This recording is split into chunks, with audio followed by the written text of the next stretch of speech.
Welcome back, everybody. We're starting real, legitimate Lunatic Plus Iron Man practice attempts today. I'm done testing, I'm done researching. I think I've hit the limits for what can be done there.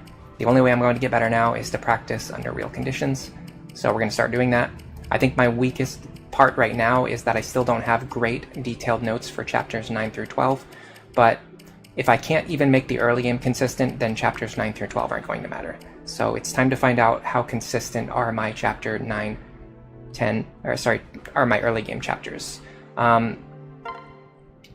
First of all, we're going to go into Lunatic Plus Classic Mode. We're using Male Robin.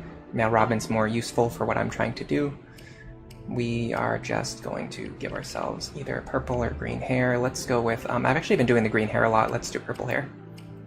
Hello, Poochievert. Hello, Tricky. Thank you for coming today. How are you guys doing today? Hope you're doing wonderful and fantastic. What's today? 9/20. So for my asset and my flaw, I'm going to be using plus magic minus strength, which is what I've been using for pretty much all of my testing. I do think plus speed minus strength has some merits. I pretty much, so first of all, I'm going to talk about why I pick minus strength. The reason why I pick minus strength is because at the level that I've developed my strats, I literally never have Robin swing their sword ever, a single time in the entire run. So the strength stat does absolutely nothing for me. There's no reason for it. There's no reason to have it. Minus strength is the same thing as minus skill. It just localizes all of the penalties into strength, which is a stat that I'm not using at all. As for magic minus versus speed as the asset, here's the thing. I think speed gives better low roll protection. So even if you kind of like miss a few level ups, you'll still have enough speed to meet your benchmarks. So plus speed is better if you're trying to protect against the worst case scenario. In my opinion, I think it's better to go all in on the best case scenario instead of, hoping for the worst. So what I'm doing with plus magic is that if you just get lucky a few times and get enough good magic level ups, Robin can one-shot enemies that you need to one-shot so that you don't take counter damage. And even on the margins where it's close, like where plus speed Robin can do it and plus magic Robin can also do it, you just save money on forges and tonics. It just makes a lot more sense to me personally if I'm planning for the long term. If I'm assuming that my run is going to get past chapter 6, then I should just go with plus magic. Hello, Iku Larg. Welcome to the stream. Good luck this run. Thanks for the channel in general. Thank you for being here.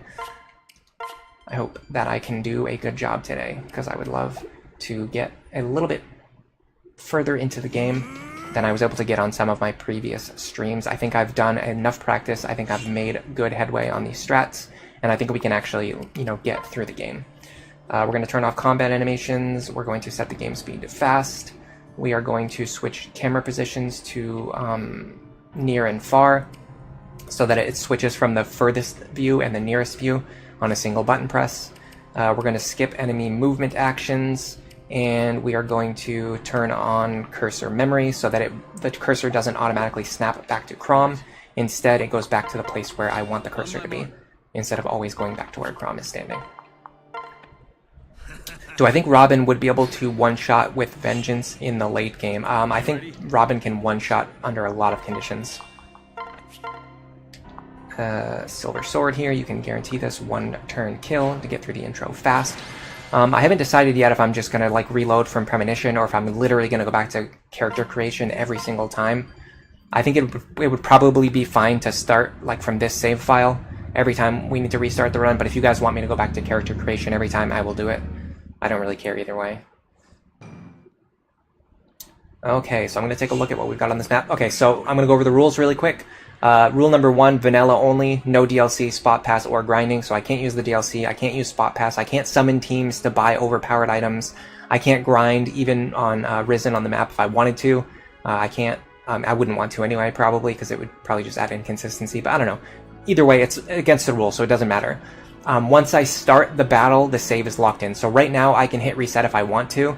I can look at the enemies and decide if this is a configuration that I want to mess with. And if I do want to mess with them, then I'm allowed to just So this guy having Magic +2, Luna plus, and Hawkeye is like the worst possible combination of skills. I'm not going to mess with this. I'm going to do a reset. So this is a good example of how this roll works. The save is not locked in until I actually start the battle, which it'll make more sense once we get access to the prep screen. But for now, I just have to make it work with what I have available. I should probably make a copy of this save too, in case we're going to do quick restarts. From this point's fine, because premonition is always the same. Yeah, that's what I think too. I'll make a copy of this save if we have to reset again. If not, we'll just do it later. Hello, Quokka. Welcome to the stream. The next rule is that if I get a game over, the run is over. This is just a standard Iron Man rule. If you understand what Iron Man gaming is, then you should understand this. I feel okay with this configuration. Okay, this is good. Vantage pass is fine. Vantage is kind of crappy. It means you usually have to use one extra vulnerary, but I don't really care that much about that. Really? There's also something else I wanted to check. I have 10 damage, so I deal exactly 10 to this guy. I'm just trying to think if there's a way to keep Robin within range of this guy right here. I think it's actually possible, yeah. But I don't know if I really need to do that. It would be an adaptation of a strategy that I saw Zoran showing off the other day. I don't know, I'm just going to stick with my strats. I haven't had time to practice anything new. So what he did was he has Robin fight this guy on enemy phase, and then attack him again in player phase, and then have Chrom kill this guy in player phase. And then on the next enemy phase, Chrom kills these two guys.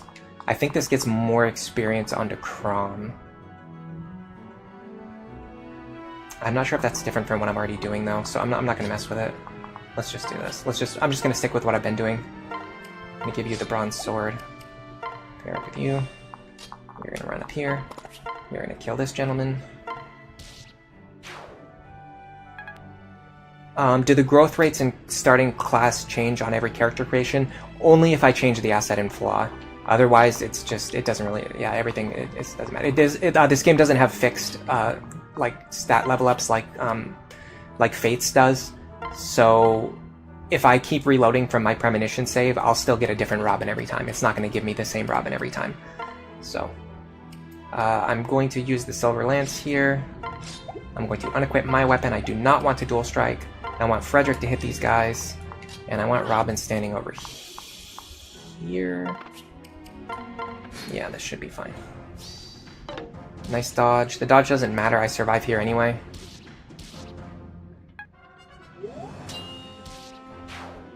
I'll prove it to you in a second. We would have taken 7 extra damage, so we would be at... Or sorry, we would have taken 6 plus 7 extra damage. So 22 minus 6 minus 7. We would still be alive on 9 HP, so we'd be fine either way. You are going to go... yeah, I actually want Robin in this position. I want Robin in this position, at least in this position. It's not a huge deal, especially on this attempt. Let's see. Yeah. What I will actually do is... I actually want to see if Chrom can survive against both of these guys if he has the Frederick pair up. Because that's kind of important information. I do not like those crit rates. 7 plus 7 plus 5 is 19 damage. Yeah, actually survive even if just one of them has Luna plus. Interesting. Very, very interesting. I'm not going to utilize that right now, but it's still interesting. So what I'm actually going to do right now is stand here. I want to make sure that I have my falchion equipped. I'm going to drop you here. I'll have Lisa heal him. And then Robin pairs up here. There we go. Oh, no, never mind. I got rid of the Frederick pair up, that's why. I was wondering why I was taking more damage. Now, one of the things I noticed is that you can actually bait this guy into attacking Robin instead of attacking Frederick. Let me see what that combat looks like, though. Oh, don't separate. Yeah, I don't see any problems with that. This gets, like, 1 extra point of chip experience onto Robin and potentially Chrom as well. So I'll show you. It's just literally just a way to get 1 extra point of experience. Oh, well, never mind, not if he crits me. Didn't I just check and see that he had no crit chance? How did that happen? I don't know. Alright, yeah, we're going to be loading from Premonition. I don't want to have to redo character creation every time. Fates has fixed level up. It's not an awakening. Yeah, you're correct about that. Quokka is the animal that went viral a few years ago for always looking like it's smiling. I don't think I've heard of that one. Alright, let me make a copy of this prologue save. There you go. Alright, so assuming you don't immediately get crit by the very first enemy to attack you, this strategy usually works. I know he has focus, but... Oh, it's because his ally was gone. Right. Okay, yeah. I was wondering that too. I noticed that he had a crit skill, but then I saw he didn't have a crit chance, and it didn't register in my brain why that was the case. I'm not messing with this. Luna Plus and Magic Plus 2. We're just going to have to reset a few times. This mage up here is the most important one. You have to make sure that he's not going to kill Robin. It was because of focus. Yeah, good call out, guys. The reason plus speed is so good is because it consistently lets you double everything in chapters 1, 2, and 3. And after that, magic is more important. Yeah, exactly. That's basically what I said earlier. It's just you're saying it in more words. What I'm essentially saying is that speed gives you more consistency against like bad level ups, but if you just assume that you're going to, be playing a winning attempt anyway, then you should be using magic because that gives you better results in the long term. Also, I forgot to give him the sword, but it also doesn't matter. All right, so we're gonna go here. Pair up. Okay, so yeah, this should be fine. So we want Robin here and Lisa here. This is better than what we did last time. Oh, that doesn't happen very often. I think this sword guy can actually kill me now. No, he can't. This guy... What is my hit rate against him? 86? Wow, that's actually worse than I expected. I almost never miss this guy. I didn't realize the hit rate was that low. Okay. It's fine, I just have to adapt. So I'm gonna go over here. I'm gonna pass Crom over. I'm gonna take this Vulnerary. I'm gonna have to use it now, because I took so much damage. That guy spawned with focus again, too. Alright. Crom hasn't taken any damage yet. Same thing we did last time. Hit this guy. So the problem now is that I'm not sure what we're going to do about this guy here, especially because he has Vantage as well. Ugh, this is disgusting. Alright, I'm pretty sure I can just do what I did last time.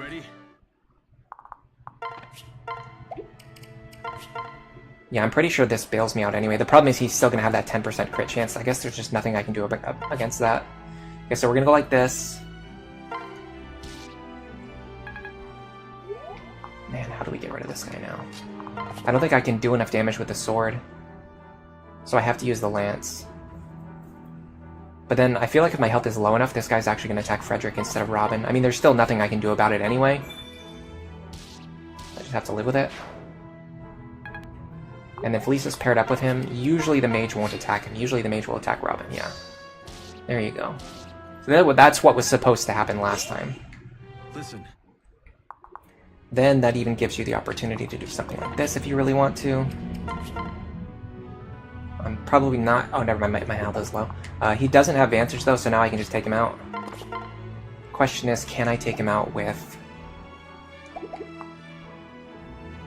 I want to trade the bronze sword over to you. And then I actually want Robin in the rear position. Yes. Now I'm going to take Robin and see if I can get the kill with the sword, and I can with the Robin pair-up. So with the Crom pair-up, I would only have 16 attack. With the Robin pair-up, I have 17 attack. This gives me just enough to kill him. Because he doesn't have Vantage, he can't do anything to me. I just kill him before he gets to attack. Boom. Now I just have to spend a few turns healing my characters. Actually, I would like to do this. This gives me also extra magic, so I can heal Frederick and Crom up to full. Now we're going to separate here, and then we're going to take a look at the enemy formation up north before we make any additional moves. Honestly, I don't think the gambling and the inconsistency is really that bad earlier. And also, I missed what Frederick got. Hold on a second. I'm going to look at the archive. I need to see what Frederick got there. I think it was weapon proficiency. Yeah, it was weapon proficiency. Okay, I was looking away from the screen. I can't look at chat when I step on the shiny tiles because I have to see what I actually get. Because I'm planning. I have to adjust my plans based on what I get there. This is a very good configuration for doing water trick. Oh my god, come on, really? YouTube is not receiving enough video. I don't know what's happening, guys.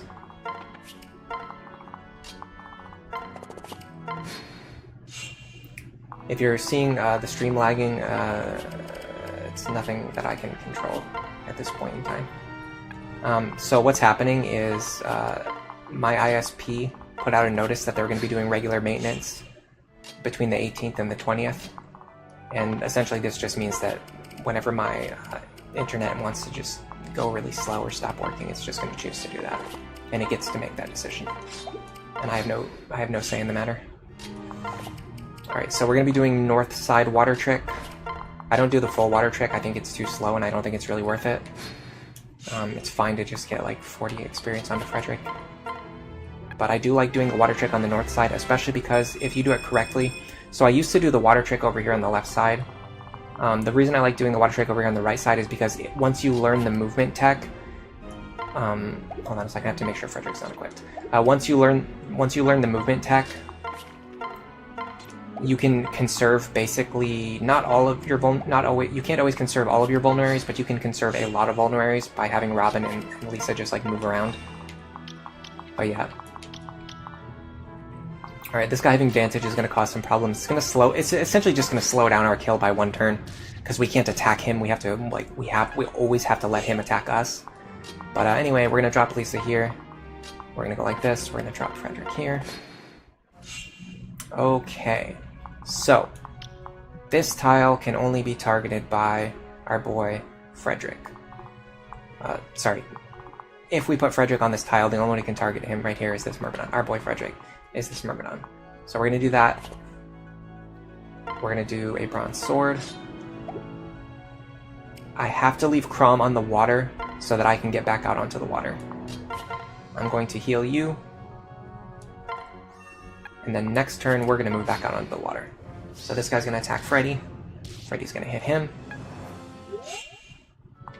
We're going to run over here. We're going to pair up. You're going to go here. You're going to go here. And you're going to go here. Now the mage comes onto this side for some reason. Which is fine. We can just go like this. Drop Freddy again. We can stand right here. No, it actually doesn't matter where we stand. We'll just stay here. I'm sure this guy has a low % chance to crit us. There's just not anything we can do about that. Okay, so here's the problem now. If I was playing normally, what I would do is attack this guy and kill him right now before he gets the chance to do anything. Unfortunately, I can't do that because he has Vantage. So I have to let him attack me. He's going to deal 12 damage, and yes, he does have a 3% chance to crit me. He's going to deal 12 damage, so if I can heal above 12, I can get rid of that crit chance. What I'm going to do is actually use this vulnerary. I wish I had the other one. I don't know where it is. Is it in Lisa's inventory? I could have grabbed it from her. That was a slight misplay. Alright, next thing I'm going to do is I'm going to have Crom fight this guy for one turn. This should be fine.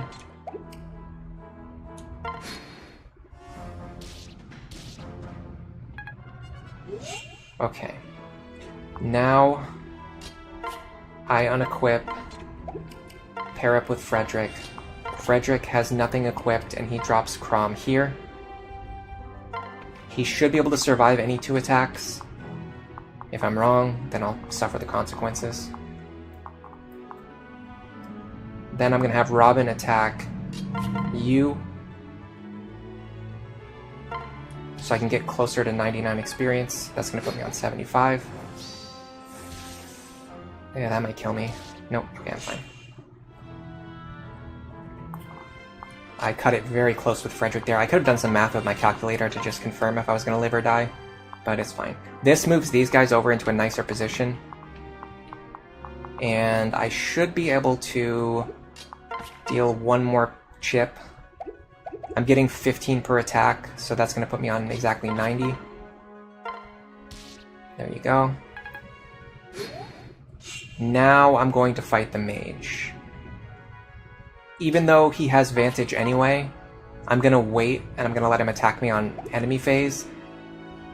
That way, if I miss... I mean, we're on the very first chapter. If I miss, I'll just restart the run. Yeah, there you go.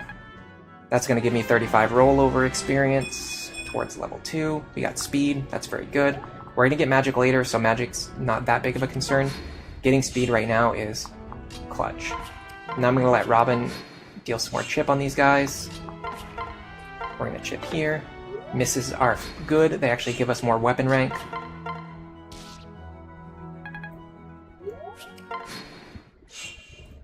We should go to 65.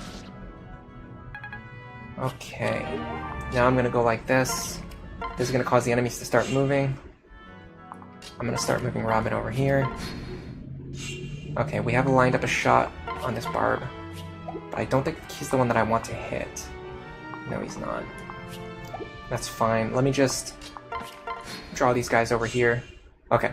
Now that we've drawn them over here, what we can do is this.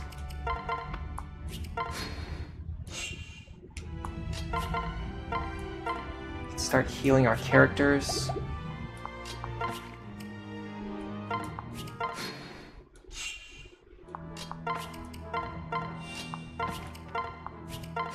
By essentially just getting the enemies to run back and forth across the water.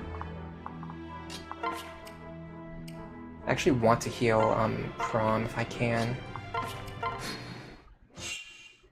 Because I want him to get some action here. There you go, I can actually heal him up to full. With Krom on full, I can actually have him... The problem is if I have him fight one of these guys, he won't be able to get away afterwards. I have to chip them down a little bit more first. Alright. Right now, this is everything that we've done right now is fine, though. Okay. Pair up here. Wait. Okay, we're not going to start the enemies moving again until we get into position now. We want to get closer to the left-hand side so that I can maneuver into any position that I want to. I really want to chip one of these guys. That full health barbarian is just begging to be chipped. Alright, if I can get Krom a kill, I can get him 30 experience. Perfect. This guy right here can only target this water tile. So if Krom is standing here, he can get 30 experience. I'm actually going to take Fred's stuff away. He is unequipped, but I'm just going to take his stuff away anyway, just in case. I'm going to wait there. Pick up this kill. Now Robin moves down. Krom moves down. Now the enemies have no more valid targets. Now we're going to draw them back this way. Alright, let me get caught up on chat really quick before I finish doing this. At this point, we've basically beaten this chapter, so we just have to go through the process of doing it.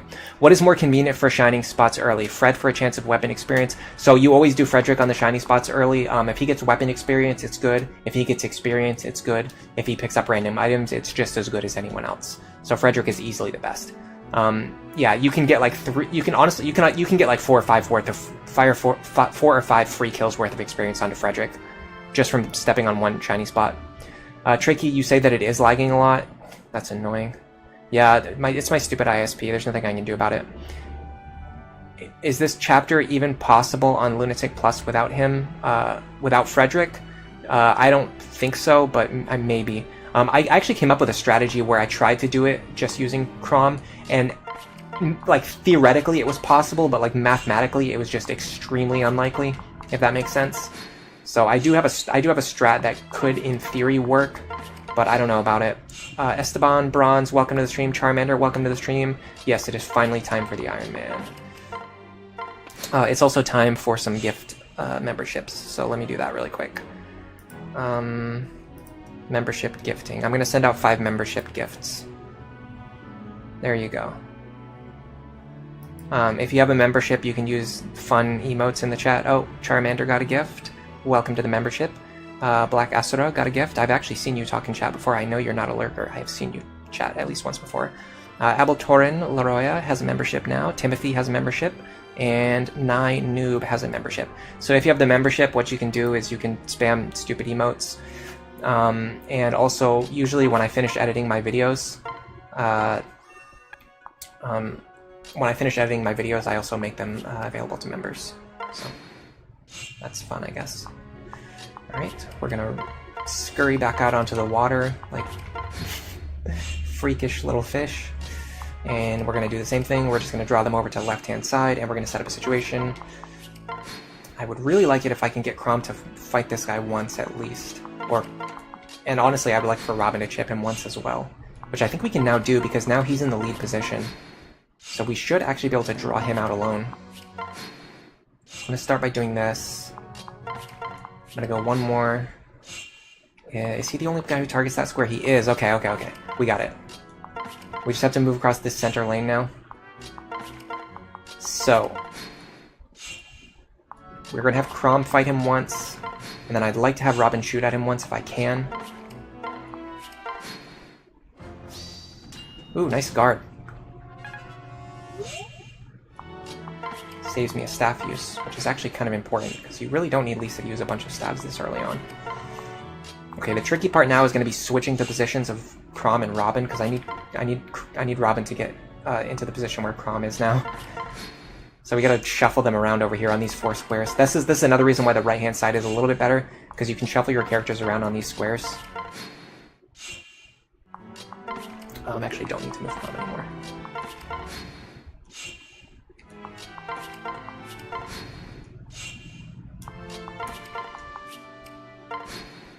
Okay, isn't this fun? So with this, as long as we don't crit, we can get 1 more point of chip experience. That'll put us on 80. I actually wanted Chrom to be standing next to Robin for that. That was very foolish of me. I just wasted a support point. Okay, now we're going to do this. There you go. Isn't that beautiful? Oh my god, we got magic. We got defense. I love it. Okay, none of these guys have Vantage, but they probably have extremely... Yeah, we have shaky hit rates against them. So unfortunately, we're probably... I mean, I'm fine with a 93, honestly. Yeah, let's take this. There you go. Now on enemy phase, we'll kill the other one. Strength. Defense. Those are things I like. There you go. We could have been a little bit more cautious with that, but like I said, I mean, if you just assume that you're playing a winning attempt, then you can be a little bit risky early on, and then worry about, you know, doing safe actions later. Okay, we don't need to heal Frederick anymore, but we do want him to stand on this shiny spot. His health no longer matters. Oh, yes. Oh, 13 experience. That's about 2 kills worth. I am totally on board with that. Chrom is not going to be getting this boss kill, so I do not need to heal him. I will staff abuse later when I need to, but I do not need to staff abuse right now. It's not important. What's important, because later on I'll be able to buy healing stabs, and then I can just staff abuse later with the stabs that I can buy. So there's really no reason to use them now. Now, I would be happy if I could give a 2-use vulnerary to Robin and a 2-use to Frederick, but because of the mistake that I made earlier, I can no longer do that. So I have to give the 3-use to Frederick. And also on the subject of conserving staff charges, I need to see if this guy... Yes, okay, this guy can definitely kill me if I'm not on full HP. So I'm just going to heal up to full. We do not want dual strikes here. In this case, dual strikes result in Chrom stealing experience. So we want to chip this guy a couple times. And we also want Chrom and Robin to fight together a few times as well. Yeah, he deals 18 damage. We deal 11 back. That's actually great for us. That means we're going to get to fight him 1 extra time. One of the downsides of the plus magic background that I like is that if you level up magic too many times, you will kill the boss in 1 fewer turn. And if you do that, then you don't get to fight with Chrom as many times. I try to have Chrom and Robin fight together when they're standing on the water, but that's not always possible. Okay, the good thing is that he does not have Vantage. So if we want to attack him, we can get away with that. Curious to see what our hit rate is. It's only 84. I've taken enough risks and I got through to a pretty good position where I feel safe, and I have enough healing stabs where I actually feel comfortable just healing up and just enemy phasing this, just in case I miss. If I do miss, though, I'll probably just attack on the following turn. Early on, I like giving every single possible boss kill to Robin. The reason is because in the experience formula, the extra bonus experience that you get from boss kills is multiplied by the veteran skill. So it makes boss kills even more valuable for Robin than anyone else. Nice. Okay, so yeah, we could have just attacked him. We didn't need to waste 2 heal staff charges, but it's fine. Okay, we really want magic now. We're a little behind on magic. Good. I would have liked speed there. We're doing like okay on speed. If we got an extra speed there, we would have been good. We would be like ahead on speed. I want to be ahead on speed. Being ahead on speed now saves us later. Being okay on speed now means that, okay, well, if we get a couple more bad level ups, then we're in a bad position. I mean, technically, I don't even really need to save right now because I'm not. Well, yeah, I will allow myself to reset until I actually start the battle.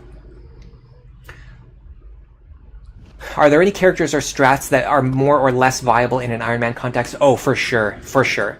Hail Mary strategies are a lot better in normal, like casual play. In Iron Man, they obviously become a lot worse. Hail Mary becomes like your last line of defense. Another thing is that sacrifice strats are a lot better in Iron Man.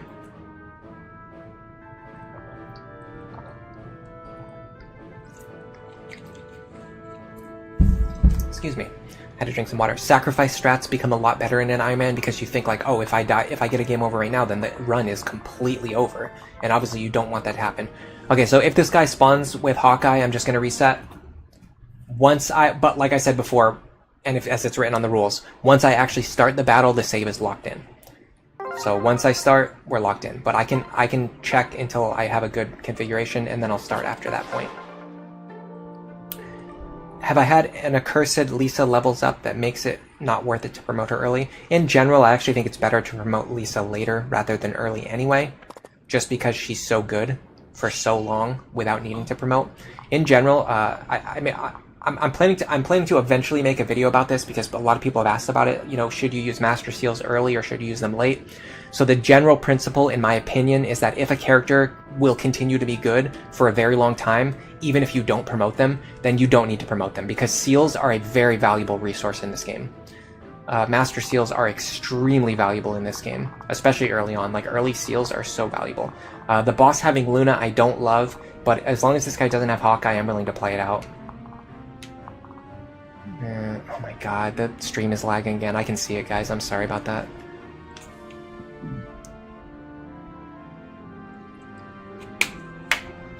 How difficult is it to get Sumia to Gale Force before Lucina is recruited? Honestly, you have to feed her a lot. I've shown that it is possible. I did it I've done it on my earlier streams. But the more that I've done it, and especially the more that I've started exploring other strategies, I'm starting to personally feel that I'm probably not ever going to do it again. At least not like for no reason. Like, not unless I have a very good reason to do so. I do still think Sumia is still worth using. I still think it's worth eventually getting Gale Force onto her and passing it down to Cynthia. I just don't think it's really that worth it for Lucina. I just don't... the thing is, I don't actually think Lucina is very good. God, come on. I'm dropping so many frames now. It's crazy, guys. How am I dropping this many frames? Yeah, you practically have to have Sumia solo, like, chapters 9 through 13 or whatever, just to give her all the experience she needs. I'm not starting yet because I'm waiting to see if this stream is going to keep lagging to this absurd extent. Okay, it looks like the frame drops finally went away. Giving Lucina speed +2 is fine. Okay, so the thing is, I don't think Lucina is very good. That's the thing. That's the whole thing for me. I'm actually going to reset. Him having HP +5 and the boss having Luna and this guy having Luna is not a good configuration. So I'm going to reset. But anyway, I'm no longer going to plan runs around trying to pass down things to Lucina because she's just not very good. So, like, why would you bother, right? Like, why would you bother trying to plan around Lucina when she's not a good unit? Just doesn't make any sense. The only way to make Lucina good is to use Robin as their parent. And that's a mark of how good of a parent Robin is. It has nothing to do with Lucina. Hawkeye, okay, I just have to reset if this guy is Hawkeye. And then if he doesn't, then I'll take a look at the other skills and I'll decide if we're gonna try to continue. Oh, by the way, right before I started the stream earlier, the idiot who lives outside was revving his motorcycle extremely loud, and it just amused me. It cracked me up so much because I was like, how you like I don't know. I just honestly, I woke up pretty early this morning. So I'm in that mood now where like you haven't gotten enough sleep and like everything is really funny to you. So like him revving his motorcycle out there, I was just like taunting him. I was like, you thought that I've started my stream, but I haven't started it yet, you idiot. He has no idea that he actually has no idea that I'm streaming, which is, it's just funny that like, it just seems like every single time as soon as I start streaming, that's when they choose to start revving their motorcycles. Like, complete a word that I'm not going to say when I'm streaming, because I like to keep the streams family friendly. Okay, so what we've kind of been doing lately is putting Fred over here. I want to actually do some math to see if he actually like guaranteed survives this. So we're gonna have 21 plus 20 plus 21, and then these guys are gonna be dealing an extra 1 damage, so that's gonna be plus 2, so that's gonna be 64, and then this guy is actually gonna be dealing. Let me actually bring up the weapon triangle page. Just I have to get myself warmed up, guys. Normally I wouldn't stop to calc this out because it doesn't matter. I'm either going to live or I'm going to die anyway. But it's good to get in the spirit of calcing things. And also I kind of embarrassed myself the other day when I was watching Zoran's stream, and someone in chat was talking about Luna Plus, and I said that it worked one way and I was actually totally wrong. It's because of the way that I calc it, the way I do it on my calculator. I always cut the damage in half, and then I always cut the value and then I round it down. So I was thinking that it always rounds down, but it's a little bit different. It rounds down in like the opposite way of what I was thinking, but just like in my head I was thinking like, oh, it always rounds down, because when I do the math I always round down. So in my head I was like, okay, it always rounds down, but it rounds down in a different way from what I was saying in the chat. Anyway, okay, so he's gonna have so the person with the advantage is the one who determines the attack +1 and the attack -1 value, and Frederick has B rank lances, so this guy will get -1 attack, and then he'll also lose his sword bonus, which, because he has A rank in swords, he's getting +3 attack, so he's also going to lose that. So these guys are going to be dealing 60 damage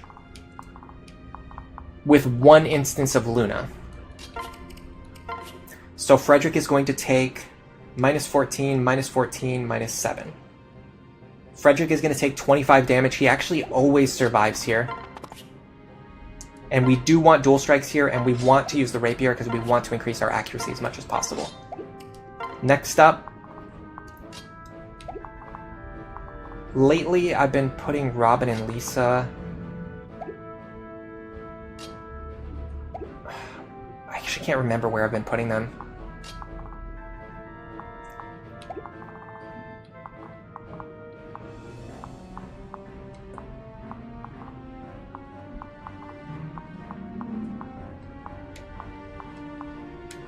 Lisa's here, Sully should be able to reach her.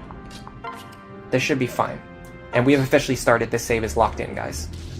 The only bad thing that can happen here is if Frederick takes too much damage. Like, he's guaranteed to survive, but if he takes too much, then it could be a problem. That's where you really want the dual strike. Dual strikes on these guys are nice too because it conserves Silver Lance charges, and it just generates free experience for Crumb. Because those enemies are going to die anyway, if we dual strike against them, we just get free experience for Crumb. Okay, we're going to draw this sword guy over. Actually, he moved into a bad position. We can't draw him anymore. That's a little frustrating. He moved into a position that we can't draw. I don't know why he did that. My typical strategy involves drawing this guy out, but I can't do that anymore. Partially because he doesn't have pass. A lot of times he spawns with pass as well. I mean, I don't really have to use my normal strategy, but my whole thing about my strats is they're all about adapting on the fly. Anyway, but yeah, this guy, especially because he has Luna, That really messes with my normal strats, but I think I'll be fine. This guy doesn't have Luna, that helps a lot. Yeah, okay, so what I can do, I can move Frederick over here. It's different from what I normally do, especially not being on the fort means that this guy's gonna have a higher chance to hit me. And that chance is going to be 40. Wow, that's really high. It's extremely high. But I can't take this attack from Luna. I'll die. I could sandbag for a turn. Right?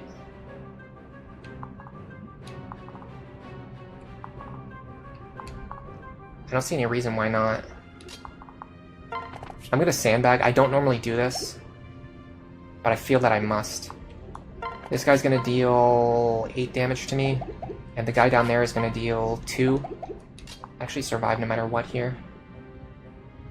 I probably still need to use Vulnerary though, just for safety on the next turn. The higher my health is, the easier it's gonna be to keep Fred alive. This is also gonna get all of the enemies to move south. So this is different from my normal strat, but like I said before, my whole thing is that my strategies are based around like knowing the general like tactics that work on maps and then adapting based on the exact enemy skills and configurations that you get.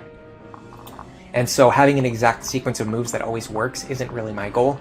And so even though something happened here that's very different from what normally happens to me, it's fine. I know how to adapt. I can adapt by just going down here. Frederick will kill this guy. That's great. He'll get more lance experience, and then we're also going to kill this guy, which is also great. And then we're only going to have these 3 to deal with. Now, typically, I would have Sully fight this guy or Robin fight this guy. That's not going to be possible because of the way that they moved, but I think that's totally fine. I don't see any problems with that. I'm just going to move my other units up here. In fact, what I can do is I can draw the archer away with Robin.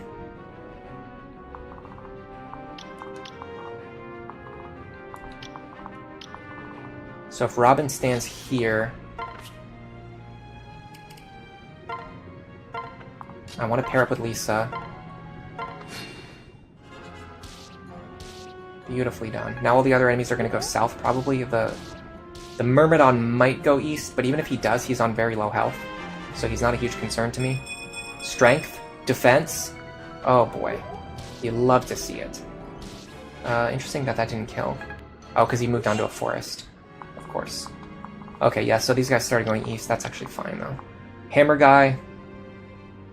Terrifying. We might be able to get some work done here. Okay, what does our combat look like against Hammer guy? 15. We actually don't kill. The boss can reach us, too, but the boss does nothing to us, right? Boss does 7. Okay, if Fred's standing here, I really don't want to give this shiny spot over though. So okay, so the problem is these guys now moved into the exact configuration that blocks the fort that I want to get to. So yeah, backing up might not have been the best play. It might be fine.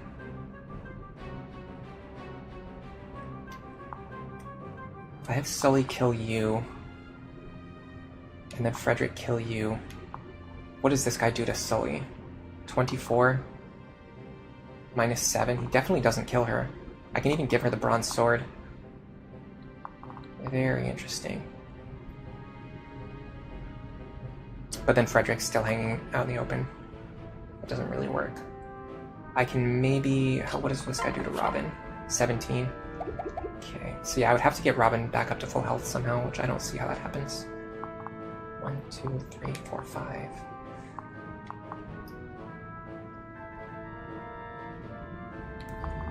1, 2, 3, 4, 5, 6. Okay, yeah, I can't get onto the fort unless I kill both of these guys, which I don't think I can do. Maybe I can kill this guy. No, and this guy also has Vantage, so that causes a lot of problems. Alright, I'm gonna sandbag for one more turn. I can't believe I'm sandbagging to this extent. It's crazy. 2, 3, 4, 5, here. I think this is okay. How much does he deal to me? No, I don't like this. I actually don't like this at all. I want to get up to the north side.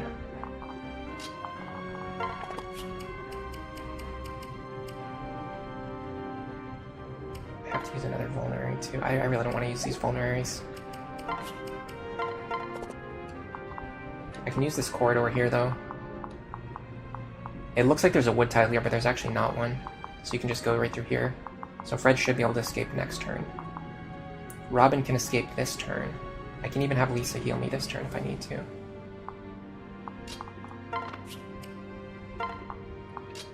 Like this.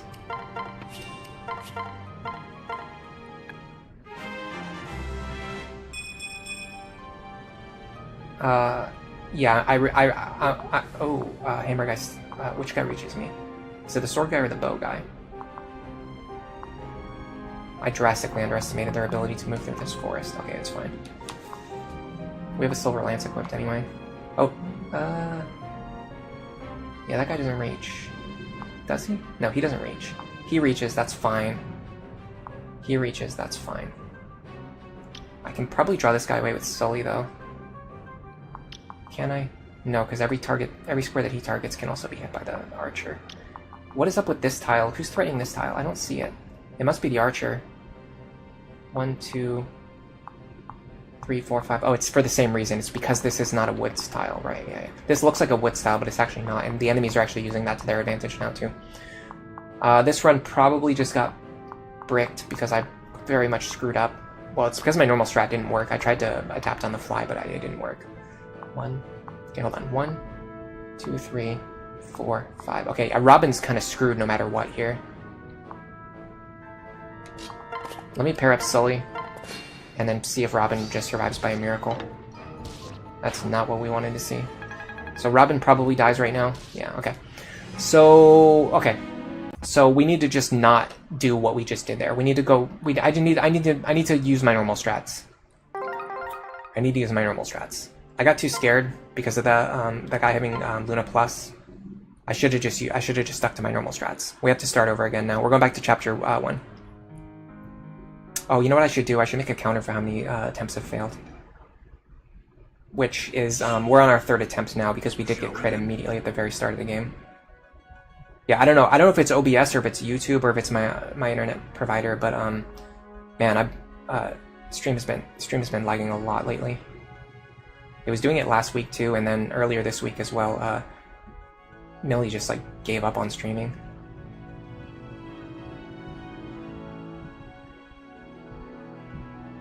Okay. Attempt number 3. Alright, let's do failed attempts 2. That's fine. It doesn't look the most amazing, but like my UI has never been like the drawing point of my streams. I don't think anyone comes here because of my beautiful user interface and my awesome graphics. I think people come here for the gameplay. Yeah, we got good level ups too. I just didn't commit to the strategies that I know work. I don't like that guy having Luna. I also don't like that guy having Luna Hawkeye, and I don't like this guy having Luna. I'm actually going to reset this configuration. Yeah, Robin and Crumb both had good level ups. That could have been a really good run, especially because over time, you start relying on Frederick less, and you start relying on Crumb and Robin more. Oops, wrong file. You start relying. Let me actually delete that file. You start relying on Frederick less, and you start relying on Crom and Robin more. So the fact that we had a good Crom and Robin actually made that run even better for like long-term planning. Okay.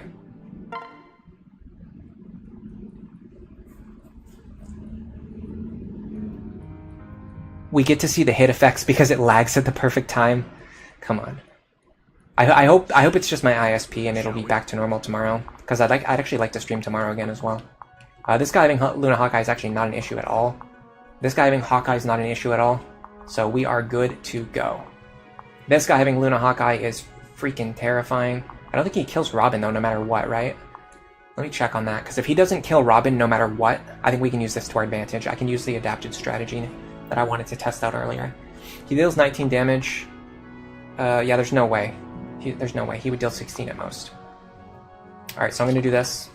We're going to kill this guy before he can take advantage of his Luna Hawkeye. You're going to go over here. Unequip. Pair up. Now I want Robin to be here. Really? With the Thunder Tome equipped. Is that correct?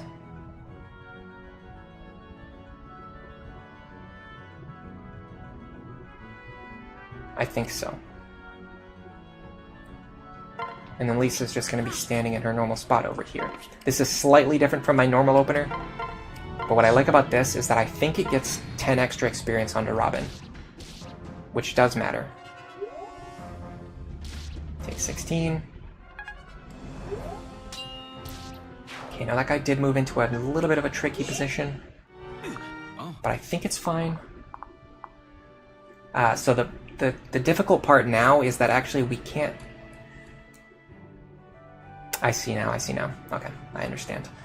What I need to actually do is have Robin be further up here, so that this guy ends his turn further up here, so that when Crom kills this guy, it leaves him into a position where the enemy can hit him. I did not do that. That's going to be a problem. It's not the end of the world, but it is a slight problem.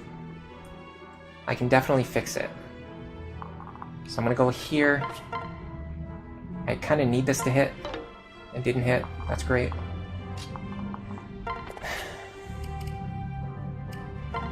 Can I kill him with the bronze sword? The answer is no. Can Crom kill him? The answer is no. Okay, I have to use the silver lance. I also need this to hit, which is also not guaranteed. Now, I'm going to do what I was trying to do before, which is this. I'm going to pull Crom over. Crom's going to go here. He's going to equip his falchion. In fact, I should actually take the bronze sword and use that. It has a better accuracy. What is their defense? I actually don't know it off the top of my head.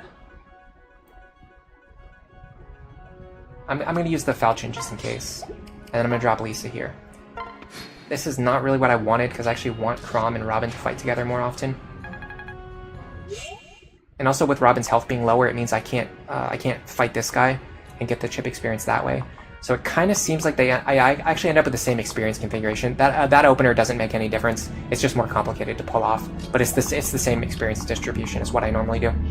Because this guy has Vantage Plus, we can't really screw around with him too much, but we can do this.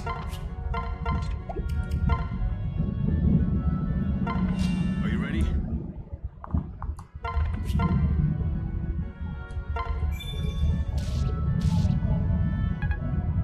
And then... Is there a way for me to get the bronze sword? I should have attacked from a different angle. I could have gotten the bronze sword to conserve more lance charges. It's fine though, because we want to level up our lance rank anyway.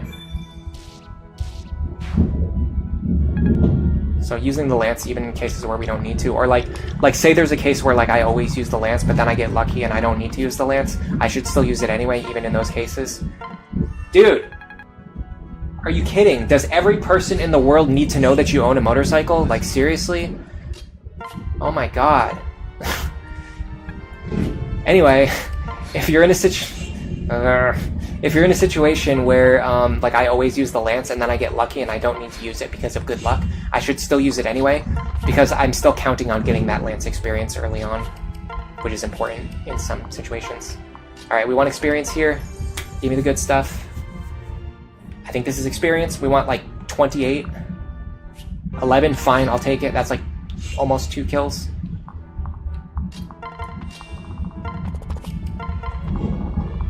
Can you believe it? What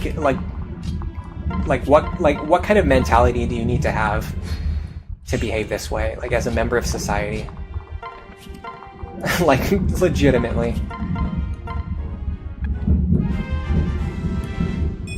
All we're missing is the ambulance. Oh, nice Lisa, though. This is a good Lisa.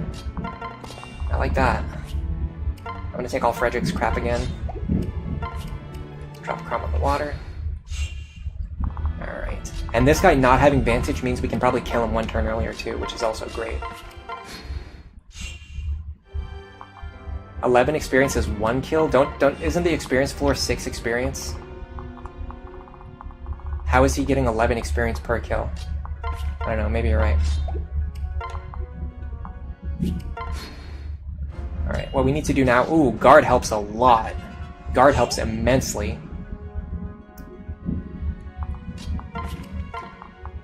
What we need to do is continue to not miss. Beautiful.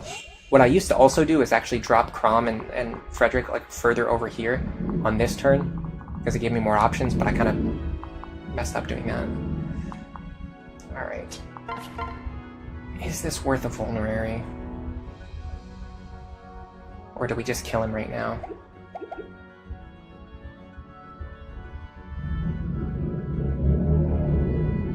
I'm gonna kill him right now and save the Vuln. Yeah. I think that was the play. It was not statistically the most likely to succeed, but we are at the very start of the run. So we have a lot of leeway here. I didn't drop Frederick, so I'm just gonna do this. There should actually be, yeah, so... I'm pretty sure if Fred doesn't dual strike and I don't crit, which I won't crit, Crom can actually fight these guys. So let's do that, because I want to pull them over here and bunch them up together.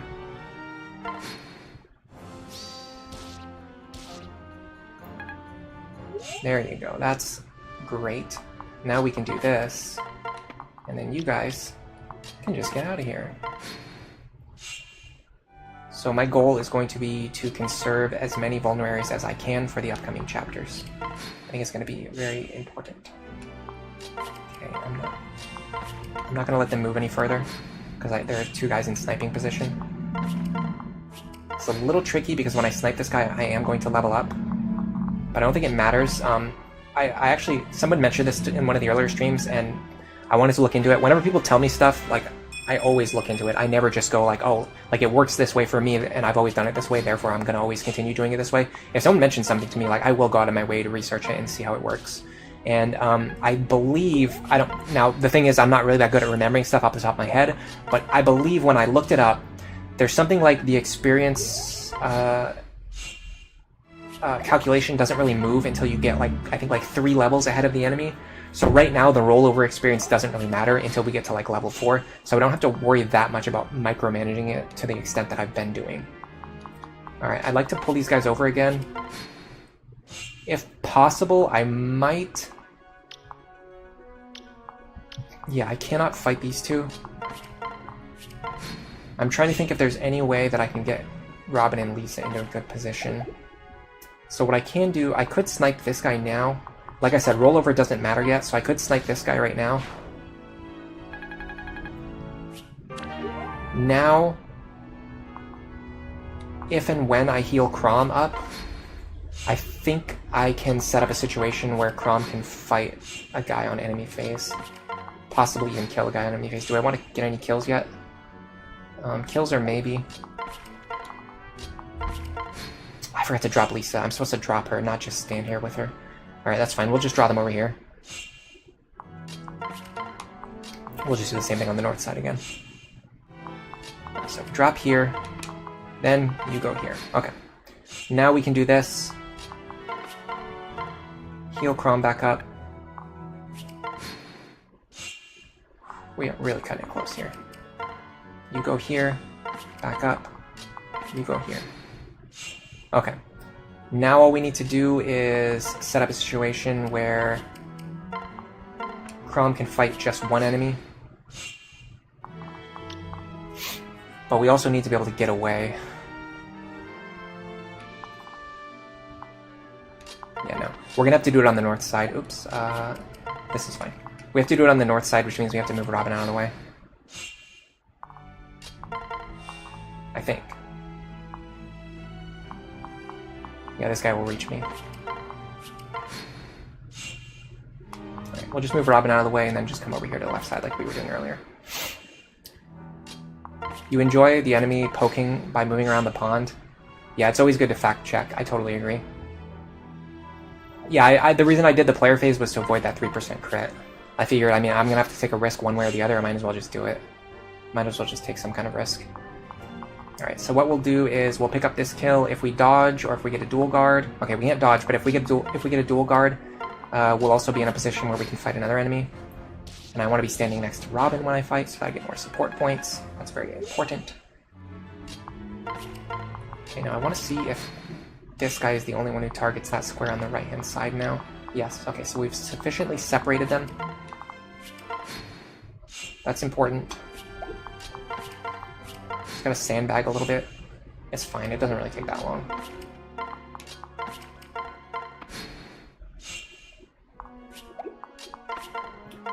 I believe the enemies should be separated enough now, though, where I can start fighting them like one at a time with Chrom, which is good because we actually want Chrom to get experience right now.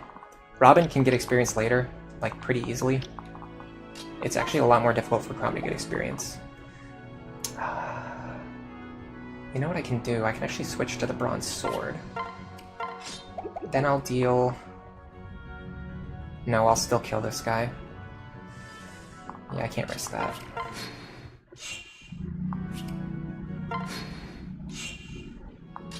I do want Robin to get a little bit more experience. Okay, I think... Yes, we calced it, so this guy is the only one who reaches this tile. Because we kill him no matter what weapon we use, we'll just use the falchion. Theoretically, we're conserving bronze sword charges here. Is that really important? Probably not. And even if we miss here, it's fine. We just get weapon rank. And it just it pulls the enemies further over to the right, which actually gives us more leeway on the bottom side. Defense is good. You gotta take what you get. Alright, so we're gonna get a chip here that's gonna push us to level 3.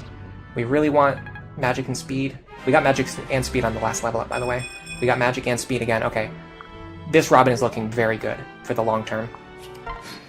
This Robin is looking very fresh. We don't want to crit here. Good. I think I will give this kill to Chrom. I like it when Chrom's on like about 40 experience. I'm also at the point where I don't need to mess around on the water anymore. In fact, go like this for more healing. And then you're going to take Robin, because I want you two to fight together. And you've had plenty of combat with Fred. He will hit me guaranteed. Can I hit him guaranteed? I can actually do it with the bronze sword. I can also do it with the falchion.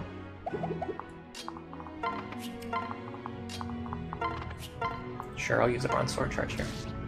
So this should push me to 40. Yeah, I usually like to end this chapter with Chrom on 40 experience. Okay, I'm gonna give Frederick back his stuff. He needs a full use vulnerary, he needs a silver lance, he needs the bronze sword. We need to heal Robin to full. Do we? Maybe not. We're gonna take 22 minus 6. We're gonna take 16 damage. We actually survive on 1 here. I can test it just to make sure, but I'm pretty sure we survive on 1 here. We want experience here, please. Give me that delicious experience. Weapon rank is also good. Weapon rank's fine. That's going to get us closer to A rank lances, which is nice. We're going to make sure we do not dual strike here. And yep, we survive on 1. And with Lisa standing next to us, we completely eliminate the crit chance. Because we leveled up magic, though, we're going to fight the enemy one last time. I talked about this earlier. The downside of plus magic Robin is that if you level up magic too many times, you kill the boss in 1 fewer turn. If you kill the boss in 1 fewer turn, you get 1 fewer combat with Chrom. Ooh, another base level up for Lisa. Love to see that.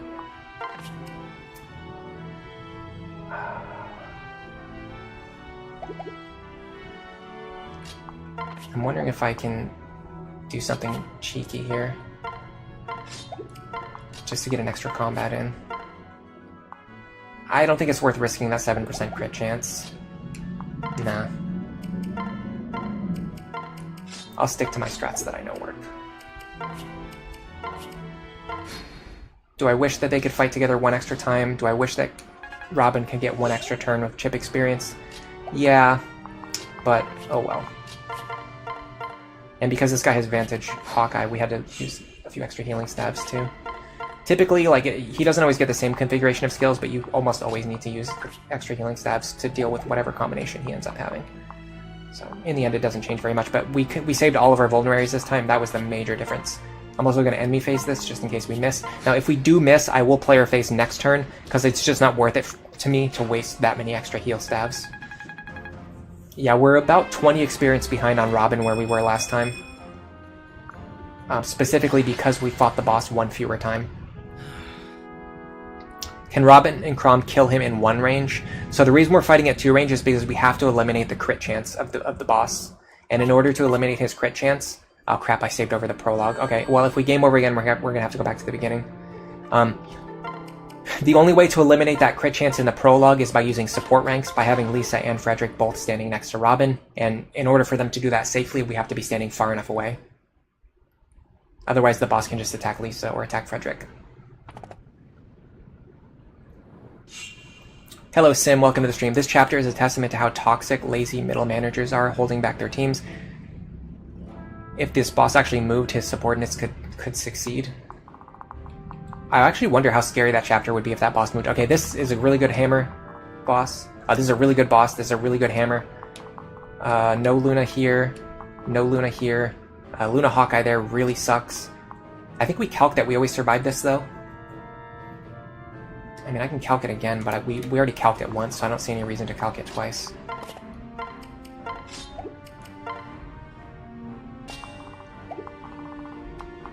The only problem is, because all 3 of them have Hawkeye, we're definitely going to be on very, very, very, very, very low health.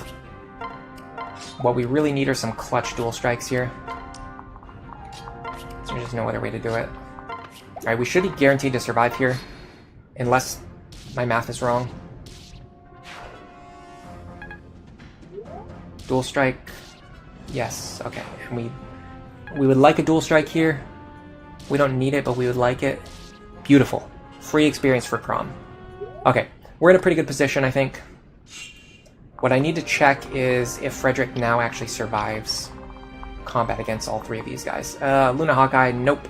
Nope, nope, nope, nope, nope. We have to figure out something to do about this guy.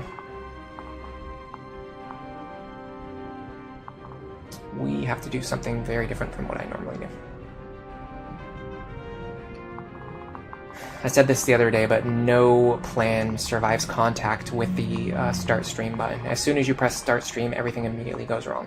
I mean, I've literally done like 50 Iron Man challenges, both on stream and off stream, and this strategy of moving Frederick back onto this fort, like always works. And now the 2 times that we've made it to this chapter, it immediately ended up with enemies having weird, very specific, very exact configurations of skills, with Frederick being on very exact levels of health. That just makes it impossible for us to get through here. Like, this guy is going to deal so much damage to us. He's going to deal an extra 7 damage. So he's going to deal 11 damage to us. We would have to dodge both the bow and the hammer, because this is guaranteed to hit us. And I don't think we have a good chance of dodging the bow.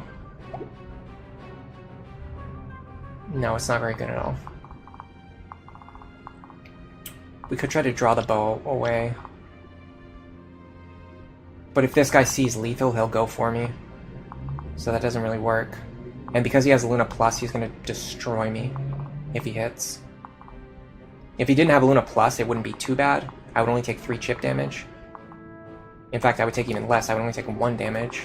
But because he has Luna Plus, it means that I have to dodge this attack to survive.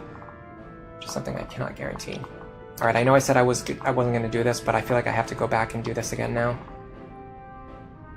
This guy will deal 20 damage. God. This guy's going to deal way too much damage too. I almost feel like I have to run away here. Guys, I'm so frustrated right now. Nothing is working. Start stream is an enemy lunatic plus kill. Fred gains 11 experience per kill. So he's not so far ahead on the level curve that he's hit the floor yet, is basically what you're saying. Is who gets how many support points with who part of my spreadsheet? Yes. I'll actually link you guys to my spreadsheet. I don't really care if people see it at this point. Just keep in mind that it's not, like, these are not comprehensive notes. They're just kind of like ramblings. But if you go to this, if you go to this Google Doc, If you go to, there's the first tab is called Chapter 0 to 2. This was me writing down information on how the supports work. The next one is called Chapter 0 to 4 supports, and you can see there, those are the exact supports that I have planned out. The only thing is, you can't really change anything from Chapter 0 to 2, because you can't trigger any supports, and they're all capped anyway. So as long as you hit these caps, it doesn't really matter what you do, so I don't really start tracking anything until after I get past Chapter 2. Now, you do have to do a specific set of things in these first 3 chapters in order to hit these caps, but I've done it so many times at this point that I'm not like writing them down or tracking them anymore. Yeah, the same thing happened to Zoran the other day. He had like a very specific thing that he planned out where like if he does the right moves, they should work every time. But then as soon as he started streaming, the boss started moving in random erratic ways that are different from his testing. Although, in my opinion, enemies with short axes, or just enemies with axes in general, tend to move in very unpredictable ways. So I think trying to make a plan that like always works in Lunatic Plus mode is kind of like impossible. But who knows? Maybe he'll crack it eventually. If anyone can do it, it'll be Zoran. Okay, if I pull this guy away and have Frederick fight this guy.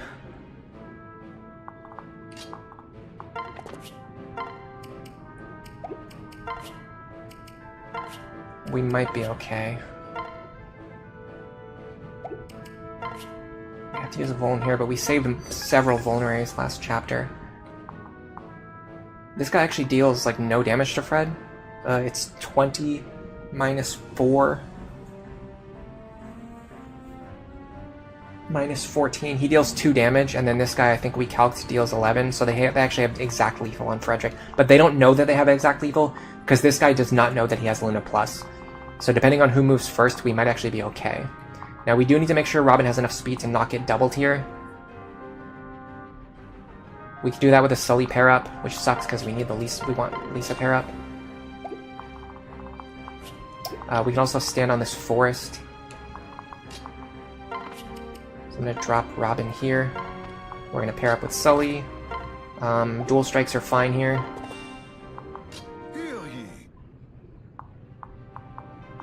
And you're going to go stand here.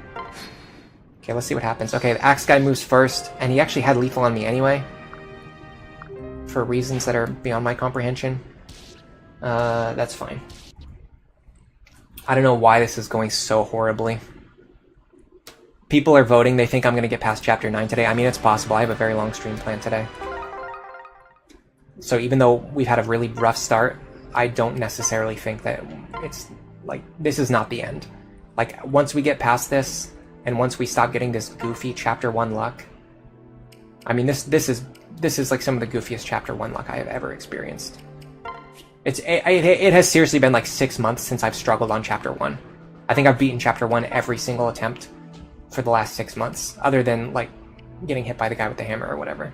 Just random stuff like that. But like stuff like this is like, I've never experienced this. It's been so long since I've experienced this, it's crazy. Anyway, we're gonna set the birthday to today. That way we can pick up some good stuff as soon as we get access to the barracks. We're gonna do magic and minus strength, and we're gonna get right into it. Performance anxiety. It's not even performance anxiety, because the thing is, like, I'm doing the same things that I would normally do. It's just I'm getting worse luck than, like, significantly worse luck than usual. And it's not even necessarily bad luck. It's just weird luck.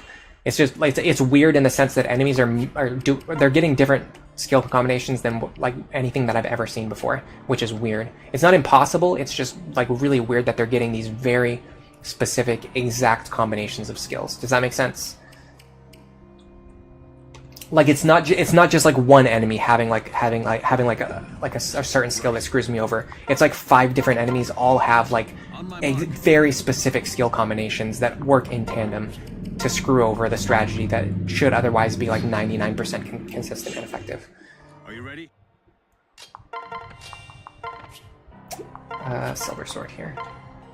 Can Lisa and Robin movement turn 1 influence the enemy's moving? It's not even the enemy movement that's the problem. It's just their skill combinations. It's them having like exactly like Luna Hawkeye combinations, which honestly I should probably just be resetting for those. That's what I should be doing, is just resetting so that they don't have Luna Hawkeye and they don't jam Frederick down to 9 health on the first turn.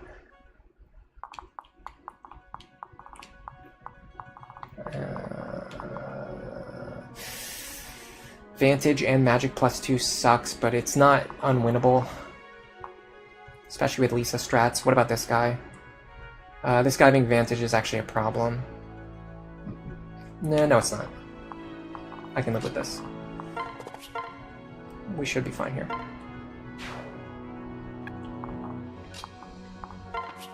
I don't know why I do this strategy still, by the way, because Crom's not switching Frederick's inventory around anymore, but I still use the old strategy that I used to use whenever Crom used to switch his inventory around. Anyway, I'm going to use my typical strategy here so you guys get to see it this time. So this is my normal strat. I go over here. I transfer Crom over to Robin. I wait. Lisa heals. Then, depending on the positioning of these guys, if they have overlapping ranges, sometimes you have to move. We don't have to move because they don't have overlapping ranges. This guy having Luna... this guy having Luna Vantage means I want Crom to fight him right now. And Robin can use the Bronze Sword here, I think. What is my attack? 8? 7, yeah, I'll get this kill if I dual strike. So if Crom misses, Robin can still land a dual strike. It's extremely unlikely to happen, but anything's possible. Okay, so now I would like to do the other thing that I've been trying to do, which is... Are you ready? This. Dual strikes here are fine. Kill this guy with Robin. And then what we can do is bait the mage into attacking Robin, so we just get 1 extra turn of combat. Listen. And then I believe we calced that if we have the Robin pair up,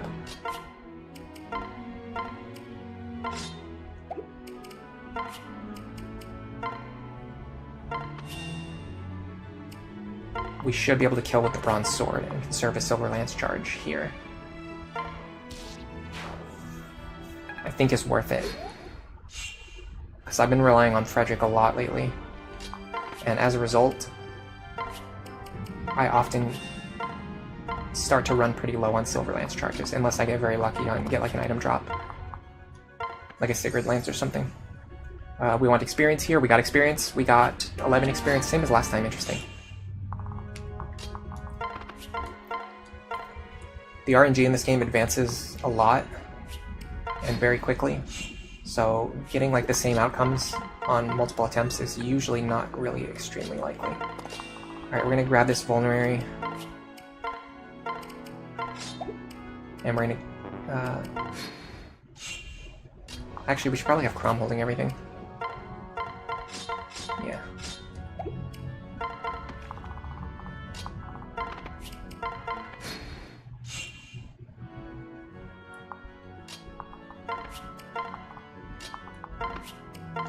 I'm reading chat in my head right now. That's why I'm not talking. Let me read it out loud at least if I'm going to stop and read chat. Charmander, you think it's fun to watch regardless? Thank you very much. But I think it's a lot more fun when I'm doing well, and I'm just not doing well right now. But it's fine. It's something you just have to accept with Lunatic Plus. There's a lot of randomness in this game mode, so even if I try to approach this with my strats that I know are like the most consistent, there's always that chance for something to go wrong. Okay, we're getting a good Lisa again, so that's a good start.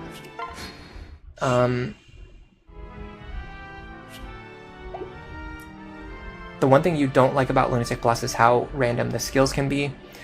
Simjala, welcome to the stream. Simjala says that Luna and Hawkeye aren't actually that bad, they're just annoying at worst. Yeah, that's what I think too. I think Aegis and Pavis are the only ones that I really actively hate. I really hate Aegis and Pavis Plus. In theory, they're a good idea, but the way they're implemented is done very poorly. They're added into the game way too soon, for one thing. That's kind of a separate conversation. But the other problem is that they're just implemented in a way that just doesn't really make a lot of sense. Okay. I feel like I have to be able to run back onto the water, but I've done this before. I had a different setup. Yeah, okay, it works this way. How did I not get an opportunity to heal, by the way? I thought I would have gotten at least one turn to heal.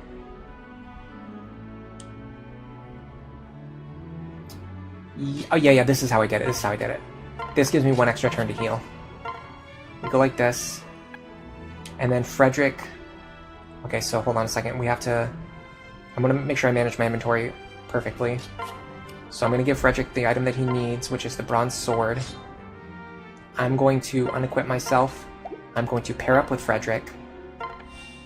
This pair is going to go here, and then I'm going to drop Crom on the water here. This allows me to fight the guy for one turn, and then back off while also healing Robin.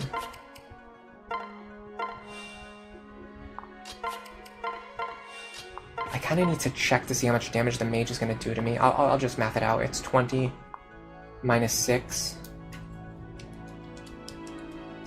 14. Okay, we will survive. That's good at least. And with this configuration, we can also fight while standing next to Crom, and this also puts Crom on the left side where we want him to be anyway.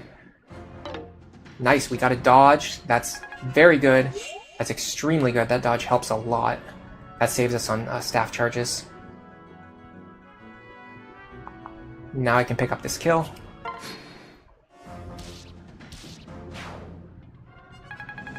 Awesome. The early game looks really rough. It's actually nowhere near as bad as it looks. Ooh, we got a good level up too. It's nowhere near as bad as it looks. I've just gotten very unlucky today. Like, exceptionally. Like I mentioned, it's been 6 months since I failed to get past Chapter 1. Like, it's crazy, like, how unlucky that opener was. Okay, we want Crom and Frederick on the left, and we want Robin and Lisa on the right.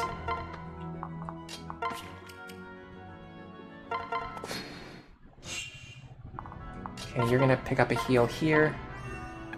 And then I want Crom to get some combat.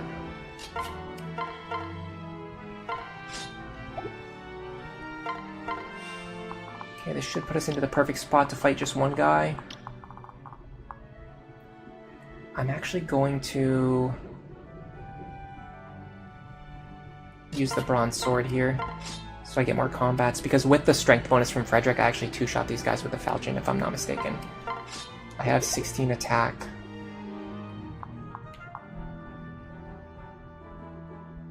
Yeah, 15 plus 15 kills. I'm gonna use the bronze sword so I get additional combats with Crom. I think it's worth it. And Frederick should be holding nothing, so we don't have to worry about him.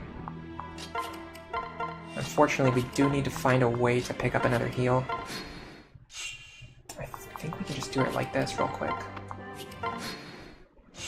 Yeah. And then we can run away. This mage usually never has magic +2 when you're playing, man. You are so much more lucky than I am. He pretty much always has either magic +2 or Luna Plus for me. It's so frustrating. Okay. I don't even need to heal Crom yet. He can actually take one more combat. What I will do, though, is move Robin adjacent to him. We want them to fighting adjacent as much as possible. I can use the falchion now because I won't kill.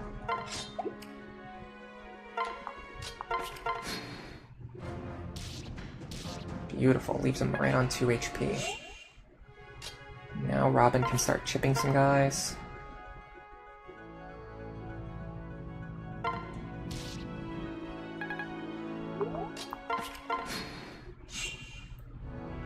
This actually generates a little bit of extra experience based on my, more than my normal strategy.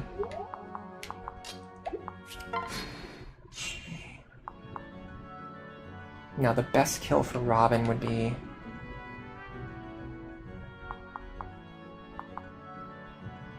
We actually need to kill both of these guys anyway. But we also... I think we need to heal Crom again soon.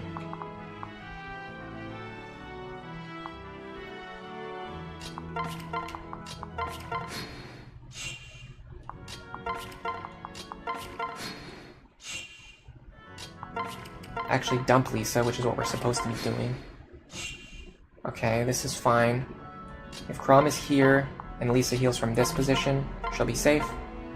And then she can use Robin to get out onto the water next turn. There we go. Robin can actually move over here and be totally safe. Chrom can move up here. Now we're going to start moving our characters over. We actually need you down here. I think staying on this left side is actually fine. I've probably been moving around more than I need to. Okay, this is going to allow us to grab a kill. In fact, they deal... How much do they deal to me? 7? They actually can't kill me if they both attack me. So if I stand here, I can actually just kill them both in a single phase. So let's do that. Because I want Chrom to get both these kills anyway. Yeah. I love how with... Oh my god. Yeah, I don't know what it is about today's stream, guys. They really, really, really want me to look as terrible as possible while streaming. I mean, there was no avoiding that. There's nothing you can do about that. Just get crit again for the first time in like 6 months. It's crazy. I can't even remember what I was saying anymore. I was like in the middle of saying something and that just shocked me so much. Just got thunderstruck.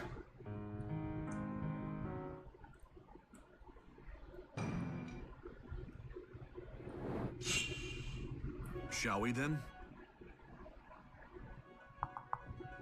You think Luna and Hawkeye are the most annoying before Chapter 3? Yeah, I agree with that. Especially if they have both Luna and Hawkeye. Yeah, they have, like, just sometimes these fighters just have gamble. There's nothing you can... I literally had every possible character standing next to Chrom.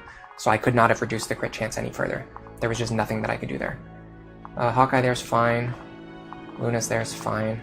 Luna there's fine. Alright, let's get it. Yes, okay. So, I realized I don't need to be doing the inventory swap strategy anymore. Because I can just run up and kill this guy with the Chrom pair up, and that also gives me a better accuracy, which makes my opener even more consistent. And then, like I said, I'm not going to do this opener on the left-hand side because I got the same amount of experience anyway, so I might as well just do the opener that is easier to pull off and is more consistent, rather than the more complicated one. Okay, that would have been nice to dodge. Didn't get it. That's a really helpful guard. That's a nice dodge. Okay. You go here. Transfer your buddy. We're gonna heal you. This is fine. This guy's advantage, so we would pretty much always need to fight him anyway.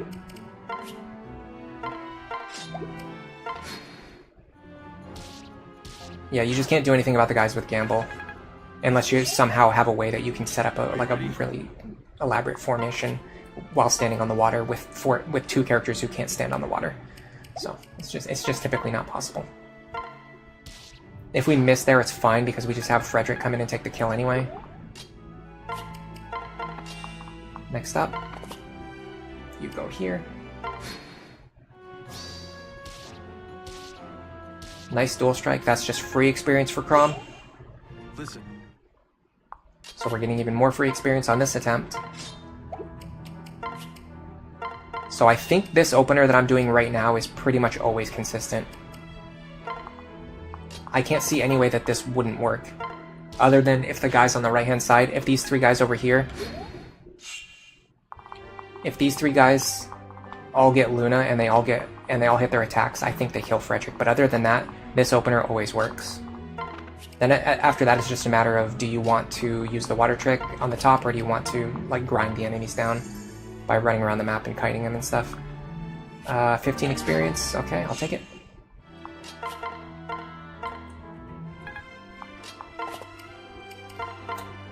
All our stuff. Our boy Chrom.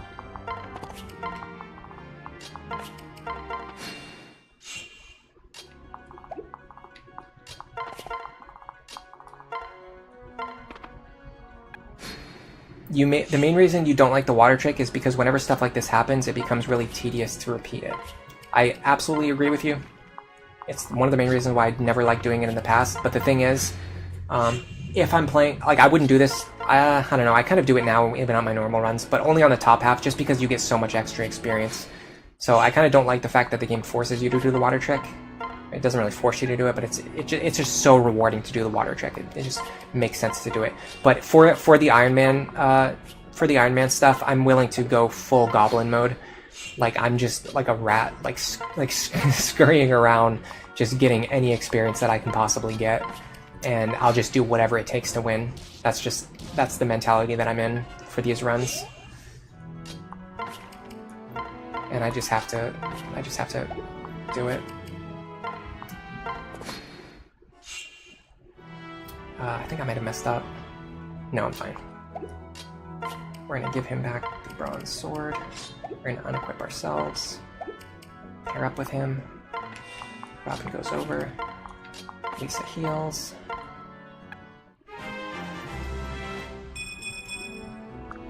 Much worse Lisa this time. It is what it is. Make sure Crom's unequipped. And drop him on the water.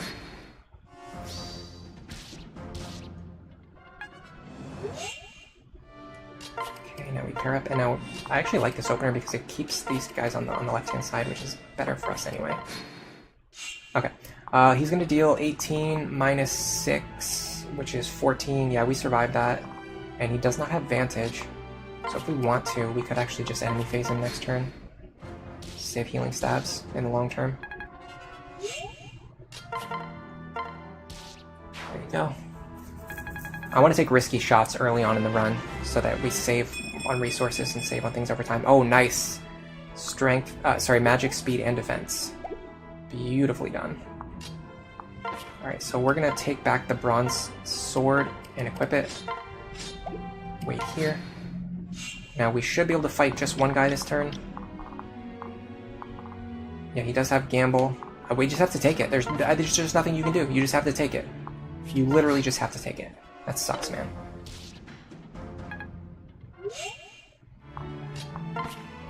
We don't have a chance to crit him, do we? Yeah, it's a 7% chance. Oh my god. Okay, hold on a second. If I wanted this to be like 100% consistent, I think what I would do is probably have Robin fight these guys as much as possible in order to make that 7% crit chance happen as few times as possible.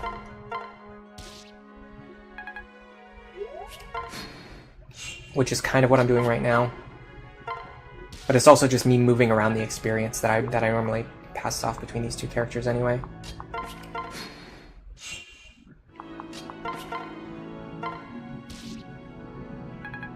Okay. So, yeah, so let me think. Because if I give these kills to Robin, I can just have Crom fight these guys instead of fighting the barbarians. Typically his combat against the barbarians is more consistent because he has better accuracy against them, but if they have a 7% crit chance against him, I'm pretty sure it's better to let Robin kill these guys and let Crom fight the other ones. That just makes sense. It's crazy that I've been doing this for so long and I'm still learning things like in every single chapter. Like even the very first chapter, I'm still refining and updating my strategy. Like that thing about having Crom use the bronze sword. Even if it's just one bronze sword charge, giving him an extra 10 experience. Like that's so clutch. That's so clutch. And it took me so long to realize. Even though it's so basic and so simple. Okay, how much damage did we deal to this guy? It's gonna be 14 minus 1, which is 13. With the bronze sword, we actually two-shot him. I don't like that.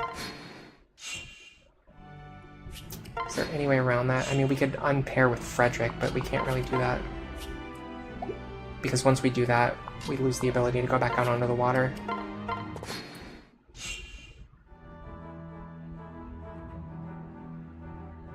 Hello, Mr. Bushranger. Welcome to the stream. You're glad that you can make it. And you said GM Ellery. What does GM mean? I'm very bad with acronyms, my friend.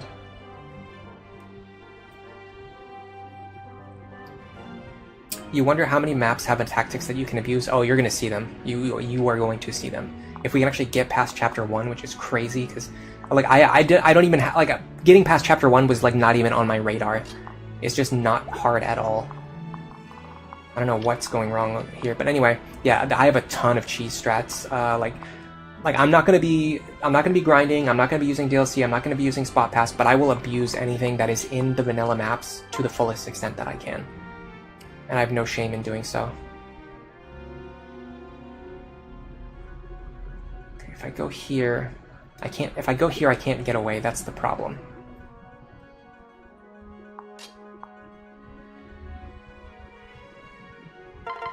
Let me try to pull him over again.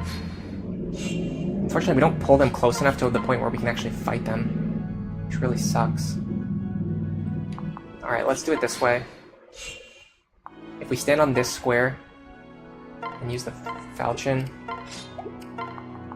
we should be able to bait over just one guy. And that will also move the other ones into the range where Robin can snipe them.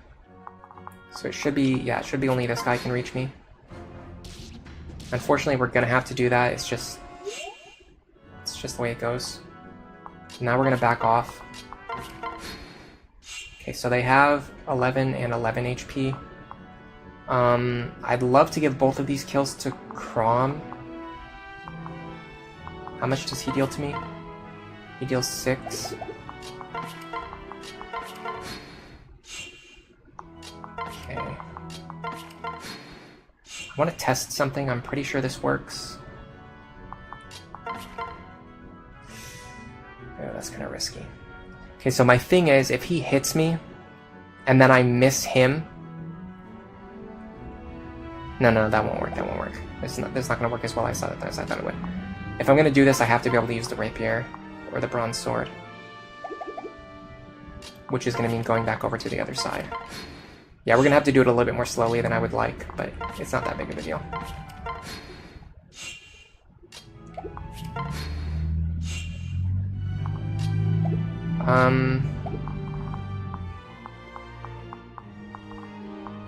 No, I just have to pull them back up here now.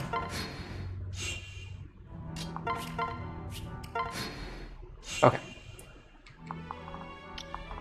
Same thing as last time. I'll just hit this guy and kill him. I want to give both of these kills to Crom. Robin has already met their goals for this chapter. Factoring in, you know, all this stuff we're also going to get from the boss. Okay, now we have to heal Crom so he can fight one more time safely. Because we don't know for sure that we're going to actually hit our attack. So we need to make sure we have enough health to survive if we miss. And we can also pair these two up. Get them one additional combat together.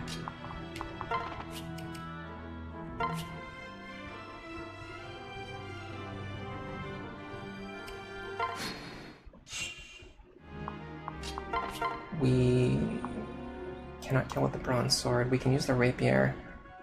If we miss with the rapier, we'll actually give the kill to Frederick. I think that's fine.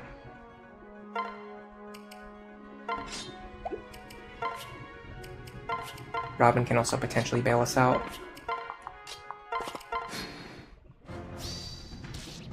Nice. Hello, Greybell. Welcome to the stream. You're saying good luck. You're going to leave for a bit to pick up your daughter. Okay.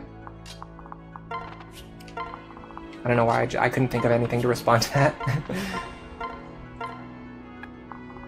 It's because I went to like a social, like I don't really do that much stuff like in terms of like social events or like going out to places where I would meet a bunch of people, but I did recently.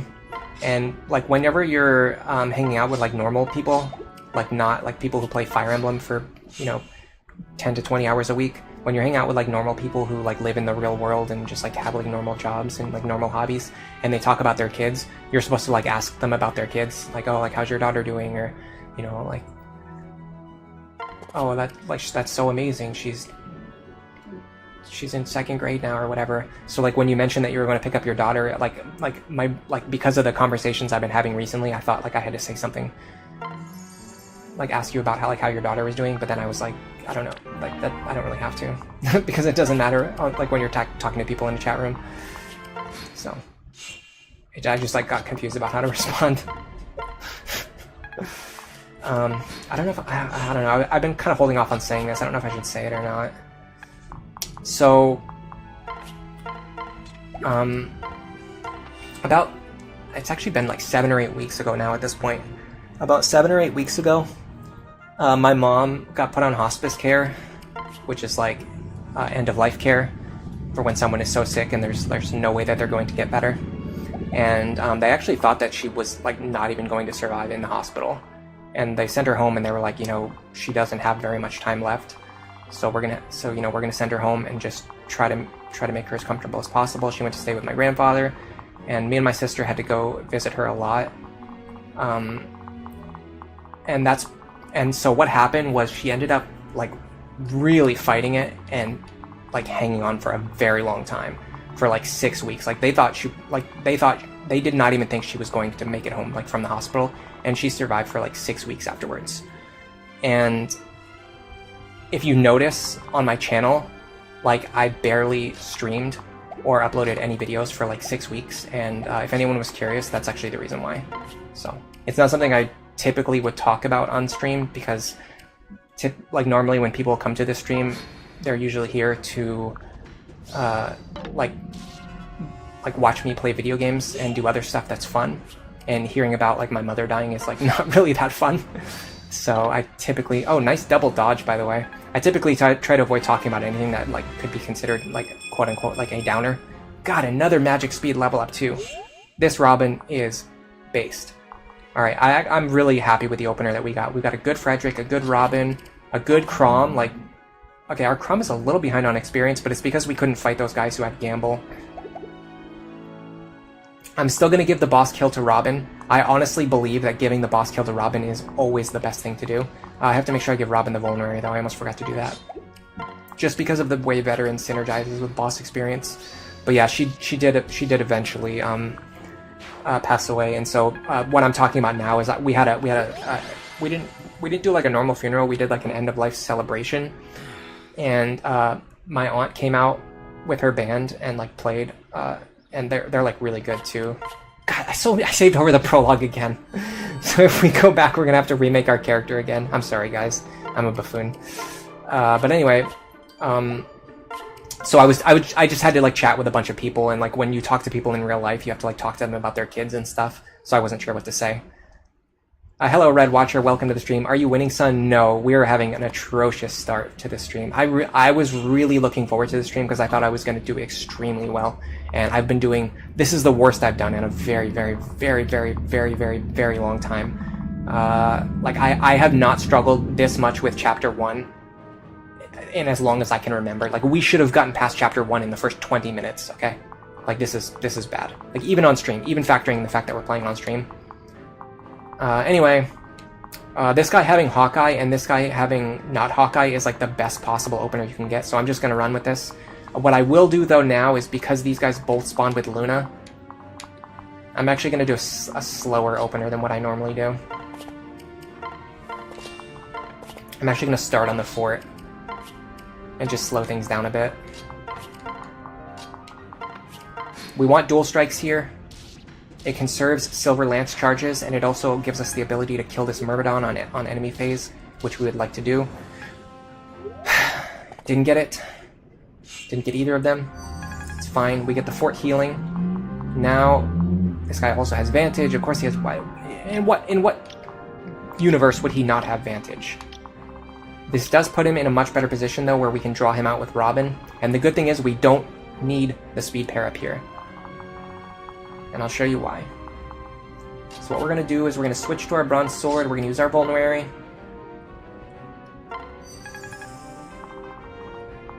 We're going to pair these goons up. Move them up here. I think... What is my hit rate? 70 is not great. So the thing is, if I use the Sully pair up, I'm guaranteed to survive even if I miss. If I use the Lisa pair up, it's better for my long-term goals of building supports. Right now, I'm very interested in my long-term goals of building supports. So I'm actually going to do this. So what happens is, even though he doubles me, I kill him before he actually gets to hit me the second time. And also, because he sees lethal, he'll always ignore Frederick and come after me. And of course, I miss, because I had to miss. Because this is the stream from Heck. People in chat are giving condolences. No worries about it. She's been suffering from lung disease for like close to 2 years now, so it's like, you know, I've kind of already like mentally prepared for it for a very long time. You know what we need to do? We need to switch back to green hair Robin. That's what's going wrong here. I'm not using the right Robin. So this is platinum. This is green. This is yellow.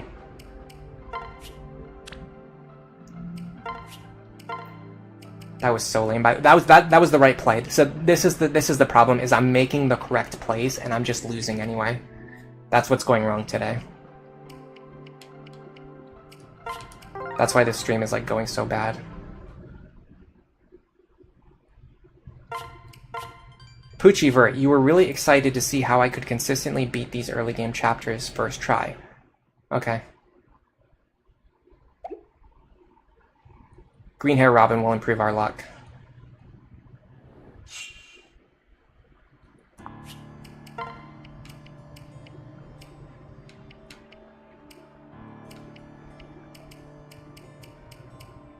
Cursor memory on. Right. On my mark.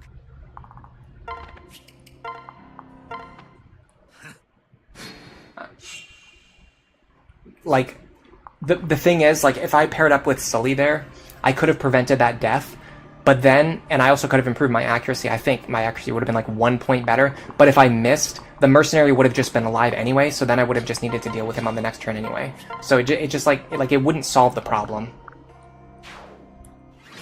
Pairing up with Sully there would not have solved the problem. I just had to not miss, and I missed, so I just missed, so that's it. If you miss, then you miss. Red Watcher says that was a warning. I missed it. What warning did I give?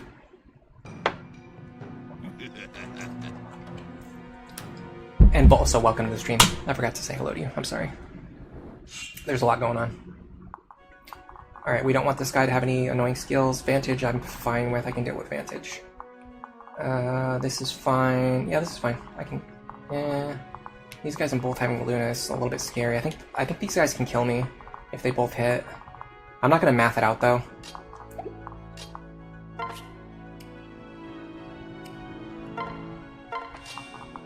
It's just a waste of time to math it out when, like, if I fail, then I just fail anyway. Like, you know what I mean? Like, if I fail, I just fail. So, really? What are you gonna do? What I could actually do is actually use this left-hand side strategy to pull away the guy with Luna. Let me try that.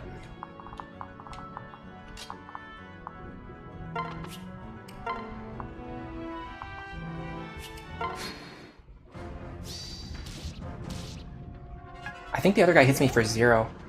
So I actually might survive anyway. Let me see. What does he hit me for? Yeah, he hits me for 0. I actually would have survived there anyway without doing this, but I mean, this is fine. Okay, I see one problem is I can't get Robin into a good position, a good angle to attack.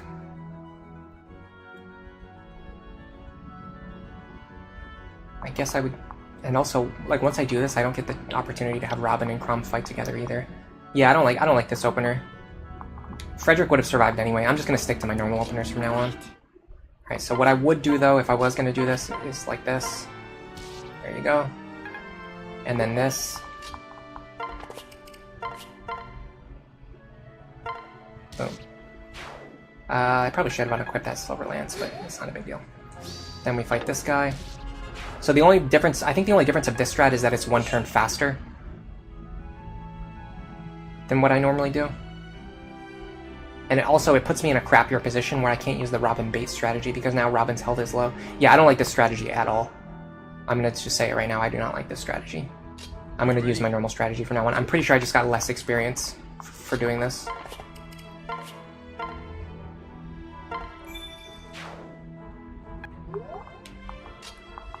I'm not a fan of that opener. I'm going back to my normal one after this. Hopefully we never have to come back to this again, though. Poochievert, that's why the bronze sword is nice. It's extremely accurate. Yeah, but then I don't get the home. I don't get tome rank. Again, I'm planning for the long term here.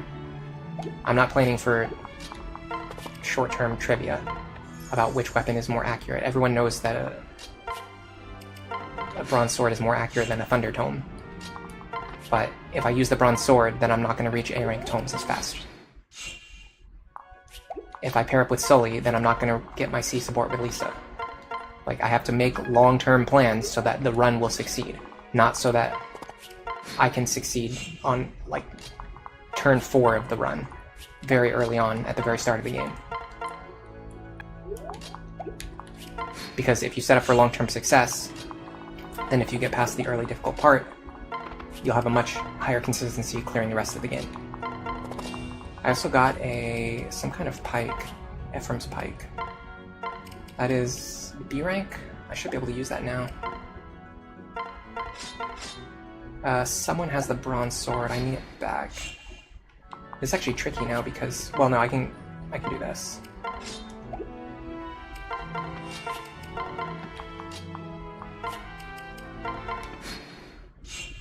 Okay, I need to trade again. I'll just hold the vulnerary. Why did I hit weight there? It's a boneheaded move.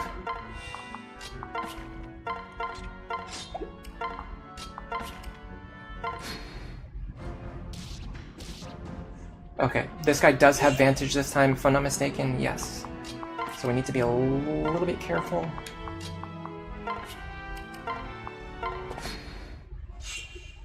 Okay. I want him to have the bronze sword. I want to not be equipped. I want to pair up with him.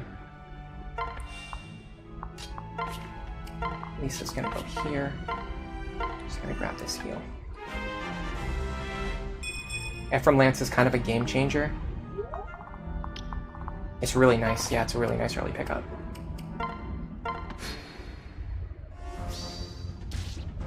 Okay, hold on a second. Red Watcher sent a really long message, but I am going to read it. Yeah, there's a bunch of believers in chat, and the thing is, this stream is going to be very long, so there's still plenty of time for me to get to Chapter 9.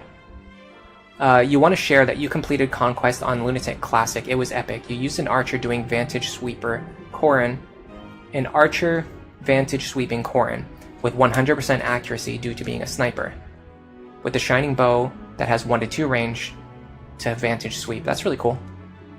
Yeah, Fates, I'm much better at watching other people play Fates than I am at playing Fates myself.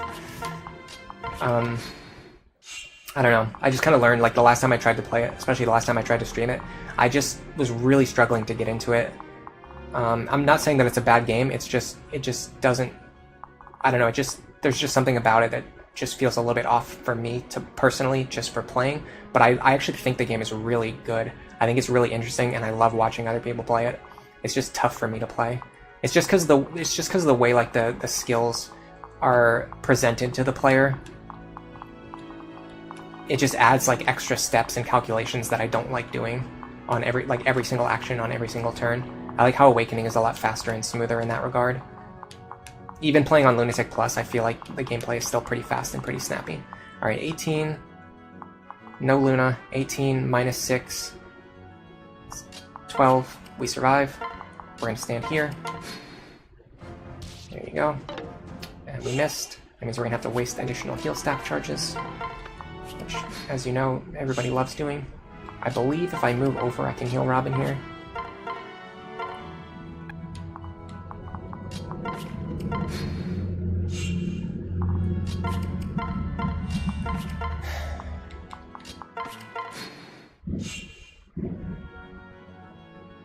This is going to be a problem. This is actually a huge problem. I no longer have any way to reliably kill this guy because of that miss. Literally every single possible thing that can go wrong this stream has gone wrong. This has been a disaster stream. There's no longer any way for me to heal or for me to survive. I mean, I guess I could use vulneraries. I'm not wasting a bunch of vulneraries on this. I'm just gonna restart. That was a bizarre outcome. You just have to not do that. Like I said, I have to plan for the long term, and I cannot afford to waste a bunch of vulneraries just based on the fact that not only did that guy dodge, but then he also chose to, like, move in the weirdest possible direction. Shall we then? Nope. No. Vantage, Hawkeye, Magic +2, no. Am I going to upload a Conquest video about my Chapter 11 and 12 clears? I'm not sure. I think that series is kind of dead, to be honest. I'm not the kind of person who feels obligated to finish something just because I started it. If I'm not having fun, I'm going to stop, and I wasn't having fun with that. Yeah, we lost the Ephraim Lance, but it's not that big of a deal. We'll get something else different instead. You always get something. Okay, this opener should be fine. This guy having Luna is a little bit of a problem, but he's also the least likely to hit me.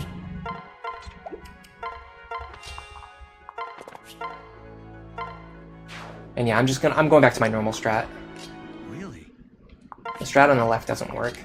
It makes it harder to set up a situation where Robin can fight the mage. In my opinion, this strat is much better. Okay, this guy having Luna is a problem because I think he might actually be able to kill me, or at least damage me. He can't kill me, but he can damage me. Okay, so if this guy has Vantage now, so this happens every once in a while. You get configurations where Frederick drops to very low HP. In that situation, if this guy has Vantage Luna, which he does, I have to put some extreme healing into Frederick, which means I have to grab this Vol and I have to use it right now.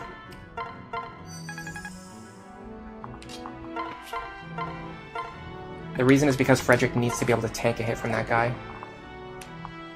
These guys also moved into a dog water position. This is actually a huge problem. Are you kidding me? This is crazy, guys. This is absurd. I don't know what is going on today. I'm going to explain what happened, but basically there's a rare situation where those guys move into a range where they have overlapping attack ranges. The fact that they did that usually wouldn't be a problem because I would have passed Crom over to Robin, and then I could move Robin into a range where I could separate them. But because Frederick had to use his vulnerary to prepare to fight the mage on the next turn, I couldn't grab Crom and then also move Robin. So it was just like, again, it's just like a cascade of like multiple things going wrong in a way that like doesn't normally happen.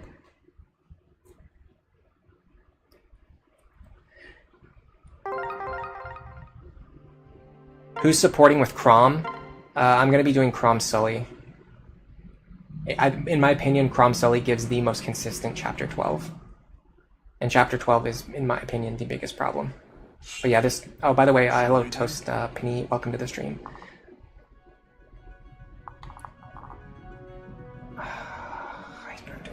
I'm not dealing with that. I want that guy to have at least pass, and then one other skill. There it was, Puchivert. You knew that I wouldn't finish the run, but the videos were really funny. Yeah, but the thing is, I have like 10 videos that I want to put out, and I'm very slow at editing videos, so I don't want to waste time editing a video for a run that's not going to continue anymore. Yeah, it's sad, but it is what it is.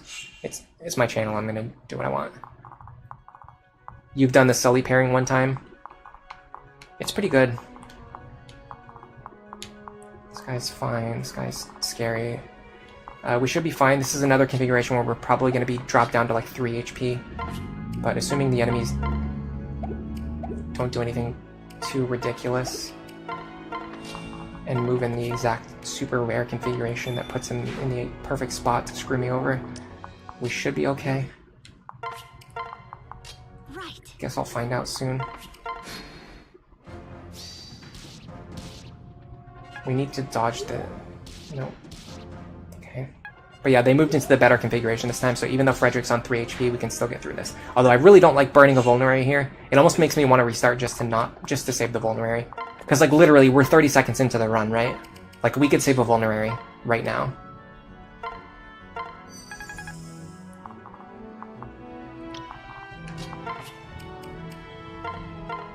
Just by restarting. I'm not sure. I don't know what the correct play is. It's probably, like, if I was going to be a genuine, like, munchkin, I really think that resetting here would be the play. To save that vulnerary, because there's no reason to use it. I can always save it. Ooh, that's nice. Free experience for Crom. Okay, if you're standing here, we should be fine now.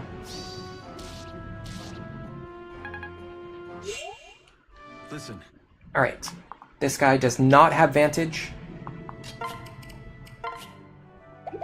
However, we don't have the HP that we need, so what I'm going to do is I'm going to give him the bronze sword, transfer over Robin, separate these two, and we should be able to pick up the kill with the bronze sword.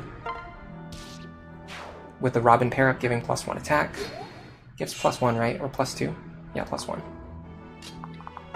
We can heal without the Robin pair-up here. I'm gonna have to take a bathroom break soon. Weapon rank is fine. Probably like the least valuable outcome, if I'm being totally honest.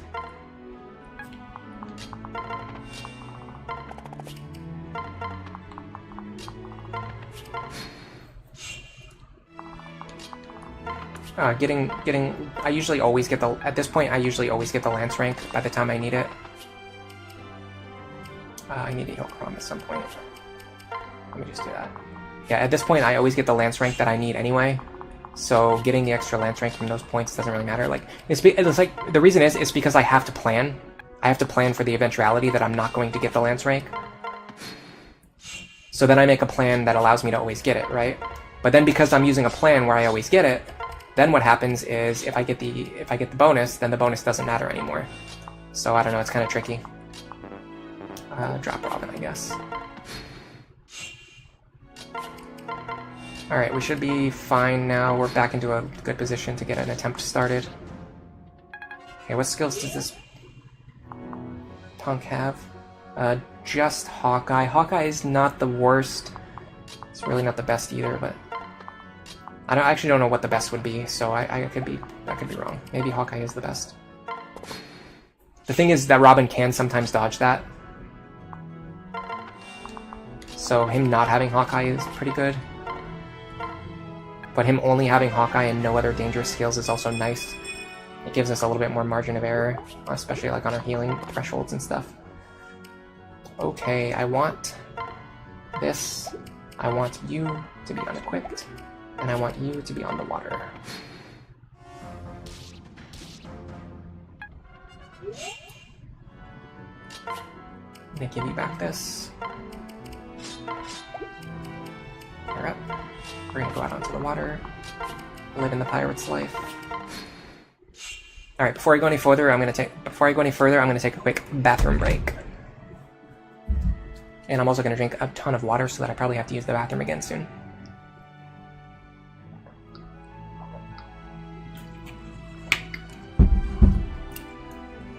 Vantage Plus, honestly, I honestly think past Vantage Plus is probably the best combination, because I'm typically going to enemy face him anyway, so Vantage Plus ends up not mattering. In an Iron Man context, I don't know, probably in any context, because you're going to always restart this chapter anyway. Let me take a break really quick. I recommend everyone else get some water as well, because it's delicious, it's good for you, and you're probably more dehydrated than you think you are. So go get some water as well. I'll be right back.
Alright, I'm back. Although I'm actually eating a carrot right now. I don't know if you guys can hear it. Let me know if you want to hear some carrot crunching sounds, or if you want me to mute my microphone. Because this is going to be a long stream, and I just have to eat. Okay, so here's the thing. Oh, Bronze Vixen, you wish you were better at Awakening. Toast Pan, you're actually better at Awakening than Fates. I'm definitely better at Awakening than Fates, for sure. You guys are saying that you think past Hawkeye is the best on this mage. I really disagree. In fact, I strongly disagree. I think past Vantage would be way better because, again, I'm always going to fight him on enemy phase anyway, so him having Vantage literally doesn't matter to me at all. And if he doesn't have Hawkeye, I can dodge his attacks, which means I can save staff charges. Can you guys hear this carrot sound? Just let me know. I'll mute the microphone if you hate it. If you like it, I'll just, I don't know. If you like the carrot sound, you're probably a freak. Have I played Fates? Oh yeah, I've played it. I've beaten Birthright and Conquest on Lunatic. I actually have not beaten Revelations yet.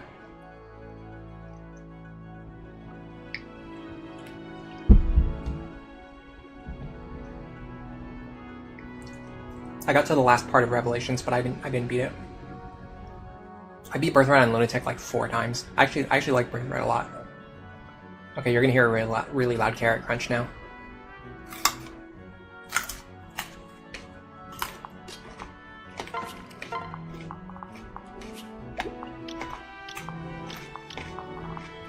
How loud is that?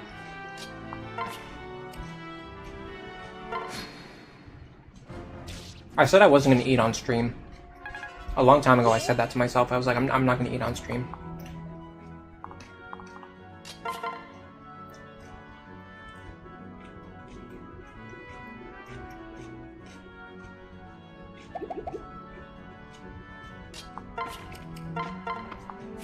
Today I broke that promise.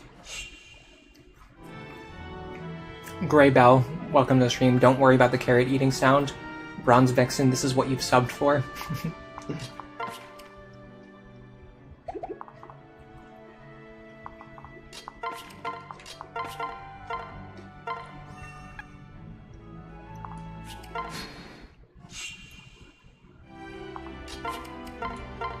Okay, he should deal 18 minus 6. He should deal 12 damage, so we should always survive here.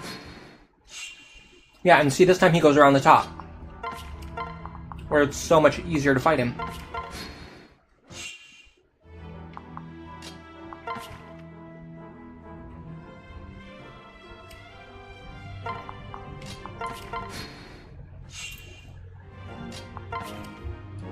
The reason I'm doing it this way is because the 3% crit chance is lower than my, like, I don't know my exact miss chance, but it's probably closer to 10% than 0%.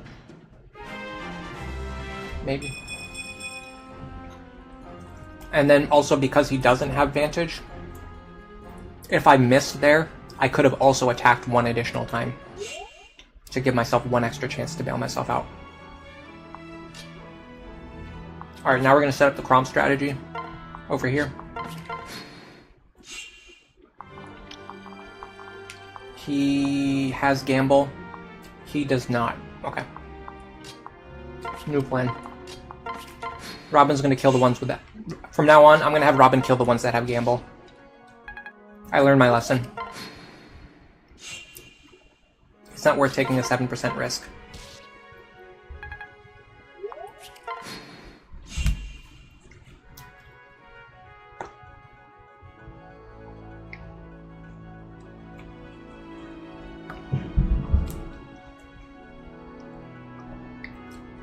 Poochiebert, you usually go for the kill on player phase if he doesn't have Vantage.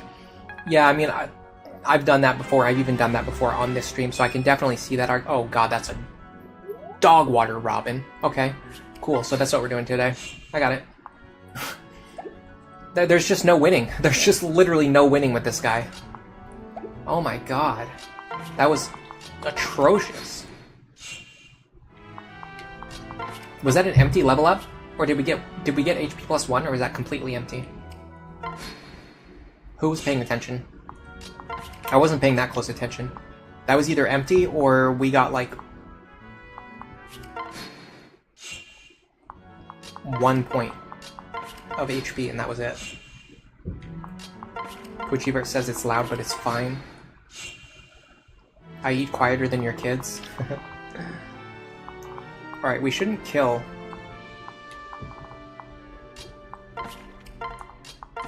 So we can actually go like this. I wonder why that idiot thinks he has a higher priority than the guy with the axe. I guess because the guy with the axe thinks he's gonna miss me anyway.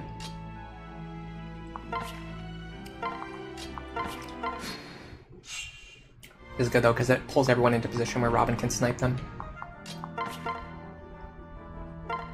Now because we low-rolled magic, we get to fight additional times and gain additional experience. That's the one good thing. In fact, because we low-rolled on Robin there, I'm actually going to invest more resources into Robin. I think that's intelligent. Typically, I'd be giving more experience to Crom. But because we low-rolled on Robin, we really need them to gain extra levels here.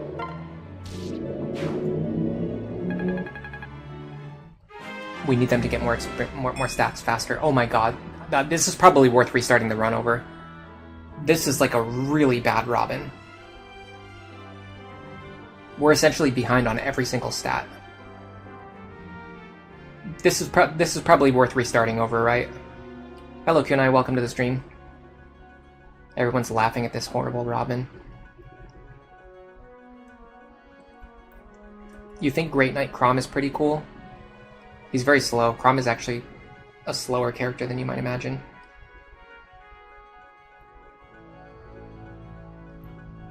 My reactions to the bad RNG are actually the reason you love the reason you love the stream.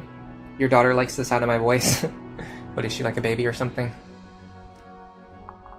I can't imagine any like adult human with a brain liking my voice, but who knows? I didn't really expect like my videos or my streams to ever really get much like views or any traction. Coming up with ideas to bounce back from the bad RNG is interesting. Yes, I do actually fully agree with that. That's one of the things I love about Lunatic Plus. Yeah, I think I'm actually gonna restart here. I'm not gonna reset like for good level ups, but like come on, like our Robin is on level 4 and they still have almost their base stats. We can't move forward with this Robin. Lionhearted says don't restart. I'm sorry, I have to. There's no way. I'm trying to beat the game. I'm trying to beat the game under Iron Man restrictions. I can't go forward with a Robin who's like -3 on speed at the start. We would literally have to get we would have to go like +6 on speed over the next 6 levels to catch back up. Shall we? To like the goals that I want to hit. Focus is kind of terrifying because it's going to make it even more likely for him to crit us. But I'll live with it. At this point, I just have to get a run going. I just have to get something going here.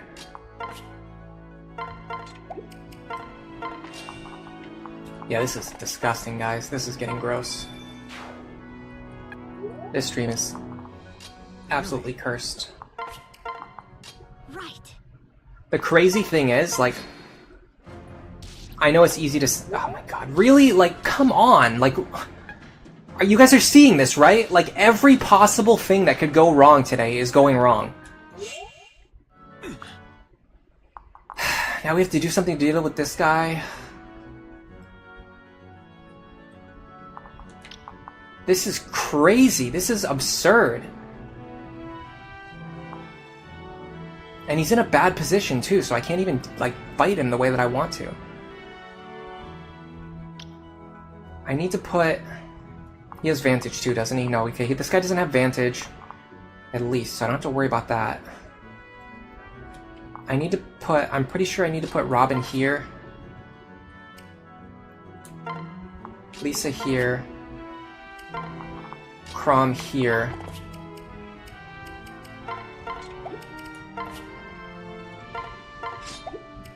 This should be fine. This guy, I can use this to recover, yeah.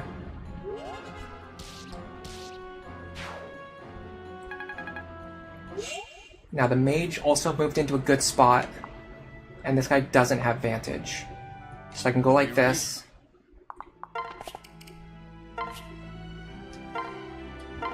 Kill this guy before he can do anything. And now we actually have a problem. The problem is, without the Frederick pair-up, Chrom is not going to deal enough damage to one-shot this guy anymore. And Robin can't do it either. Okay, we just have to reset. How many failed runs is this, by the way? We have to update the failed runs counter. This is crazy. This is absolutely crazy. I know we failed 2 earlier, and then just 1 more when we just got... and then another 2 after that, actually. And then 1 more, so we're on 7 now. And we haven't gotten past chapter 1. Like, how does this happen? How do you spend 9 months preparing, get to the point where you always consistently beat these chapters, and then fail 7 runs in a row? Like, how does that happen? And this is what I wanted to say. It's easy for me to say that. Like, I could just say, like, oh, like, I beat this all the time. You know what I mean? I'm just getting unlucky this one time. Like, anyone could say that, of course. I understand that. But literally, there are streams on my, like, in my archive. You can go back and watch, like, the last Lunatic Planting stream. And I got through this chapter in, like, 10 minutes. You know what I mean? Like, it's crazy that it's taking me this long. Shall we then? Well, I knew today was going to be a very long stream, but I did not know it was going to be for this reason. Also, this guy having Luna Vantage, I'm not messing with that. Focus doesn't matter if you manipulate the other enemies. That's also true, yeah. He won't even have the power of focus. My voice is nice to listen to, especially when you're calmly and confidently explaining the game. I should try to be more calm then. I'm getting juiced up today. I'm getting a little wild today. But come on, like, in my defense, this is crazy. Like, this is absurd. I can't remember the last time I had a run that was like, oh my god, Vantage Luna again. Really? So he got Vantage Luna again. Do you think so? Red Watcher, you want to seriously try Lunatic Plus, so please tell me, what should I aim to get on Lunatic? What skills to search for? Which specific builds and combos? Yeah, as Snow Warning mentioned, the Lunatic Plus team building video is really helpful for that regard. Honestly, watching what I'm doing right now is also pretty helpful.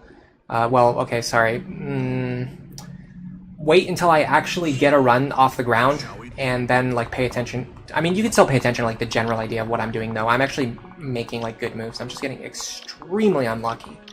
Like, if you do what I'm doing right now, you are not going to get this unlucky. There's no way in the world, like, anyone is ever going to get as unlucky as I'm getting right now. I have to make sure I impair Chrom. Don't forget to do that. I'll even walk you through this. I'll walk you through what we're doing. Okay, so Chrom goes over here, pairs up with Frederick. Chrom is going to be unpaired. We do not want Chrom to dual strike here. We're going to kill this guy before he does anything. If he has Vantage, it's fine, he deals 0 damage. If he has Luna, it's fine, you kill him before he hits you. If he has Vantage Luna, you have to reset. It's just not worth risking dodging. On enemy phase, Frederick will fight all 3 of these guys. He basically always survives unless, like, all 3 of them have Luna. Like, even if 2 of them have Luna, you still survive. So unless all 3 of them have Luna, he will survive. Robin needs to stand exactly here, and Lisa needs to stand just above Robin in this 1 empty square. On enemy phase, okay, really? Like, really? Like, really? Like, realistically? Like, really? Oh my god. Okay, let's update that. I'm gonna count that as a failed attempt.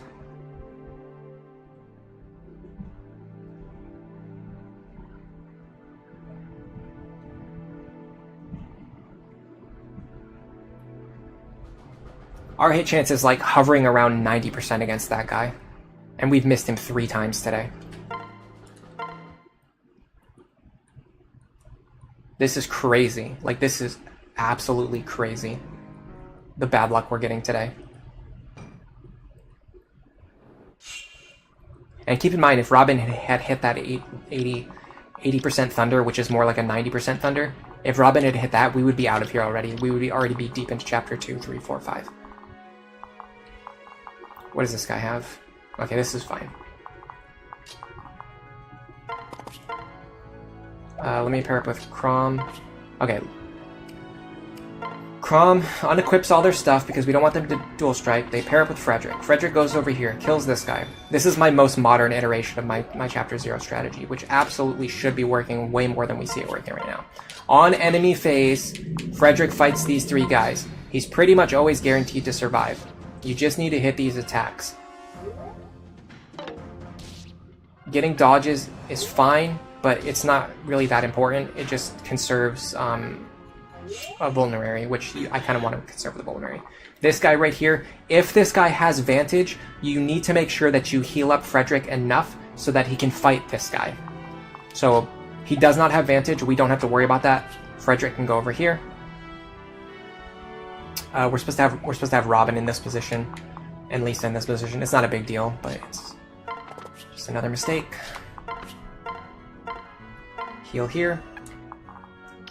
Now we're gonna grab Crom, pull him into the lead, re-equip our falchion. Yeah, we lost like 5 to 10 viewers because of me having to restart over and over again on Chapter 1, and probably because of me crashing out. Alright. Are you ready? Next, we're gonna go here. We're gonna aim for a Thunder Tome. If we miss, it's fine. Frederick would just take the kill anyway.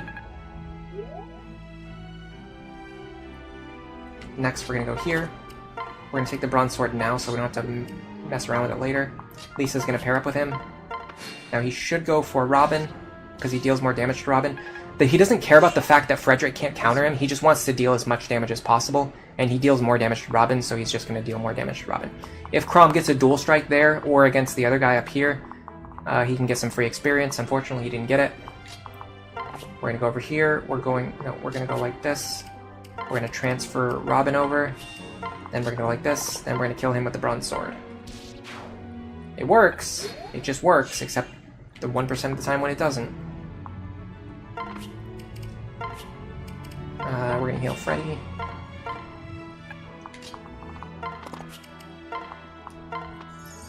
The RNG is not in my favor today. Yeah, no kidding. 86% is 96 true hit. Valid crash out. The chapter highlight videos are good, but they're kind of outdated because I started working on my Iron Man strategies after I started working on those. So they give good information, but there's like even better information that I've optimized even further ever since then, if that makes sense. Like I really think like the stuff I'm showing off in my Lunatic Iron Man planning streams is like significantly more advanced compared to the guide videos. I almost want to start remaking them at this point, which is kind of funny to think about. I'm not going to do it anytime soon, but I might eventually go back and remake, especially like the early ones, like the first few chapters, because I know I've optimized those to a much better extent. Someone said, Bronze Vixen said my voice has grown on them. Fair. That kind of makes it sound like you didn't like my voice at first, but oh well. I don't really care that much. I don't need to be loved by everyone. I just need to be loved by like one person. It's pretty much enough for me. Let's give you the vulnerary now.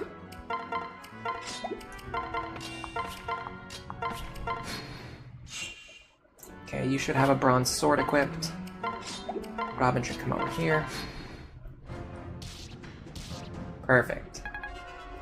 And we're going to repeat the same moves, only we're not going to get screwed over this time. The scariest thing is these mages still have a crit chance that's impossible for me to remove. So every single time that I'm doing this, I'm still at risk of just randomly getting sniped by one of these mages, and there's just nothing I can do about it. You just have to not get unlucky. Isn't that fun? But honestly, the chance is extremely low. Typically, it's nowhere near as bad as what we're seeing today. Okay. You're gonna go here. You're gonna go here. We're gonna move them up. You're gonna go...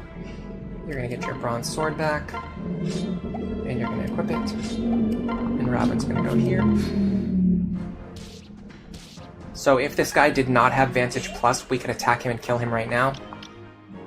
So that's the reason why people were saying they like the one with they don't like the one with Vantage Plus. But for me personally, I like this outcome. I'm fine with this. Just because I think enemy phasing him is the more consistent strategy anyway. You do face more crit chances, but you also have better accuracy considerations. I don't know if I'm phrasing that right. I explained the math, like, God, it was probably 30 minutes ago at this point. But I explained the math earlier. Okay, much better Robin. We're getting speed, we're getting defense. I'm happy with all of these things. Do any of these guys have Wrath? Yes, he does. No, he does not. Okay. I'm gonna kill the guy who has Wrath.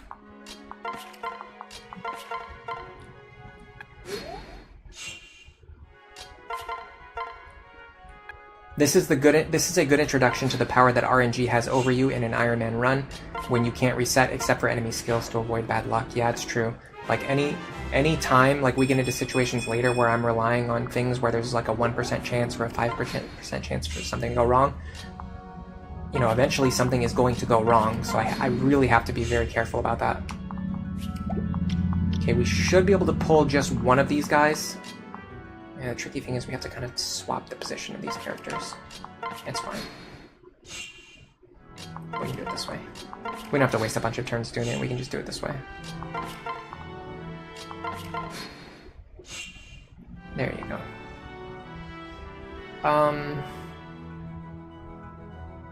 Corner's better. And Bronze Sword is better. Ooh, nice dual guard. I think Robin deals 12 damage to him, yeah, or even less. So actually now we can do something like this. Okay, very similar to what we did last time now. We're just going to keep our units up here. We're going to feed. That dual guard is nice because it saved me another healing staff charge. Alright, so Robin needs to hit this Myrmidon one time. It's kind of annoying because I have to get these characters in the right positions now.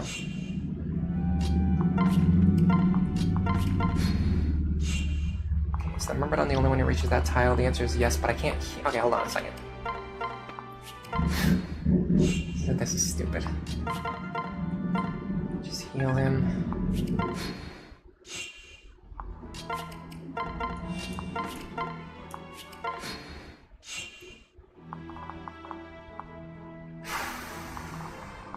How much does he do? 17. He's gonna deal 10 damage. We should be fine now.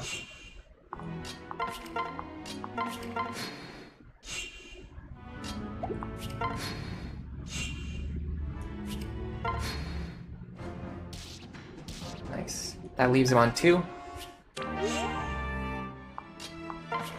I will give this one to Robin, I think. Or that. That works too, I guess. Does he have Vantage? He does have Vantage, okay.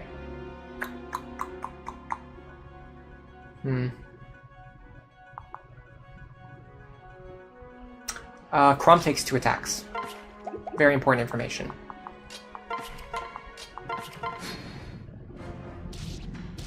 Now if they want to double up on him, he gets the kill anyway. And if not, then he just gets some extra chip experience. We have to be careful now though, because we don't take 2 attacks anymore.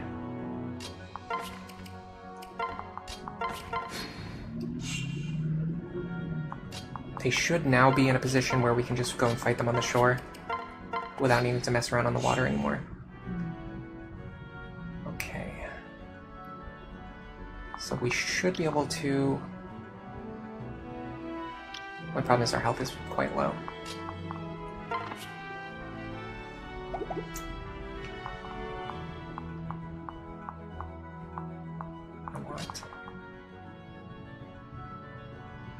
Yeah, I don't think I think I kind of jumped the I think I kind of jumped the gun here. I don't think I'm actually ready for what I'm trying to do.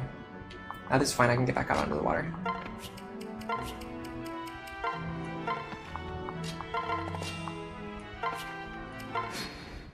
I'm playing like an absolute buffoon today.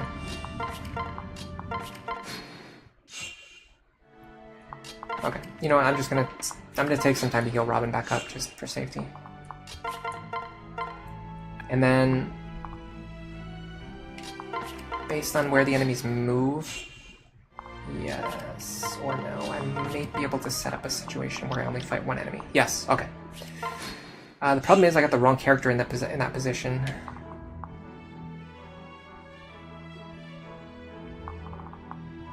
Well, if we're gonna give one kill to Robin and one kill to Chrom, we can just do it this way. And just hope we don't miss again. Wouldn't that be a joke? So this should push me up to the next level. Magic, speed, and defense. Perfect level up. Now, Chrom can fight twice, which will put me on 90 experience. Or Robin can fight once, which will put them at 30 experience. I think I value 90.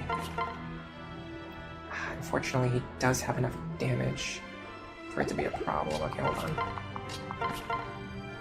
Let me do it this way then. I very much wanted to not crit there, so I got a little bit of fortune. Okay, we're fine. We're back. We're finally back into a position where we can finally do a chapter 1 attempt. Oh my god. Can you believe it? And again, we have a really nice looking Robin, a really nice looking Chrom.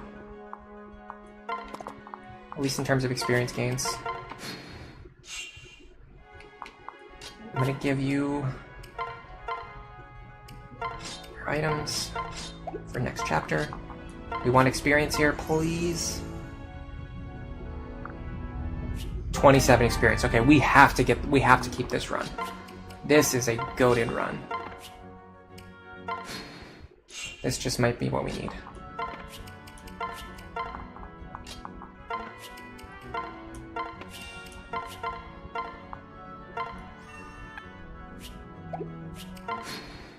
What does he have? Luna Hawkeye.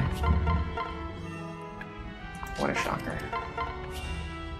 Make sure we unequip Chrom. We do not want any dual strikes. Okay, so the strategy of fighting the boss, you just unequip Chrom and then have Robin stand here.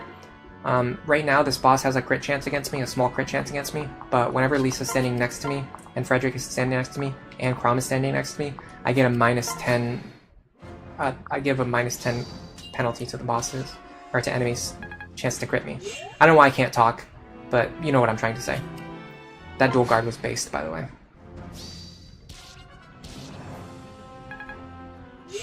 Now, I don't think he has Vantage, but I'm going to heal back to full anyway. I'm actually ahead on healing stats already, so I might as well just get Lisa the extra experience at the cost of using a few stabs that we don't need. Beautiful. Magic. Magic's the only stat that really matters for Lisa. Speed will eventually matter in, like, 16 chapters. HP and defense are always nice. Okay, we got a really sick-looking Robin. He's actually fast enough now. This Robin is so good that the situation we got into last time won't even matter anymore because we don't need to pair up with Sully to avoid being doubled by that mercenary. Frederick had some deep insight while clearing that gravel. Alright, I'm gonna save here. I'm gonna keep our prologue save like I was supposed to be doing to begin with. Hello, Cat V. Welcome to the stream. You're just lurking today? You're rooting for Green Bin? What's Green Bin?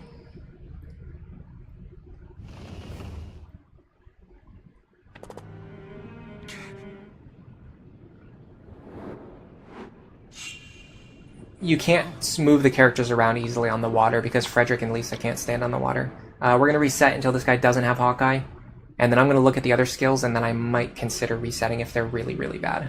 If they're not too bad, then I'll just live with it.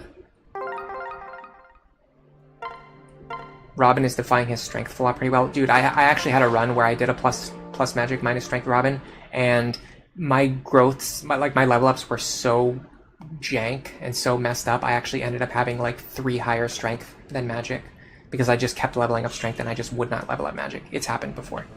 It'll probably happen again. This is fine. This is... this kind of sucks. This is going to make some stuff we have to do later more tedious. don't know if it's worth resetting for, though. Probably now, because these guys both have Luna. I don't want to deal with that. I don't care about specific enemies, but like if too many enemies all have Luna, it's something that I have to consider. The worst part is, too, by the way, that like this hammer strategy is one of the biggest like RNG checks of the run, too. So no matter what happens here, like there's, considering all the bad luck we've already had so far today, there's still a small chance that we still get hit by the hammer. No matter what I do, there's always going to be a small chance that I get with the hammer. Yeah, this is a night and day compared to the last Robin we had, who only leveled up +1 HP. And then I think on the next level he got +1 magic and nothing else, which is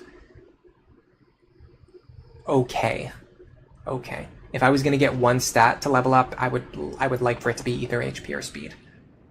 But still pretty bad. Oh. Growths are so high in this game, you should usually expect to get like a +1 in like half of your stats. Oh my god, really? You really want to have Hawkeye, don't you?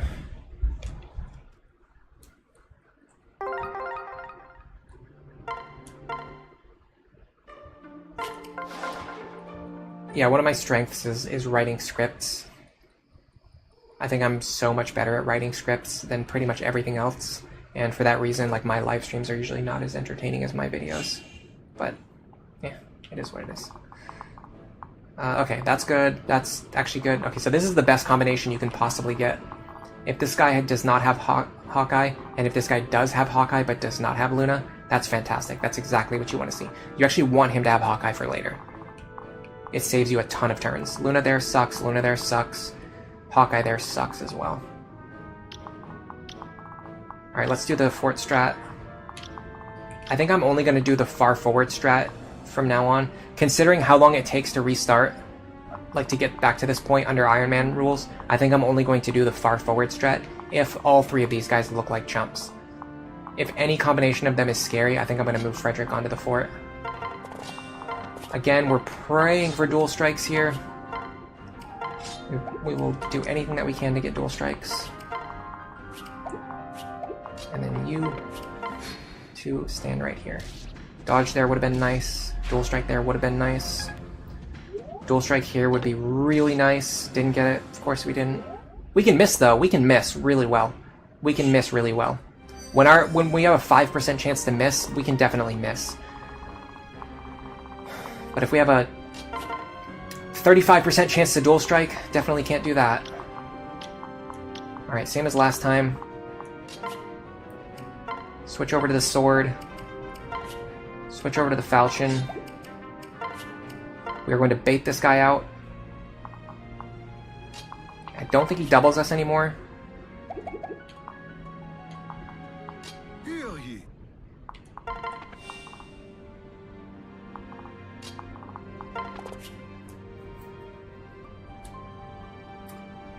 I want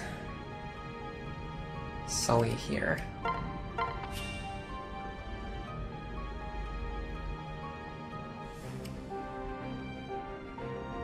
Yes. Sword guy. I probably should have highlighted those ranges before I did all this. Sword guy is the only one who can reach Robin. We have coverage on all sides, and we're going to be building Lisa support. We need to hit this attack. Please. Thank you. Okay. We're in a really good spot now. We need to dodge the hammer now.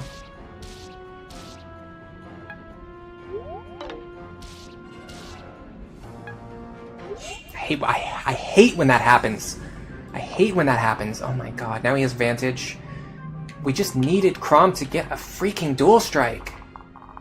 At any point in time. It didn't even need to be right there. It could have been at any point in time. He could have gotten a dual strike. And that would free up the path for this guy to reach us. Now we have to waste another turn killing these guys, and because this guy has Vantage, we also have to fight him again. The thing is, because he has Vantage anyway, I'm just going to enemy face him. Killing this guy right now on player phase is actually better, because now we don't have to deal with getting hit by him having Luna. Strength, speed, okay. Frederick's looking good. Now we're going to try to pull the archer. He can deal... Where's my calculator? I haven't even had my calculator in so long because it's been so long since we had a good attempt. He can deal 8 damage to Robin. Robin actually guaranteed survives here, which is nuts. Having said that, I'm very likely to heal with Lisa if there's any possible way for me to do that. I don't see how I would do it though. Not while also setting up. So what I should probably do instead is actually give Virion some combat. It's not ideal, but it's fine. Yeah. And if we separate these two, it sets us up for next turn. There you go. Dual guard. Clutch. Watch me get the dual strike on this one. Yeah, there you go. That would have been nice, wouldn't it? Okay, our health is getting low, but it's not as scary as it looks. We can calc exactly how much these guys do to us. 4 plus 6 is 10. They exactly kill us if they both hit, and they both have Hawkeye. In order to avoid that, we will burn our first vulnerary, right? No, I won't. I can save a vulnerary.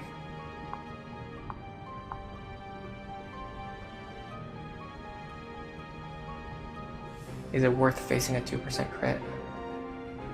After everything, and an 83% miss chance after everything else we've done today?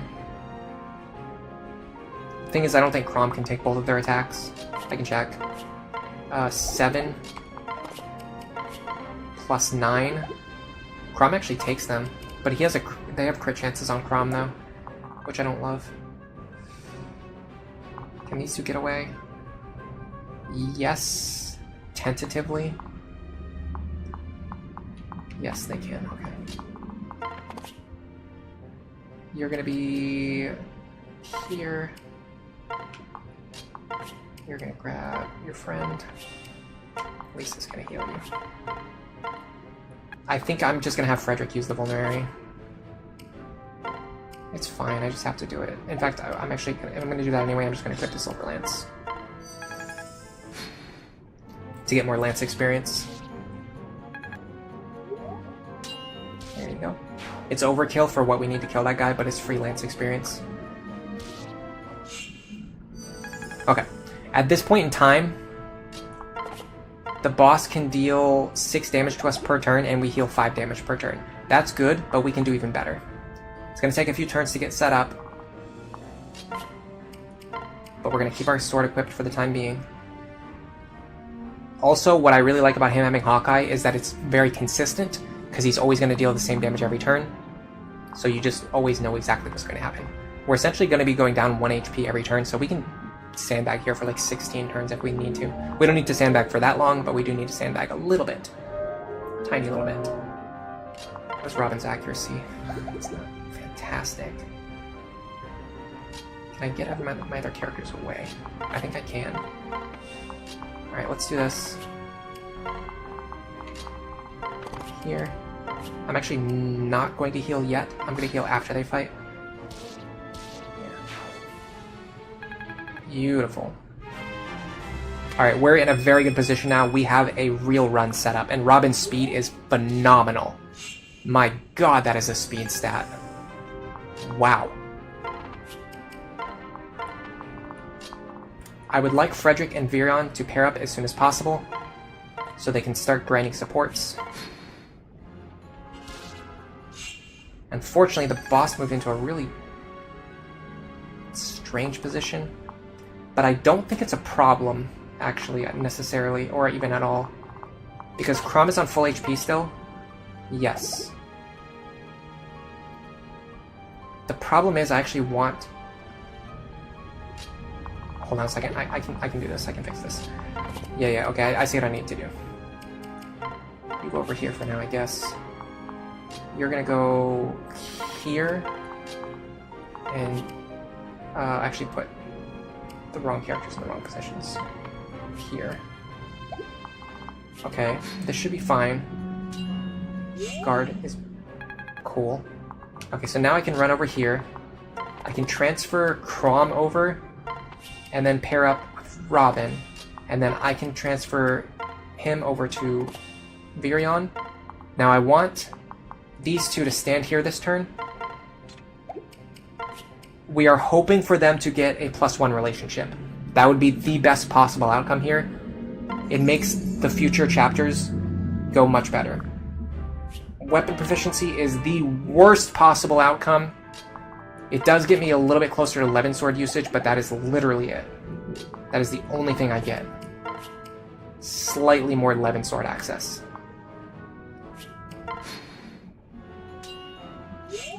Guard is nice though, but not really that big of a deal. Now I'm going to... They can't get out on their own, right? No, but if I pair them up with these two, I can get them out of here.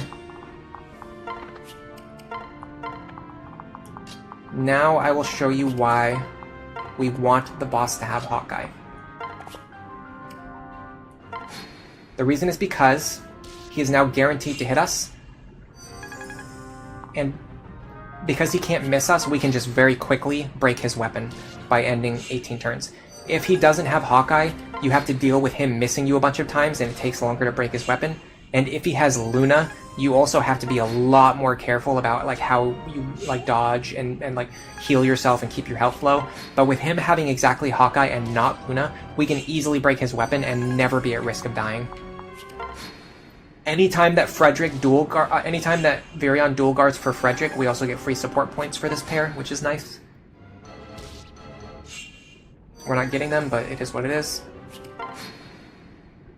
Is there a point in the game where you don't have to reset for skills anymore? Yeah, for sure. It's honestly only like the first few chapters where you have to. The further you get, the less it matters, because you actually later on will actually have the tools to deal with like ridiculous enemy skill combinations. The reason you have to reset so much early on is because we literally have no tools. We have nothing that we can do. So if the enemy rolls, you know, like if an enemy, you have to kill an enemy with Robin and they roll Aegis Plus, that's it. That's it. Like the run is just over. Or you reset for skills. So, but later on, if an enemy rolls like the worst possible combination of skills, it's still not even that bad. Because it just usually just means you just have to use an extra rescue staff to get rid of them. 5, 4, dual guard. 3,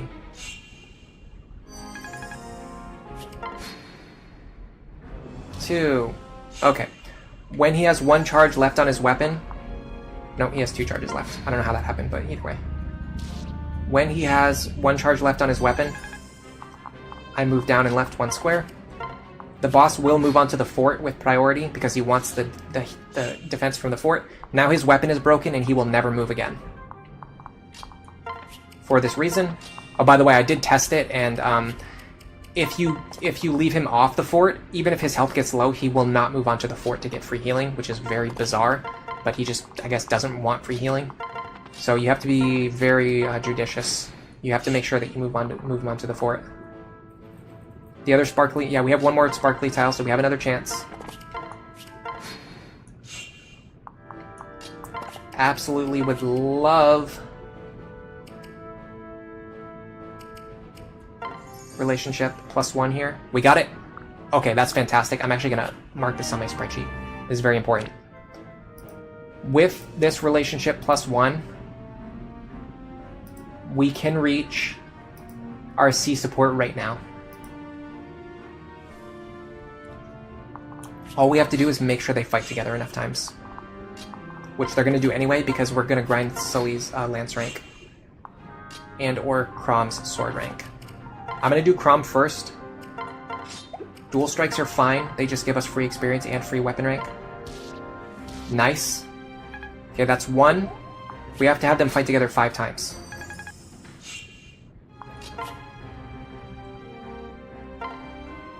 Two. Nice, another free weapon rank on Sully. That's awesome. Okay.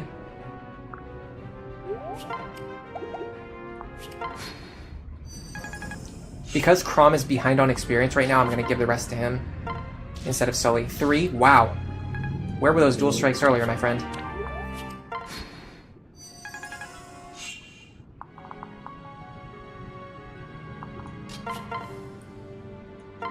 Four.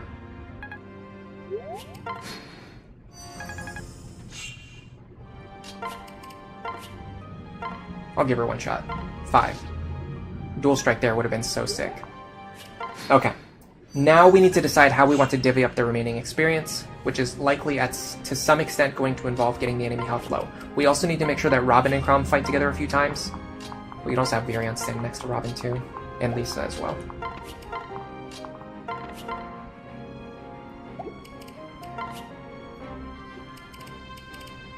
We don't want dual strikes now because it just wastes Thunder Tomes. In fact, misses here are actually really good because we still get the support points. 2. 2's probably fine. And then I also want to do Robin and Lisa like one time just to make sure they get close. Actually, I'll just do this.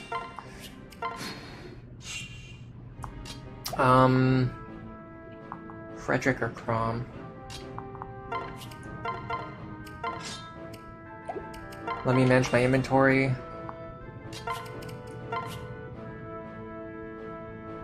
Yeah.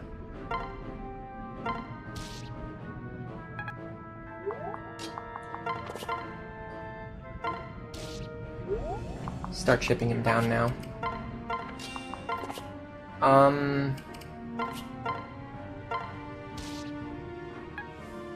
Because we're pretty much at the we're pretty close to the experience decay floor at this point. Yeah, if I can get his health low enough that I can set up a kill for Robin.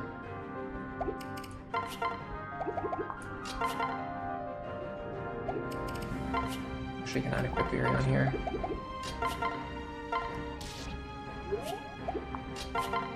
Again, Robin getting the boss kill experience is the best possible use of the boss kill experience, because we do get the 1.5 multiplier with Veteran on the boss kill modifier. Hello, Paulo. Welcome to the stream. Good to see you today. Crom and Sully build support slower. We got the +1 from the shiny spot, though. That's why we fish for the shiny spot. I have it routed out already. I have it routed out, so I try to make the best use of every single shiny spot in order to build supports, which you're about to see now. So we got Crom, Robin, we got Crom Frederick, and we got Crom Sully C support all before Chapter 2. We also like to see Robin Lisa, which is why we had them fight together in the last chapter, and we did manage to get that as well. Robin Frederick, Robin Virion, and Frederick Virion are also nice, but not really mandatory. Typically those will only happen in like very specific cases. Technically, this is another one where the battle doesn't start until like I actually start making serious attempts, but this is going to be our first run at Chapter 2 today, and it's going to be pretty brutal, I can tell you that. The good thing is we have a really good Robin, but I will say our Frederick is not where I want him to be. Our Frederick is a little bit below where I would like for him to be. I think I can still one-shot this guy, which is good. Let me check how dangerous the enemies are now. That's the next most problematic thing. There was also something else I wanted to check. Okay, it is, yeah. So these, I was thinking about the potential of this square, but it looks like these two have overlapping ranges, so it's not going to work the way I want it to. Because if I could utilize this square, I could control this guy's movement a lot better. Well, actually, you know what? If I had an axe fighter I could put here, it would work. But they don't give you an axe fighter until next turn. Otherwise, who would go here? Crom. Because Crom survives no matter which of these two guys attack him.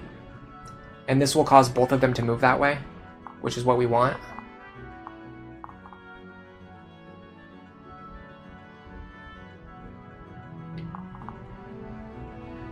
I don't know, it messes up too much of what I normally do with my normal strats. Let me calc Fred's combat here. So normally the square I move him to is this one, where he fights these three enemies. So 23, plus 26.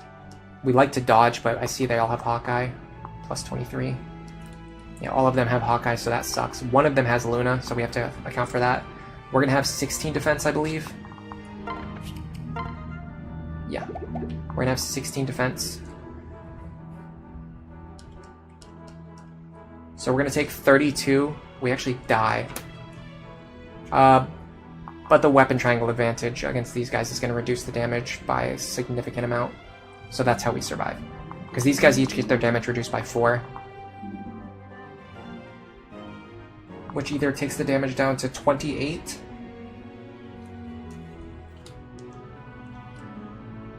It takes the damage down to somewhere between 24 and 28, depending on which ones have Luna.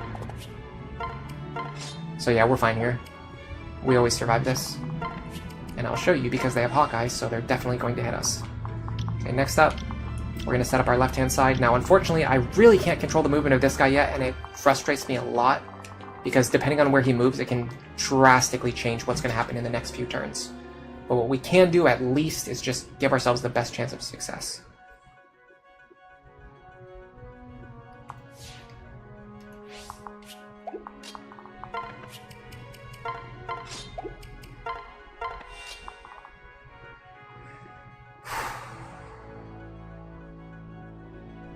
I want Virion here.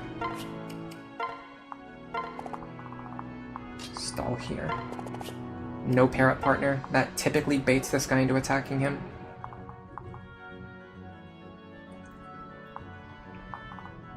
Next up, we're gonna go for crits and dual strikes here. We need any kind of good luck that we can get. I will take it, so I'm gonna equip the rapier. Alright, let's see what happens. He goes for stall anyway. Maybe I want him to go for Crom. It's actually worth thinking about.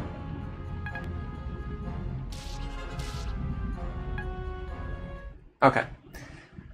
Luckily, the Lance Fighter actually moved into the spot that I want him to be in for this turn. This gives Frederick a lot more safe space to stand. This guy having pass kind of sucks, but it's not the end of the world. This guy having Vantage, though, kind of makes it very difficult. Let's see how many of these guys we can safely fight. We can definitely fight these two. What about this guy? We should be able to fight all 3 of these guys. I'm almost certain of that. I'm almost positive that we can survive all 3 of these guys. I've done this math before, but I'll do it one more time just in case to check. 26 plus 22 plus 26, and then this Lance guy is going to lose weapon triangle advantage. We have D rank axes, so he won't take -1 from the triangle itself. I don't think. But he will lose 2 attack from his lance. A rank bonus. So that would be 72.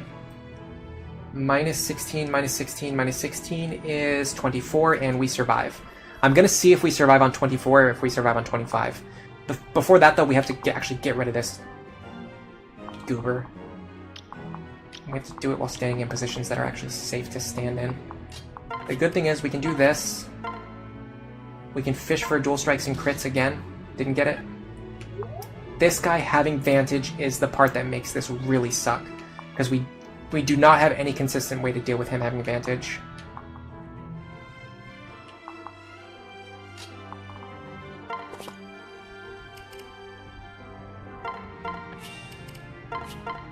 Pretty sure we just have to hope for a dodge here. Got it. If we didn't get that dodge, I think I could have still recovered by using stall to move Sully in front of Crom. Instead, now I have more options. Okay, let me go back to what I was doing on the right-hand side now. So now that I know what the right-hand side looks like, I'm going to go like this. I'm going to take the axe. Vake does not need it. This is the reason why I don't like using Vake for my Iron Man route, is because the axe is so important to have in Frederick's hands, and I don't get another opportunity to give it to give an axe to Vake for a long time, which unfortunately slows down his training. Next up, Muriel's going to go over here. We're going to give the Fire Tome for consistency and also to conserve charges. Then we're going to get our Virion pair up. Stall will remain unpaired. I'm actually not going to heal him. 1, 2, 3, 4, 5. Yeah, because I want him to be standing on this woods tile for more movement next turn. In fact, hold on a second. How much movement does he have? 7? 1, 2, 3, 4, 5, 6, 7. Lisa can go 1, 2, 3, 4, 5. Okay, he still goes further than Lisa, even with a wood tile on the way. So yeah, Frederick always survives here. He's going to start chipping down these freaks over here. These absolute freaks of nature. Just start chipping him down. Putting him through the wood chipper. Now, if I'm not mistaken, this guy has Vantage. Of course he does. Actually, nobody over here has deadly skills. This is really good. This is very, very good. This means we can actually feed these kills to whoever we want. None of these enemies have deadly skills. This is kind of clutch. Alright, we have to make sure we get rid of this guy, though. So let's start by doing that.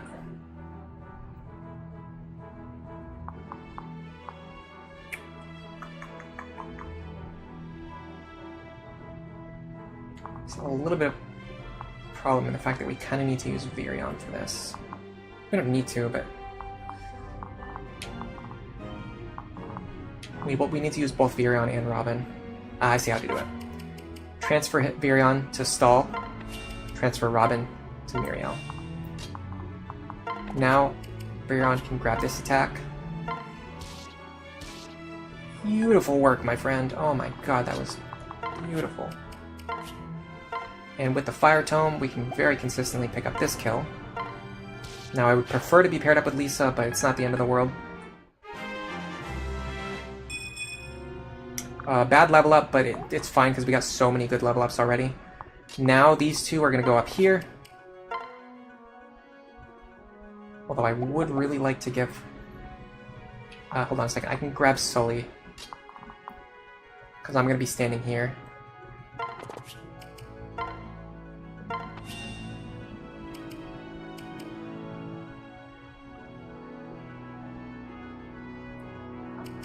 I didn't do my math before I moved, so I'm going to have to use a vulnerary here just for safety, because I don't know if I'm alive or not. Next up, you move here. Yeah. And you go here. Now, we do not want the enemies to split between north and south. Sometimes they do. I probably could have moved more units into the bottom left corner to bait them further south, now that I think about it, but it's fine. They went they went south anyway, or they went kind of mid anyway. Now we're going to put Frederick here with nothing equipped. He will take 3 attacks, though. It's kind of scary.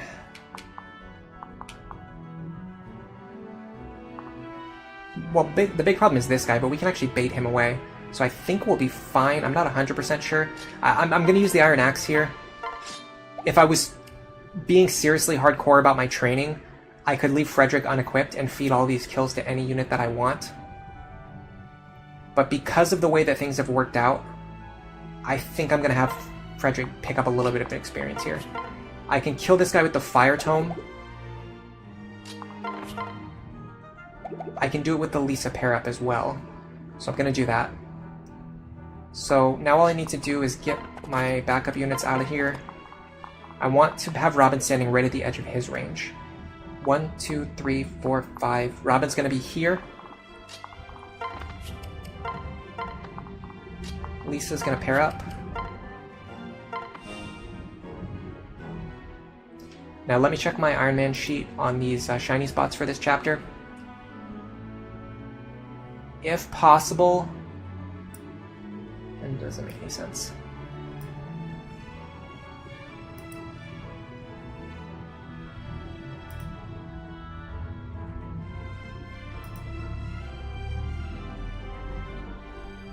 What is happening? I think this is not my ideal setup. This is actually what I got. This is like notes from a previous run. I see what I'm looking at now. The target is...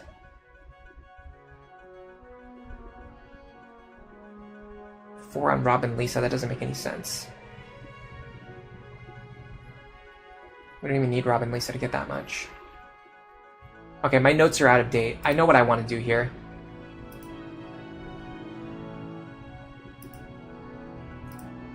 Sorry guys, I have to make sure I do this correctly because the support ranks are very important. Yeah, this is the chapter. Actually, this is the chapter where we want to do Robin and Chrom, because if we get a shiny spot with them, we can immediately jump to their B support. Let me double check that. Unfortunately, my notes are not up to date with the strats that I've been using recently, and I just want to be 100% sure that I'm doing it correctly.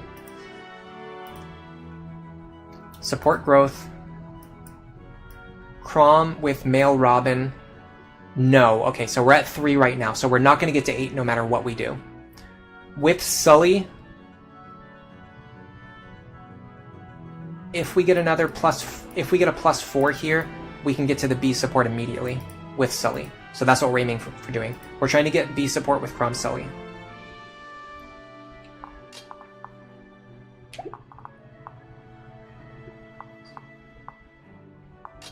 Chrom should be safe here. Vake can just move out of the way. We pick up this kill. That also makes it so Frederick only gets attacked twice instead of 3 times, I think. Well, no, because he's going to kill these guys. But it's fine. I think I wanted Frederick to level up anyway. Oh, speed. No, sorry, strength. Very nice. That strength might actually give us the kill threshold for an upcoming fight. Okay. This, I think I'm okay with.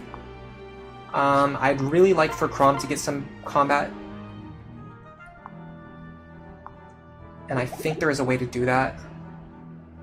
But I have to be very careful about how I do it. 1, 2, 3, 4, 5. 1, 2, 3, 4, 5. 1, 2, 3, 4. 1, 2, 3, 4, 5. Okay, so this guy ends up in this square no matter what. That means if I put Chrom here,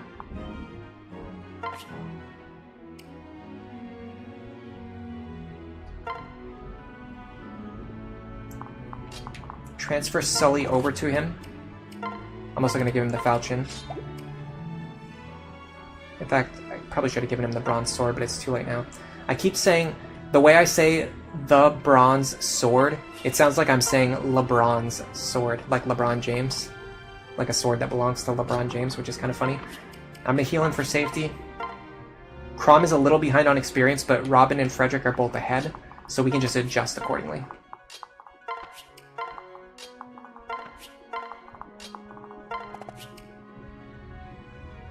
And by the way, when I looked up the support growth, it looks like Sully and Chrom actually get C support at 3 points. So we didn't even need them to get the +1 there. It's making me wonder who I was trying to get the +1 on in previous attempts, but I'm not sure. In this chapter, the +1 is very important though. The crit is fine. It means we lose like 1 extra round of combat's worth of experience, but it's fine. We got strength. Still no speed. We're actually pretty behind on speed. At this point, it's possible to have a Chrom with 10 speed. It's not even that unlikely.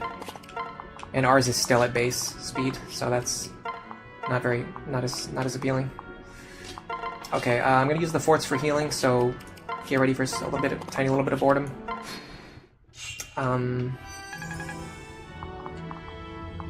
Go up here. I need to conserve my heal staffs, so I just have to do this.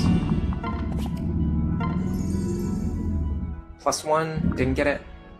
The other +1 is actually a lot harder to get too. It's actually pretty difficult to get the other shiny spot on this map, so we might not get another chance. It's fine though. It's totally fine. Robin Chrom is by far the more important support, especially to get done quickly. Chrom Sully is just like, it's nice to have the extra stats, but not essential. Let me see if chat's bumping off right now. I should reforge it. I should forge it and name it LeBron's sword. Unfortunately, there's not really any reason to forge the bronze sword. If I was going to forge it, I would absolutely do that. Maybe we'll do it for one of the items we do forge. Like LeBron's Flux. LeBron's Tome, something like that. Because we are going to forge a tome very soon, but we're just not, like, we can't afford to waste the money to forge a bronze sword. It's just not worth it. Did Crom and Sully get the +3 last chapter? Oh, you know what? That's what it is. The reason I like getting the +1 on them is because it helps prevent the situation where Crom Frederick get the 3 and then Sully gets rounded down. That's probably why I was thinking it requires 4 points. It actually doesn't. It's just that Sully was getting rounded down to 2, and so the +1 helps her go back up to 3. That's what it is. Okay, this is another situation where we want crits and we want dual strikes. However, we will use the Fire Tome. We also want Lisa with us. I think... what skills does the boss have? I didn't check earlier. I don't really reset for the boss on this chapter. He does have Luna, so I'm going to want to keep these vulneraries with me. However, I should trade with Frederick.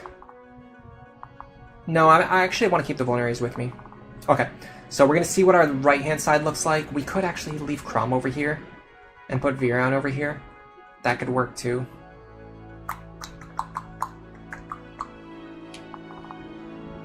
That might even be better.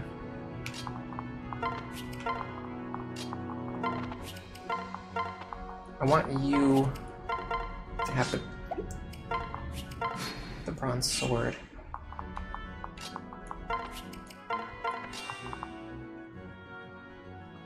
I need to be careful. I need to make sure that I can survive against the boss. That's something I don't always do because I kind of take it for granted, but it can be possible to get into situations where I can't survive against the boss. So let me check to make sure that's true. 25 minus 6. Yeah, we'll survive. Does he double us? No, because we got good speed level ups. Okay, this is fine. I might need to worry a little bit about the crit chance, but I don't think so, because this is 2, this is 1, so that should give me minus 10. Okay, so Fred here.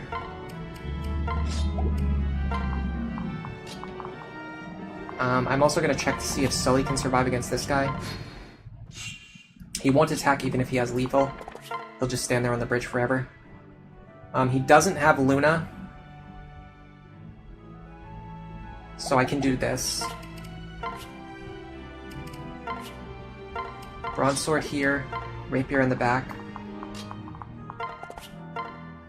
I can actually do this with the Virion pair up because I got the good strength level ups. But because of the way that things worked out, I want Virion to go with Robin anyway. No, hold on a second. I might want Robin and Crom together. I think I want Robin and Crom together because I need them to gain their support levels. Sorry guys. I really badly need them to gain supports. Even more than Sully and Crom. Is that true, or are they going to get their supports on the next chapter? I'm not sure. I feel like I remember it's important for them to get their supports though in this chapter and going into the next one, so I have to do it this way, I think. But the good thing is, we should be able to secure this kill.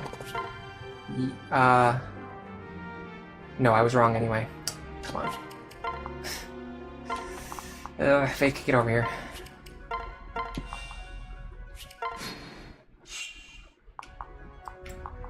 You know what? Let me swap them back.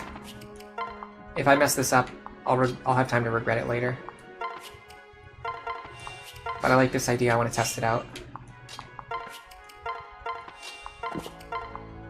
Okay, this should be enough for the kill now. Yes. Okay, I'm in a weird situation where the Frederick gives me enough to kill on the forest. The fake pair-up gives me enough to kill on the forest, but the Virion pair-up doesn't give me enough to kill even after he moves off the forest, so I just have to wait. Alright. So, when Robin attacks this enemy, it will trigger the linked AI of all of the other enemies. We really want a dual strike here. Didn't get it. Now this is going to cause this guy to run over here and attack Frederick and get killed. This guy's going to run over here and attack Sully. And help Crom and Sully start building their supports.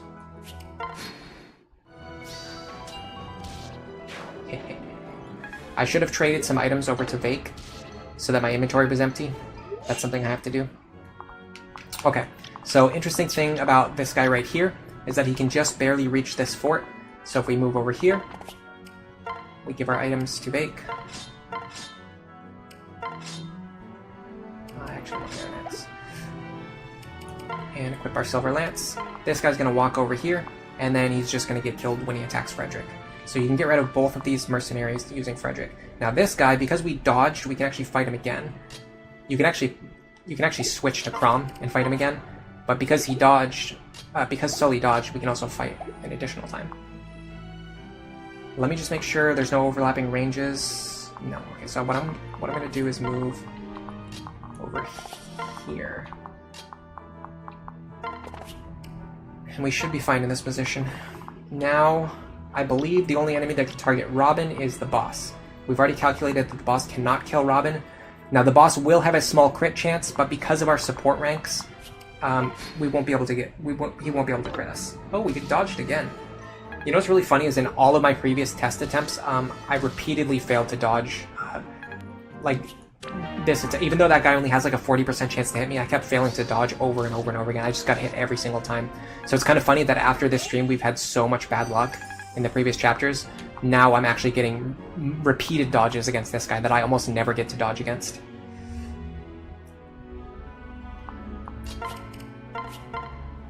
Because this guy has advantage, I'm going to do this. I'm gonna fight him one more time. This way. Now, for Frederick. We don't necessarily need to fight all of these guys right now. Depending on what skills they have, we might be able to fight them though. I believe standing on the plains, they will kill us, but standing on the fort, we might survive. Let me calc this. I haven't calced this in a while. I know this particular group of enemies, if one of them has Luna, Spear, Axe, if one has Luna and you're standing on the plains, they will kill you. But that's earlier in the chapter before we leveled up before HP, and we weren't standing on a fort. So we might be able to survive. Let me see. So, these are actually going to have 19 attack, not 22. Alright, we can just calc it. So they're going to have 6 attack, plus 6, plus 11. So 6 plus 6 plus 11, minus 6 from the fort, plus 8 from Luna Plus. We're going to take 25 damage. We actually survive.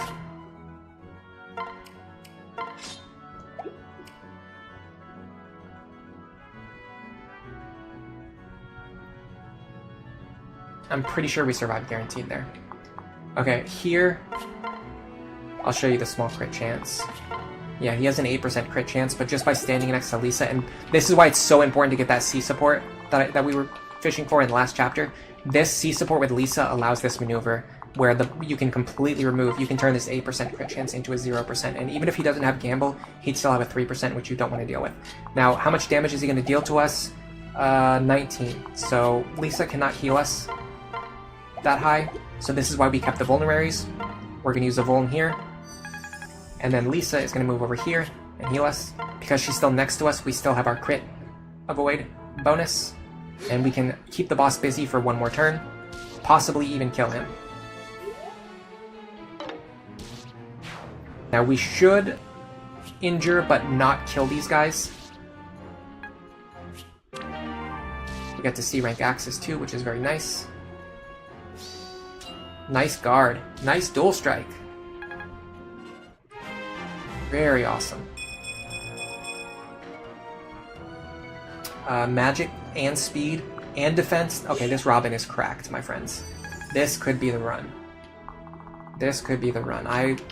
This is a Robin that I know can beat Side Story 1, Chapter 5, and Chapter 6. I know in my heart that this Robin can win the upcoming chapters. We just have to get there. Chapter 3 is a little tough. Chapter 4 can hurt you if you don't stay focused.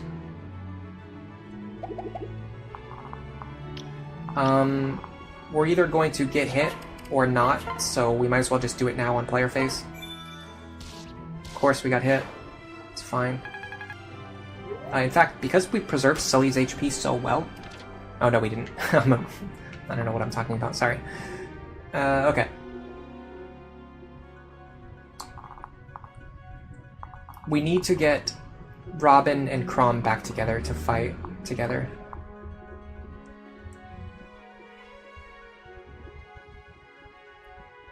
I would also really like it if Frederick could get another level, but I don't think that's possible.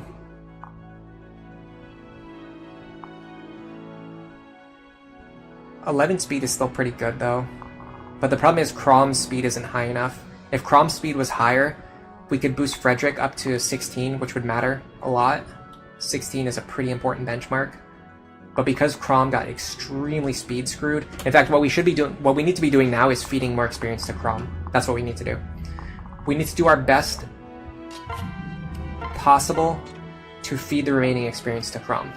That's what we need to do now. How much can we theoretically get? We can get another level, but we can't get another 2 levels. So I don't know, I'm not really sure. I'm also very scared for Robin's life here. We'd have to keep the boss alive. I can keep him busy for 1 more turn. Oh, do not hit the attack button. That would be devastating. I mean, it probably would be fine, but you never know. I can keep the boss busy for 1 more turn. Bare minimum. Can Virion kill him, by the way? Not quite. And that's going to give me time to reposition my other characters.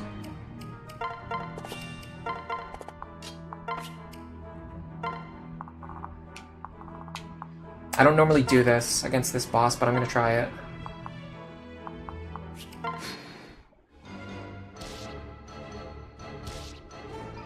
Fortunately, Fred's taking a good amount of damage. We're healing for 6. We have a lot of healing stabs, is the thing.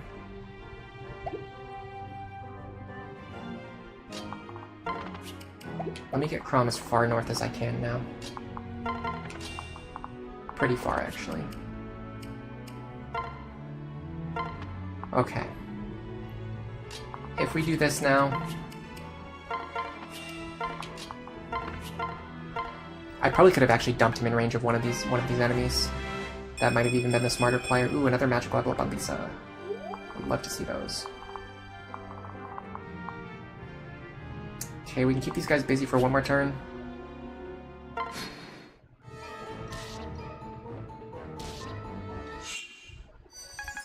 Now the boss absolutely terrifies me. I have to make sure I stay out of his range. What I'd like to do is probably kill both of these guys right now, if I can. However, that seems very dubious. I don't see how exactly I would accomplish such a thing.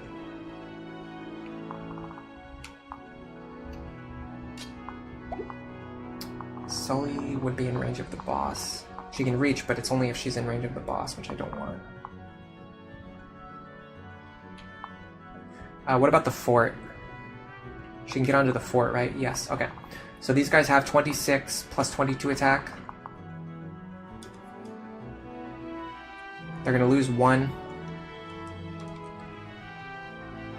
In fact, can we reach both of them? We can, okay. Instead of breaking out the calc, I'm just going to do this. We take 15, so we're going to take 13 plus 11. That's 24. Crom dies because his level ups have been crappy. Okay, so we can only fight one of them safely.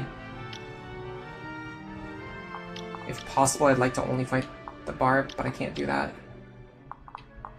So we'll fight only the Spear Fighter. Maybe Sully fights the Spear Fighter? Eh. That doesn't really solve my problem. This is not a Woods tile. Okay. Crom here. Bronze Lance for backup. Rapier.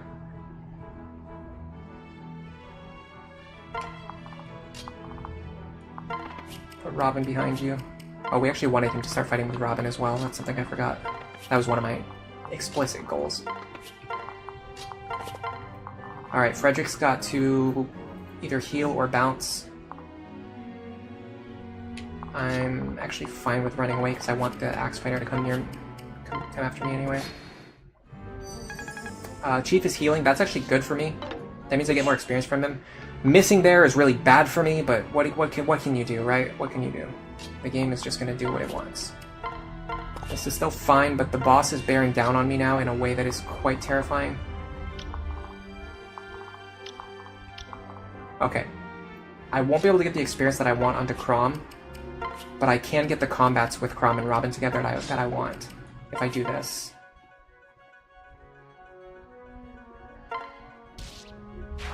And I actually have plenty of healing staffs on Lisa, unlike my usual.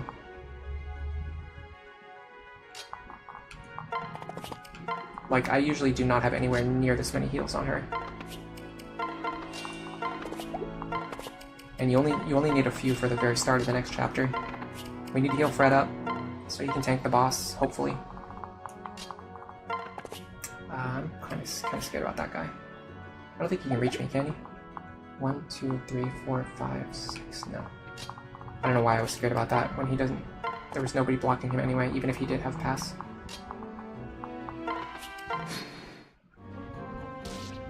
Okay.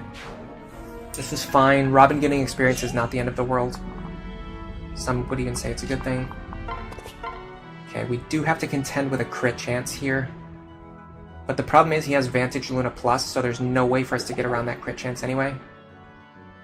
Like, he's always going to have that crit chance, no matter what we do. However, we can mitigate it by having characters stand around Frederick. I would really love for Robin to get this kill, though. Can Robin deal enough damage? Actually, not quite. We're 1 point short, even with a Muriel pair up.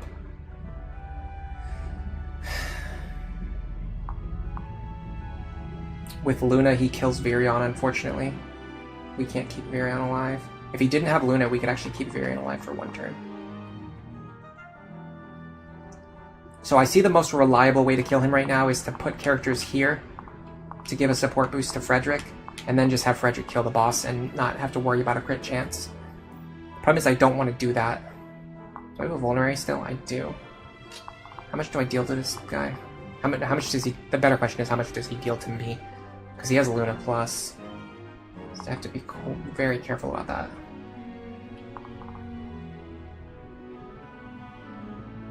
I also can't reposition Lisa in the way that I want to heal Robin.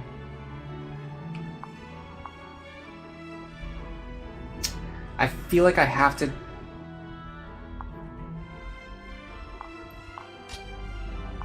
He's gonna deal 5 extra damage to me. He's gonna deal 19, so even if I use a vulnerary, he still kills me. I can't get onto the mountain. I could get onto a forest, but then he also gets to go onto a forest, but that's not the end of the world, is it? That keeps me alive, but then not even, because then he still has a crit chance on me.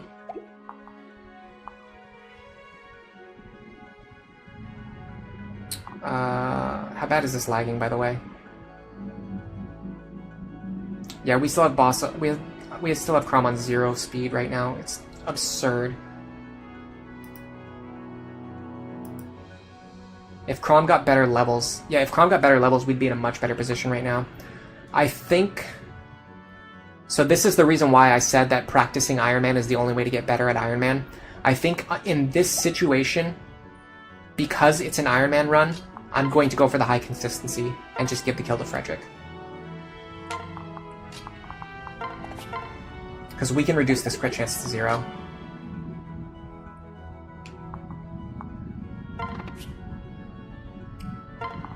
By doing this. Yeah. And we kill him. And he doesn't kill us. We'll also bring Virion over.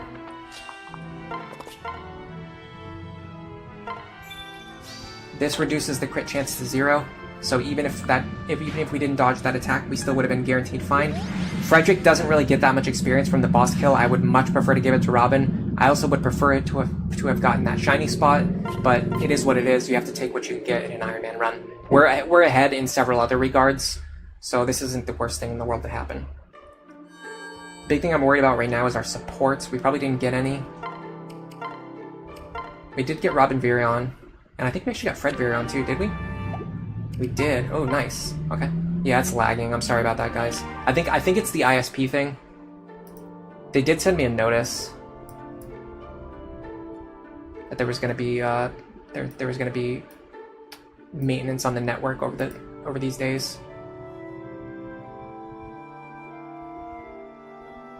Yeah, I think that was the best we could have done in that situation. I didn't want to risk taking a bunch of crits from that boss when his crit chance is very high.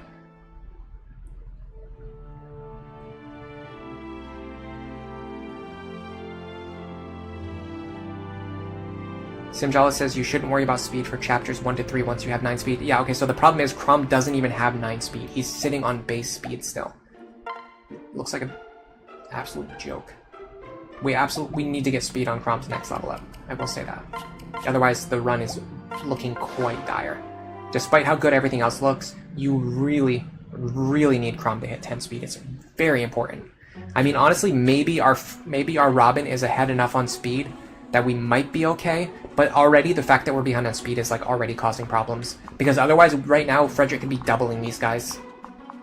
Frederick could literally be doubling some of these enemies with the Crom pair-up if Crom was on 10 speed, but now he can't because we missed our speed level ups.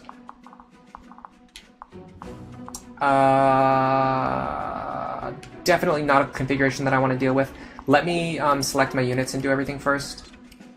We want... I don't know, honestly, do we want Solid? We want Muriel, because punching through those knights can be kind of difficult without her.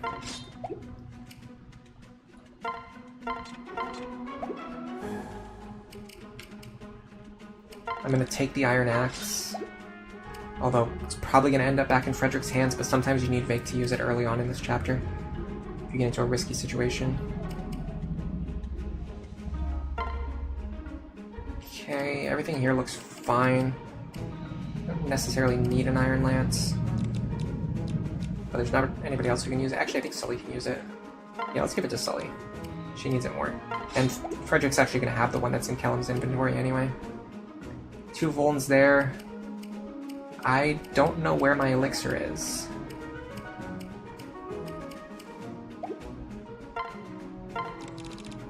Oh god, it's in the convoy. Okay, I was so scared that I lost my elixir somehow.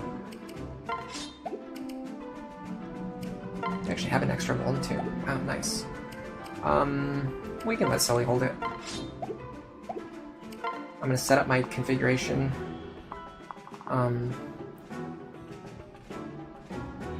I want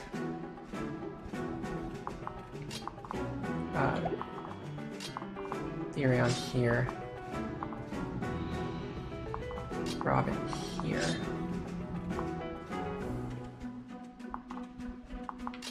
This should be fine. I'm gonna save. I'm gonna reset. I didn't like the configuration that I saw. I don't care about the enemies on the right-hand side. I have a strategy that I can always use to beat them. The enemies on the left-hand side are a little tricky. You want to make sure they just don't have like a configuration that's just impossible to deal with. This guy having counter is whatever. This guy having counter you cannot reconcile with. It's mainly this guy. If he has counter, you have to reset. I mean, you don't have to, but I strongly prefer to. Yeah, Crom is being a huge stinker right now. Certainly one way to put it. Luna Plus there kind of sucks, but it's not the end of the world. Aegis Pavis there I don't want to deal with. Might be winnable, but I just don't want to deal with it. I'm just gonna reset until I get a good configuration on the left, and then we'll go into it. This is one of those things where, like, if I was playing casually, I would just try any attempt that seems doable.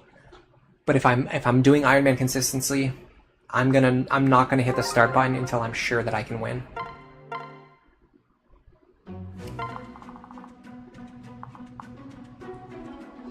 I hate Aegis and Pavis so much, guys. I really hate them. Is it enough to exit the battle to reset enemy skills? I don't know, but isn't this faster though? I feel like what I'm doing is faster. I don't want to deal with that. No.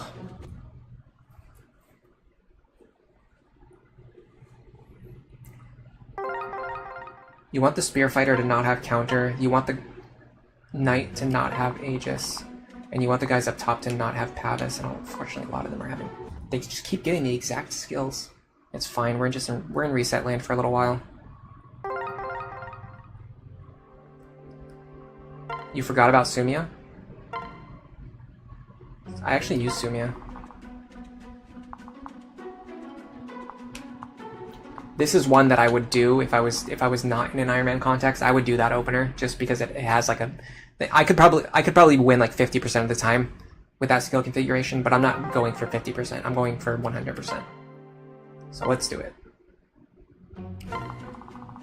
Because really, if you can get past this opening group, you can pretty much always win. Oh my god, really? This guy is being a menace. I don't even get past this guy. Like, I'm just checking this one guy, and he has the exact skill every single time. You remember a while ago, I often said that Aegis and Pavis are worse to deal with in counter, and honestly, you're starting to see what I mean. Yeah, it's so brutal when you can only deal half damage, and you're seeing it right now. Like, the big problem here is, like, the Aegis. Like, I can't deal with this guy if he has Aegis. There's nothing you can do against him if he has Aegis. There's nothing you can do. There's literally nothing. Like, I have to stress, there is no strategy that works against that guy if he has Aegis. Pavis is fine. Aegis on him is fine. Counter on him is fine. Okay, this is good. We have a good opener. This is it. I'm sending it. Iron Man attempt. If we fail, we fail. I would love to succeed here, though, because I want today to be a long stream. And if we get past here, I have a feeling we can make it very far. And I'm not going to stop. Alright. So, because of the way our Crom turned out, I don't think it's possible for Frederick to double these guys. We can go up to 15 speed, which is not enough to double any of them. Which is going to make this opener really, really brutal. Because of that, though, I will use Kellum. That's going to preserve Frederick's HP while also making him deal more damage. Now, technically, if we get dual strikes with Crom, we'll deal the highest possible damage. But it's less reliable. And I'm at the point now where I'm not taking gambles anymore. I could almost get away with using Virion too, but I don't think it's worth it. Alright, we're gonna go here. We're gonna put Virion right at the edge of their range. We're gonna pair up Crom and Robin together. Gotta be very careful though, I have to trade Frederick's gear.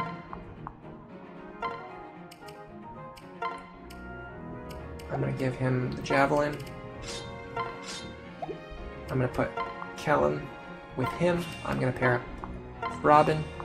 They're gonna stand outside of the range of the Knight. Although honestly, if they can survive the Knight, it can be good to fight all 4 enemies. Let me see.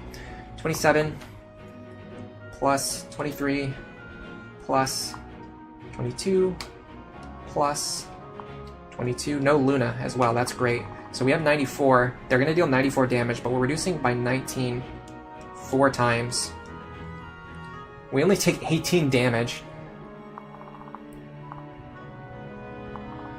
Okay, so instead, what we want to do is make sure we're in range of this guy, and we're going to stand here with the Javelin equipped. I almost never use this opener because it's very rare to have a situation where Frederick can survive all 4 of these enemies. But if you can get it, I say go for it. It tacks more damage onto the enemies, and it gives Frederick more chip experience. I actually want these 2 to be unpaired. You here, and you here. Alright, let's see what happens. Now, unless I completely screwed up my math, I think we're fine here. We are wasting more Javelin charges. That is one thing I probably should have considered. Now, depending on how the archers move, sometimes one of the archers moves and body blocks the other one. Thankfully, that did not happen. Okay, now we have to chip through all 4 of these guys, like, right now. Like, right this second. This is the hard part. Getting through all 4 of these guys right now can be pretty tough. But because we lowered this guy's health, it makes the margins a lot easier. We can actually do this with a Lisa pair-up, which is fantastic, and a Fire Tome. We can get rid of this guy. Now all we have to do is worry about the stragglers. They're looking pretty thick.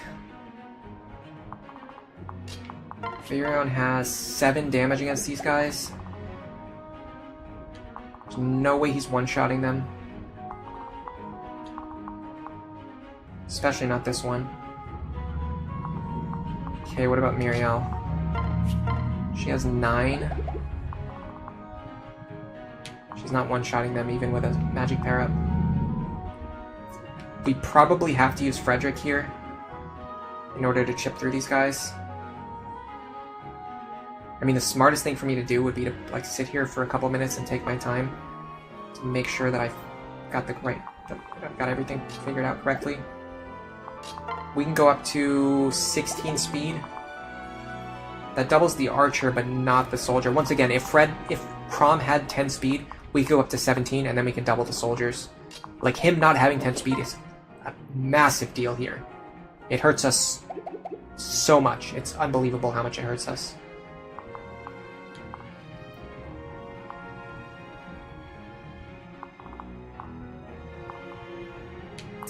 Okay, how much does he do? 11? We can actually one-shot with Sully. Pair up. Oh, this is an archer too. Hold on a second.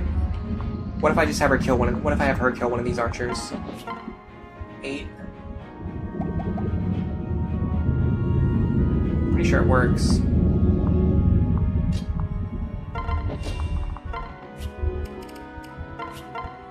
Okay, which one is more of a problem?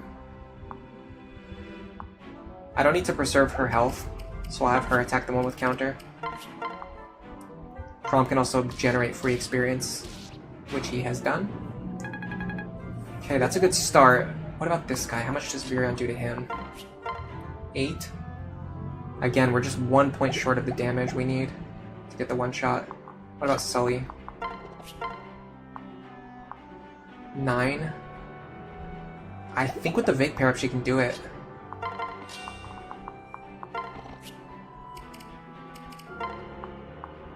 Just barely. We can't miss here, though. Okay, we might be okay. Right.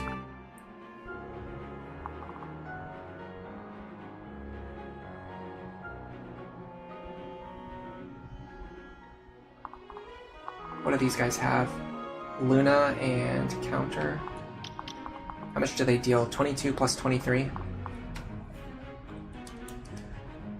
45 minus 14 minus 5 minus 9. We take 17 damage here. I don't necessarily want to use an elixir, but I don't know if I have a vulnerary available.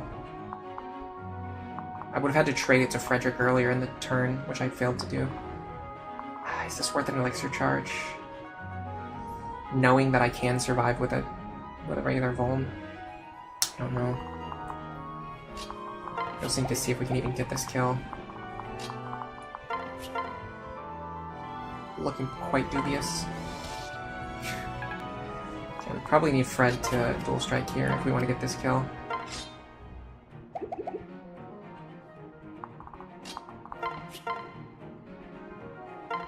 I would love to get this kill. I got it. Okay, that's perfect. Okay.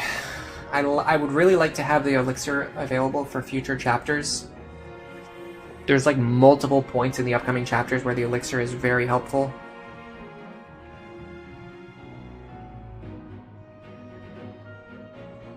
This is a really tough call. This is a really tough call, especially because we had to use one earlier, and there's been times where I get through this chapter and I still have all 3 elixir charges, so going down to 1 feels like a pretty big net loss.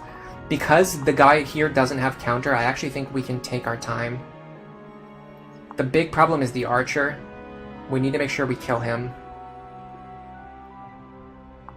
But I think we're fine. I actually think we're fine.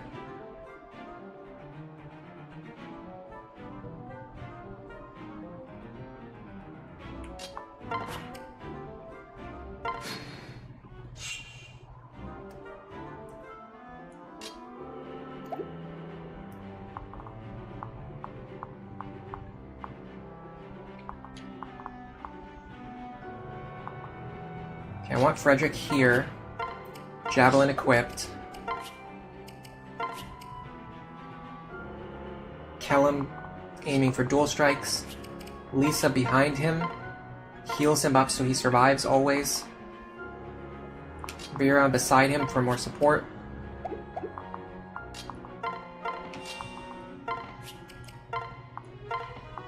Now we have to get this door open.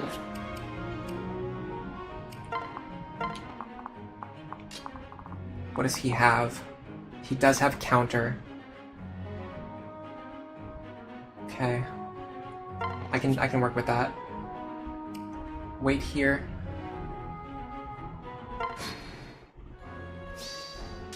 Nice guard. That is a clutch guard. That is a nice dual strike too. Just free experience for Kellum. Okay, I'm gonna open the door.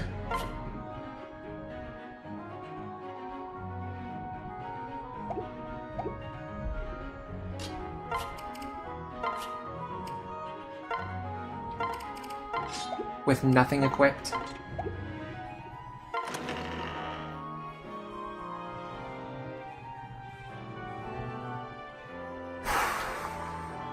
I know we can get Robin over there.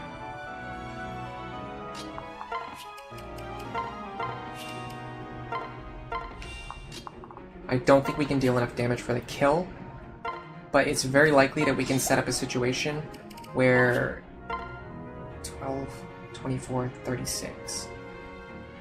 We won't kill ourselves with counter damage. And if Crom dual strikes, we also should remove the enemy right now. Okay, we didn't get that, but that's fine. So we won't kill ourselves with counter damage because we will kill him with the damage that we deal. We need Frederick to remove the archer this turn. The good thing is our HP has been preserved because of that dual guard last turn, so we always survive here no matter what. We also always kill both of these guys. I definitely use more javelins than I normally use, but I'm completely okay with that, given the outcome. This guy having Luna is a little bit of a problem. You'll see why in a minute. It's because, well, I'll just tell you. It's because he prefers to attack. So it's like when these three all have the option to attack, this guy is the one who will come forward first. And because he has Luna, it means he's going to be hitting Frederick really hard, which is going to make it hard for us to keep up with our healing. It's not a huge deal, but it's a deal of some kind. If I'm standing here, I should be completely safe.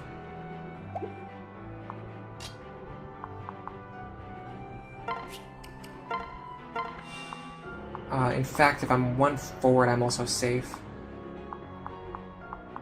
Yeah, if I'm here, I'm also safe. I actually have to be here this turn. Anyway. So you're gonna go here. You here. Although then the archer can target Lisa, I think. He can. That's a problem, actually. If he can kill her. 22 attack. Oh, he doubles, though. Crap. There's actually no safe way out of here. I messed up my setup.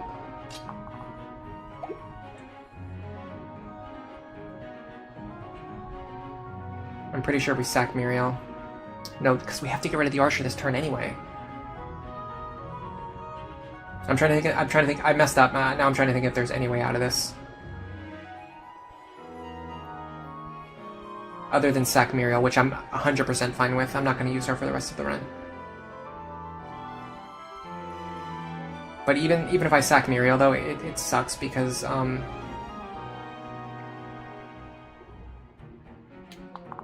then I still don't get rid of the archer this turn, which I need to get rid of the archer this turn. Well, with that in mind, I can actually just equip an Iron Lance.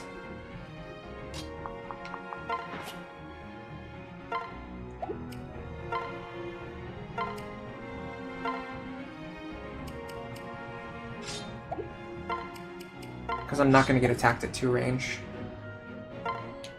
Then we're going to sack Muriel.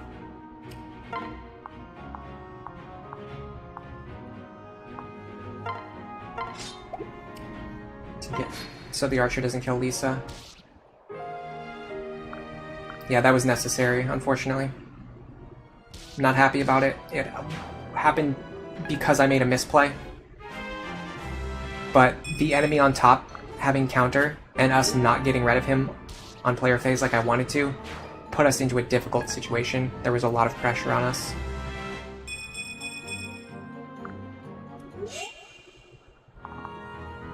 Now...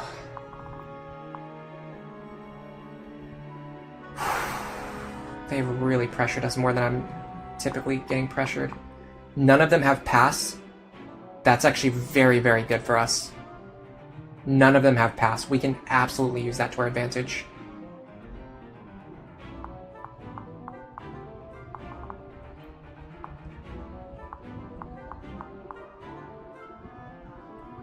Yes. The sword fighter can only move to this square right here.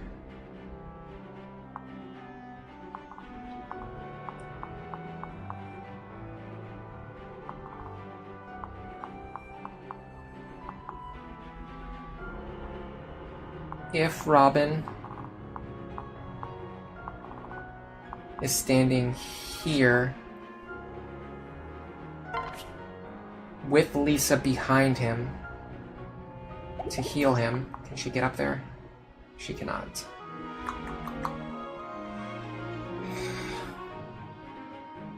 I'm trying to think. I know there's a way through this. It has to do with the fact that the enemies don't have paths.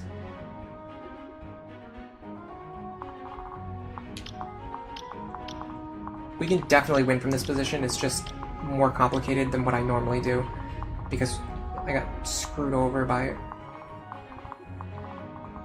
this guy up here. And also the fact that I couldn't kill the enemies on the accelerated turn. If Crom had 10 speed, keep in mind guys, if Crom had 10 speed, we would have cleared out these enemies, not these enemies, but the enemies at the start, the ones over here, we would have cleared them out one turn sooner, and then Frederick could have started fighting this pack of enemies one turn sooner, and then we would have gotten rid of the archer one turn sooner, and then we would not be in this position right now. The only reason we're in this position is because of exactly what has happened.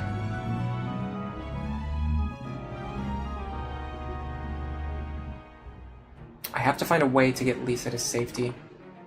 Okay, hold on a second. Whoa, whoa, whoa, whoa. I don't know how that happened.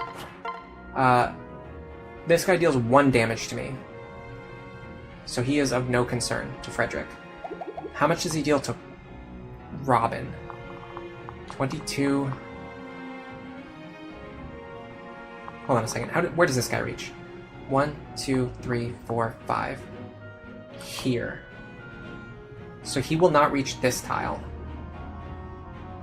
Right? 1, 2, 3, 4, 5. Here. He cannot attack this tile. That's important information. If I put Frederick here...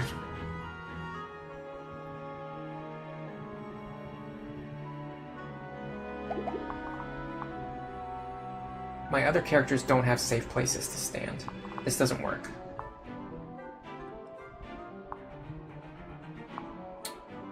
I know I can win from here. That's why I'm not like giving up yet. I just have to think. I'm trying to be greedy. I'm trying to also conserve charges. Sumi's going to be pairing up with Frederick.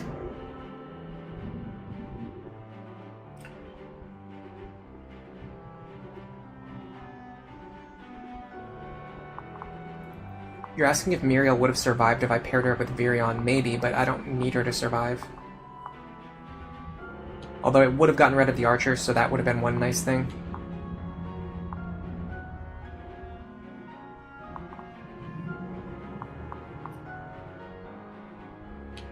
Let me go back to this.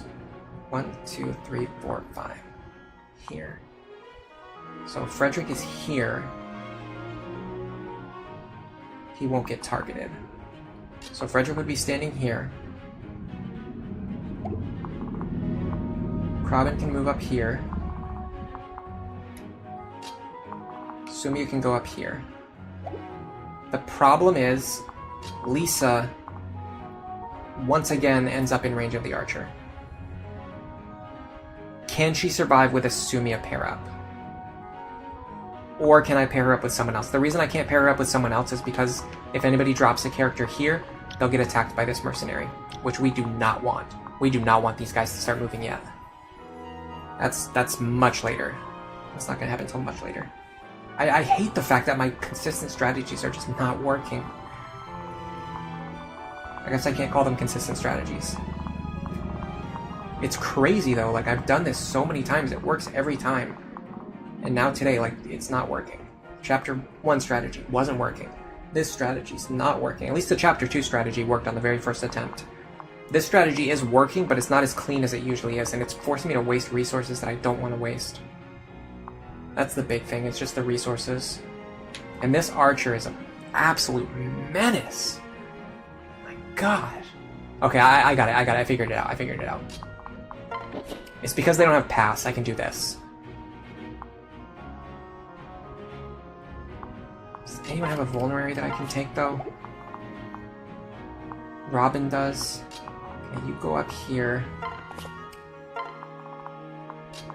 You go here. You are going to take... No. Trade the vulnerary. You are going to unequip everything, and you are going to use your vulnerary to keep yourself alive. Now, Lisa heals Robin. Now, unless this guy decides to be completely insane, the archer should attack Robin, and then die. Oh my god. Perfect. Well done, my friend. Wonderfully done.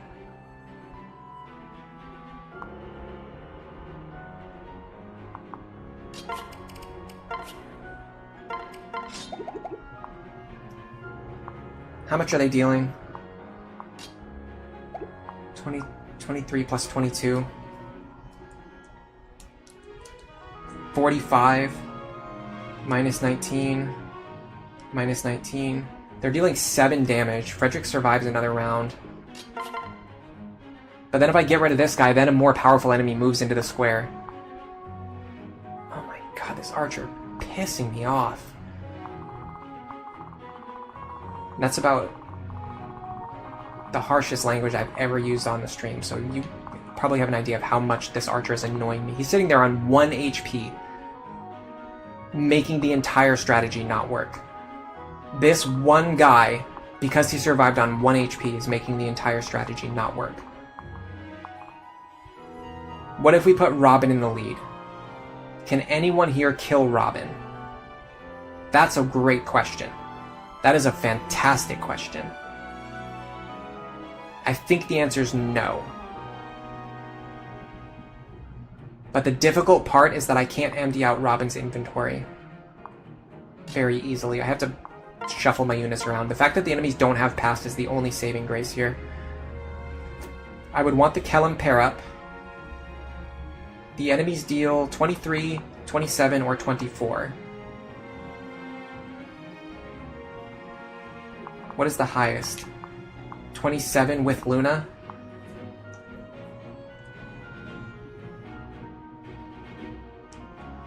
The most I'll take is 22 damage. But I'm also going to have the Kellum pair up.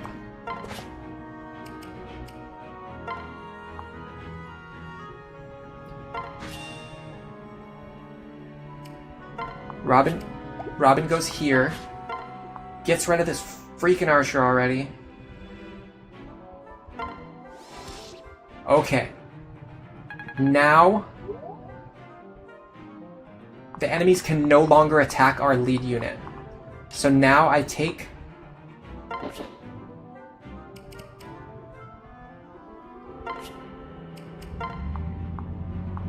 Robin's tome away, so they can't deal counter damage to themselves. And we wait a turn.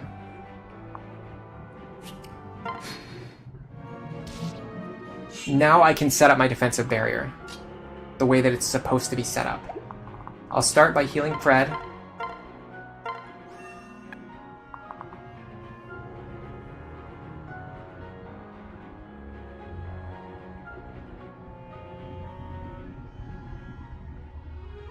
These two can just back off for now. Robin is going to transfer Kellum back over. I actually don't really need Robin to chip. Robin's fine on experience. You're gonna go back here and hold the line.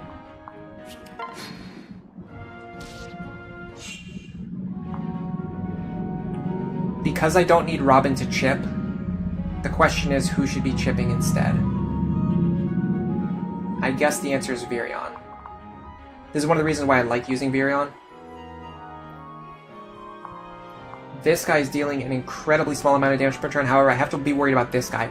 Once this guy sees lethal, he will attack. He doesn't know that he has Luna Plus.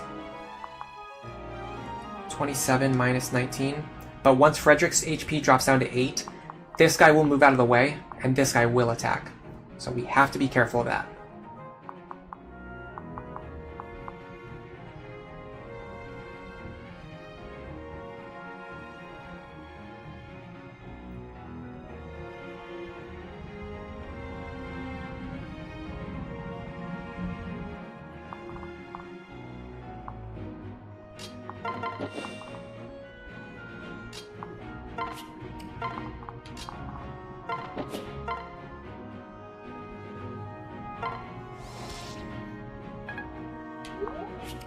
Now Virion can get chip experience.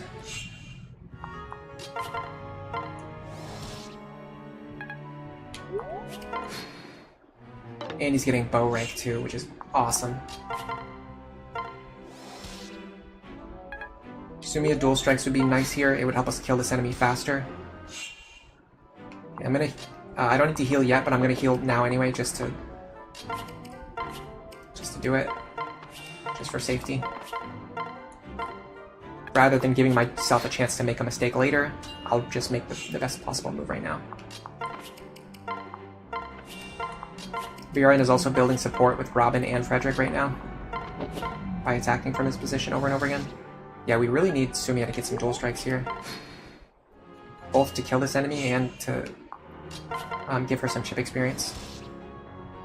Okay, we got a level on Virion. Speed, defense, HP. I like all of those stats, especially on Lunatic Plus. Those are 3 of the most important stats on this game mode. Yeah, we are very slowly chipping this guy, but it'll pay off in the long run. The thing is, see, here's the thing. We're going to change Robin's class at the end of this chapter anyway, so they only need to get to level 10 before the end of the chapter. So yes, you could give these kills to Robin, and yes, it would be faster, but the thing is, you're just throwing experience away in that case. Instead, it's much better to just give this experience to Virion, because he can actually use it. Like, it's tough to explain, but like Robin's not actually getting much extra experience from these enemies, whereas Virion's actually getting a lot. Okay, now I do have to be worried about one thing, and that's the fact that this guy is going to move into attack next, so I'll probably have Robin deal with this guy. I think it's a smart idea to have Robin deal with this guy. But I have to... I think I'm going to heal Frederick one more time.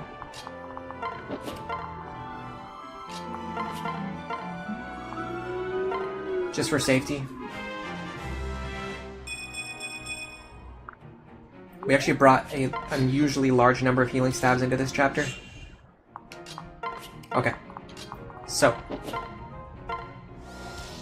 Virion picks up this kill. Now Frederick moves forward to hold the new position. Now Robin moves forward. He's going to take his tomes back from Virion finally.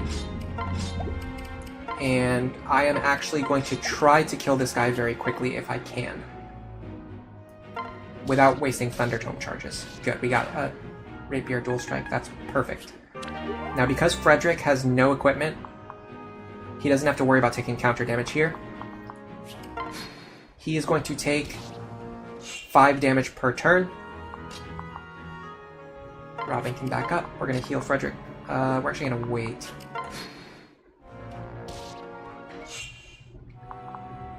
I'm going to trade you the full heal staff.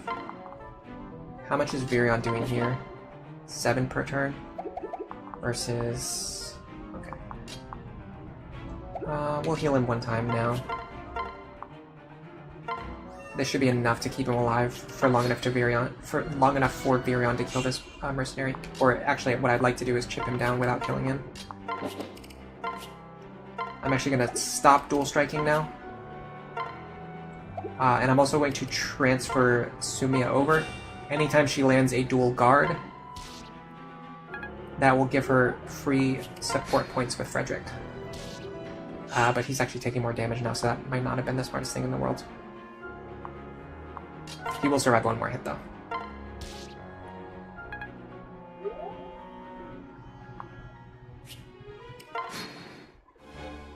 Okay. Now we're going to do this. We're going to chip him down to 1 HP.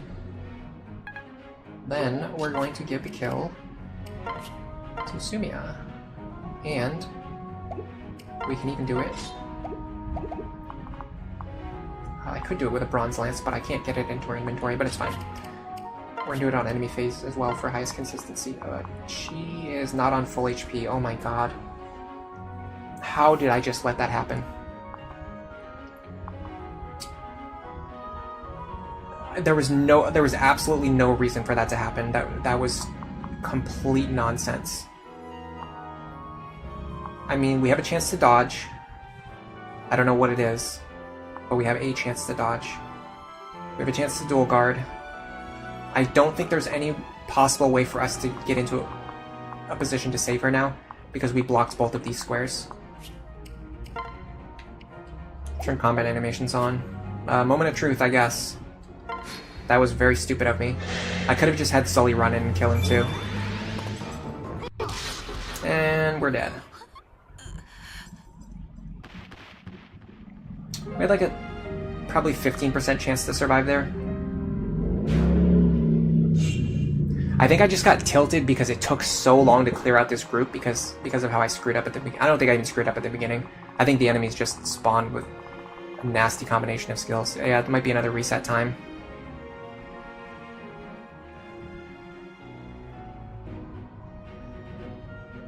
Can you javelin the archer with Fred and then take the weapon away after? Yeah, that could be a strategy too. Do we press on? I don't think so. Sumi is a really big part of my strategy. This is not like a, can I, claw my way to victory and win at any cost type of thing. This is like, can I develop a strategy that will give me a high percentage chance to win kind of thing. And part of that strategy is using Sumia. She is needed. Yeah, she's absolutely needed.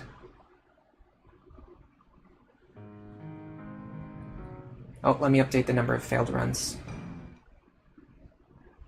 That one was definitely my fault. I just got sloppy because I was sitting in that corridor for so long. And it was such an annoying way too. That's a 0. It'd be nice if it was 0, but it's not 0, it's 9. It actually might even be higher. I think I missed one earlier when I was counting. Yeah, like once you lose one unit, it just snowballs out of control. I don't mind losing Muriel because she's not important to the run. But there are other units that I mind losing. We can definitely get through here. Yeah, at the very least, our prologue looks good. We want Robin on the bottom square. I gotta not mess that up again. Right. Alright, we can definitely make something happen from here. Of course, the guy with Luna lands his attack too. This guy deals 0 to us though, so we're still pretty much fine. Okay, this guy has... If this guy has Vantage, it's a problem, especially if he has Vantage Luna, which of course he does. There's no possible reality in which this guy doesn't have Vantage Luna. Okay, he's gonna deal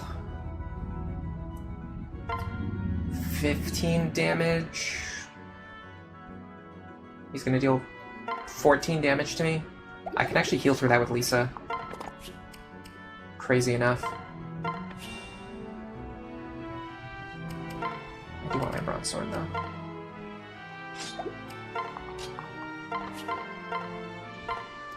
So with 19 HP, he's prepared to fight this guy in the upcoming turns. Crom only needs to fight one guy if he's standing here. So let's do that. The good thing about coming back to Chapter 0 again is that we kind of get to see now that the Chapter 0 strats are, like, relatively consistent. Like, there's no way we should have to spend 3 hours getting through this again. Chapter 0 and Chapter 1. There's just no reason why it should take as long as it did that time earlier. Now we can do this. Perfect.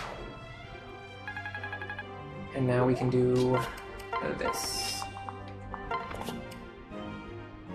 Now he should go for Robin, and he did go for Robin. And Robin missed their attack. Listen. So we have to use the Silver Lance anyway. I'm actually gonna... I don't need to trade Robin or... I actually don't really care that much about the Robin Fred support. I don't typically really have them fight together. They're usually... In fact, they're usually the characters who are most likely to be separated from each other.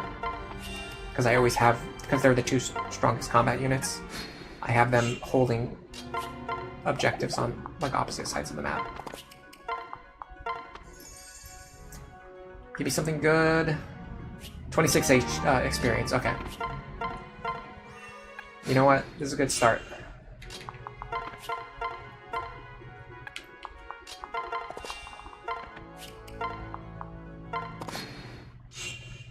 Take all of Frederick's gear.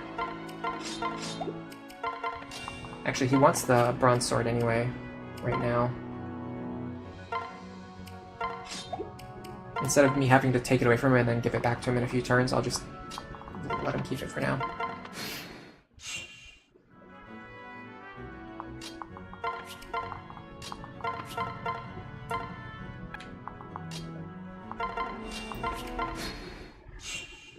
Alright, hopefully this goes a little bit better than the last one. Yeah, Sumiya is very much needed for my run. It's very important to have like multiple flyers, multiple good flyers, and it's hard to get them this early on. Remember that I don't use female Robin. A lot of people use female Robin, and that's like one of the ways you can get away with not having to use Sumiya. But if you don't have female Robin, like Sumiya is one of your only flyers.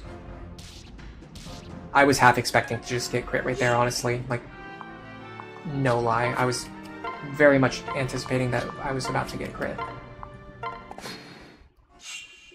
Because why else would anything happen? Okay. And honestly, because we're in a pretty good position, we might be able to get away with player phase attacking the mage. Okay, now we're going to give him back his bronze sword. You two are going to pair back up. Like, we had a good fast start. We might as well just build on that by going for a faster kill, using less healing resources. 83%. Goated.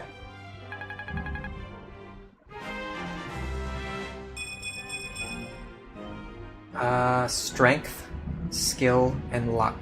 This is like that one crappy Robin I was telling you guys about that one time. Skill is like okay. Everything else there was pretty underwhelming. You think Iron Man runs feel unnecessary? I mean, there's very little in life that is necessary. It's necessary to breathe oxygen. It's necessary to drink water. No, you're right, it's not necessary to play Fire Emblem Awakening Lunatic plus Iron Man.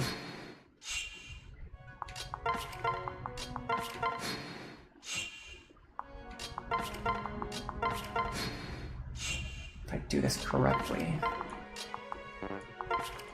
I can heal Chrome back up. I also didn't check if that guy had Gamble. That was a huge misplay on my part. I'll find out in a second. He does not. Okay, so we can actually fight them with Chrome this time. I kind of liked what happened last time though, where Robin ended up with a lot of extra experience. I don't know, I can't decide which opener I like more. It feels like it makes sense to have Chrome get the combats when he can.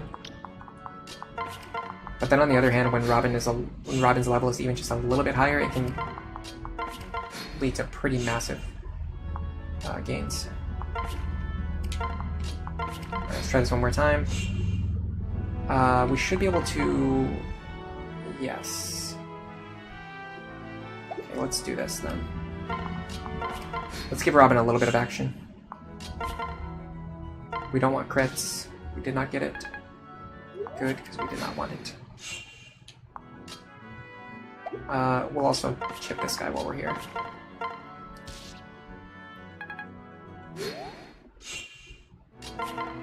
Does he have a weapon equipped? Oh, never mind. I'm paired at least anyway. Okay. Unfortunately, because the guy has Luna, we can't actually fight two of them on enemy phase like I typically like to do. But we can at least do this. Fight one of them.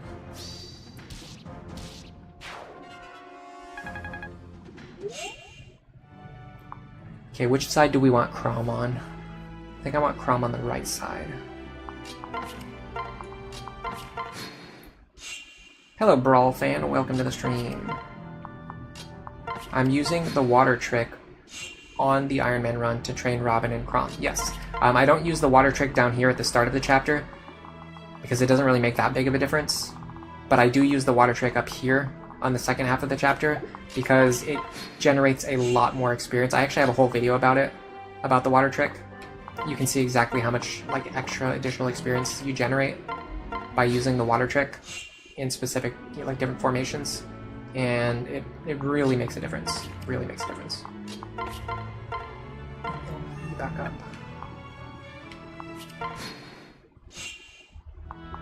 And then move you back over here, you here, move them back out.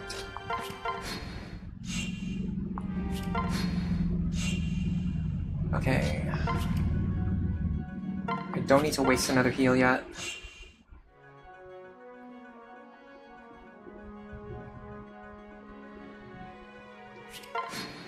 Should be a situation where actually it looks like both of them will hit me.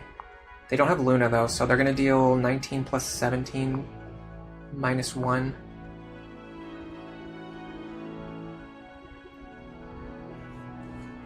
Why am I not holding my calculator? 19 plus 17 minus 1 is 35 minus 11 minus 11. I'm gonna take 13 damage here.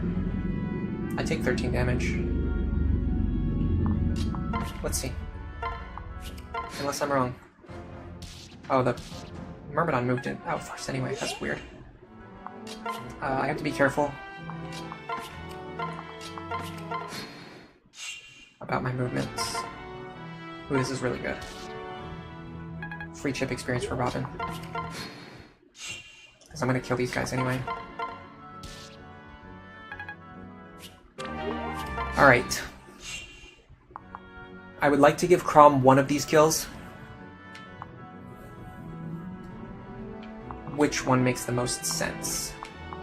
This guy does not have Vantage, and we probably have 100% hit against him.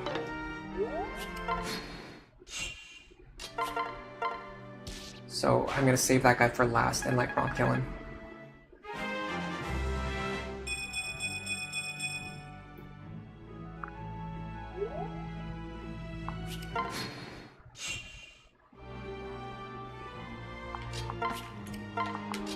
Great Bell, I understood what you meant, I just didn't think it was a good point.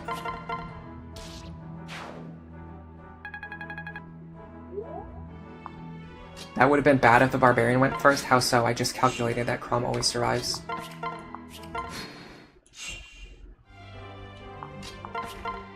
Okay, yeah, we can kill him guaranteed, and we can even do it on enemy phase. For more sports. And we got a guard anyway.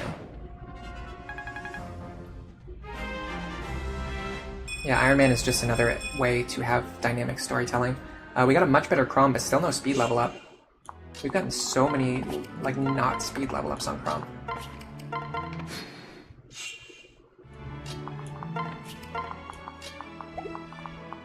Frederick here. Experience would still be good here. Weapon rank is good too. The thing is, he just gets the A rank lances no matter what. That's the problem. So it's not really that good to get the extra weapon rank. It helps you get there a little sooner and a little bit, like, with a little bit less pressure. I need to heal you to full, probably. Oh, for sure. I guess,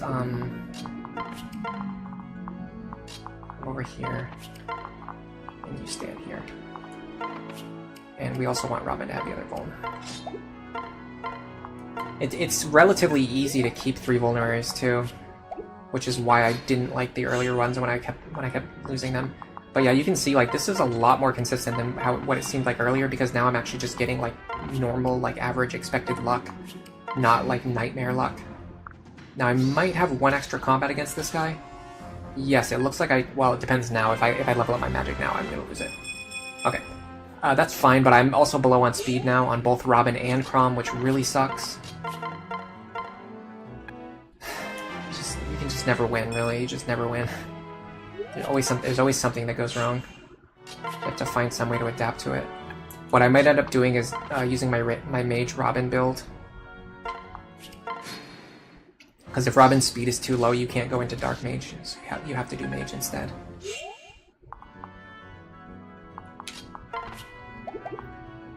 I'm a little low on heal stabs too. I'm very tempted to go for this shot to conserve heal stabs. Honestly, we have a crappy Robin, we have a crappy Crom. It's fine to just take risks. If this run fails, it's like whatever. That just gets us up to like an actual decent run sooner. What do I mean by Iron Man is another way of dynamic storytelling? So for example, you could have so really good example during the last attempt, right? Muriel died because of a positioning error. That's a story.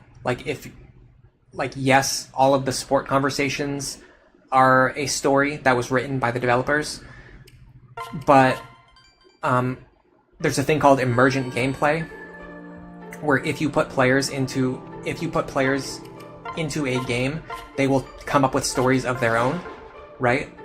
So Muriel dying during the assault on the fort, for what is it?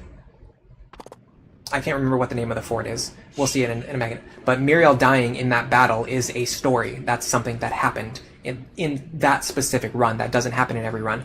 So what happens is if you play with permadeath, or if you play with like really strict Iron Man conditions, you end up having a different story told every single time you play the game. So you don't always have the same story. It's the same for the gameplay. Like, you have different gameplay every time you play, but then you also end up having a different story every time you play, because there's always something different that happens. Alright, I need to calc if Fred survives against these three, because if he does, I'm actually going to keep this attempt. It's 21 plus 20 plus 21. That's 62. The problem is they're going to have an extra 2 damage. And then this guy's going to lose 4 damage. So 60 damage. Minus 14, minus 14, minus 7 is 25. We always survive here. So this is worth pushing, in my opinion.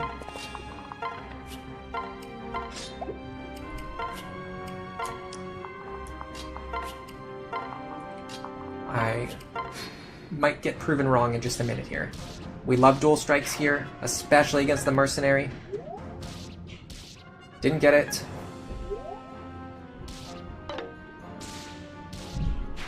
Actually got bailed out by a dual strike crit, funny enough. So I guess that makes up for it. Not really, though, because this is just the expected outcome here. We had to have good luck that made up for the insanely bad luck.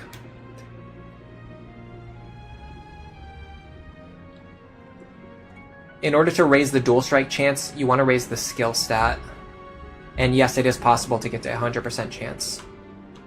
You can do it with Chrom, you can do it with Lucina. It might be possible with other characters. You can definitely do it with Chrom and Lucina.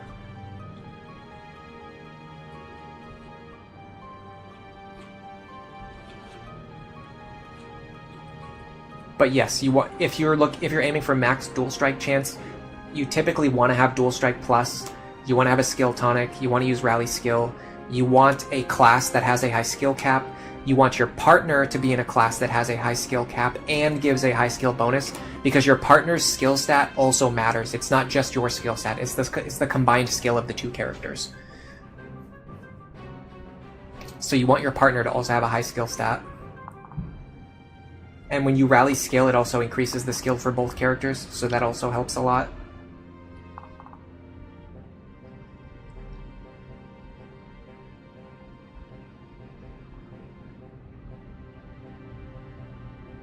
The dual strike chance you get from skill isn't that huge compared to the other factors, but it still, if you're going for 100%, every little bit adds up.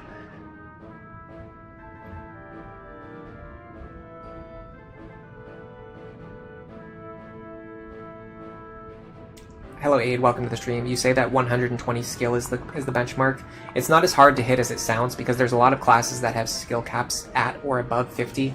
Plus, remember, you can tonic them, you can rally them, and also the person in the back is going to be giving an additional pair-up bonus, which increases the skill of the person in front even further. So it's surprisingly not as difficult as it sounds. It does work in the game. It's not just on paper.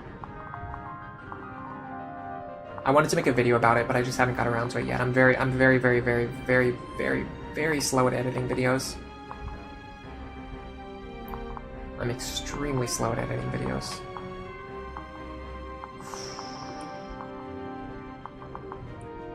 This guy having Luna Plus is a huge issue in my life right now.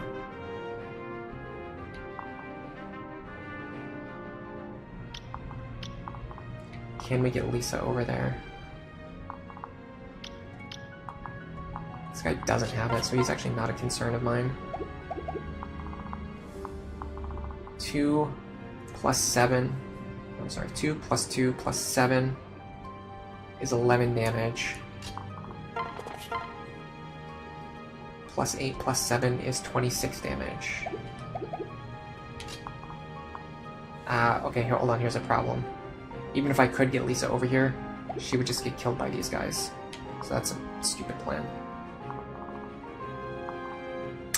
I feel like the, you know what, I'm starting to feel like the strategy where I push Frederick really far forward is actually not that great. It's only great if I'm allowing myself to reset, but I'm not allowing myself to reset, so it's really showing the flaws in this strategy.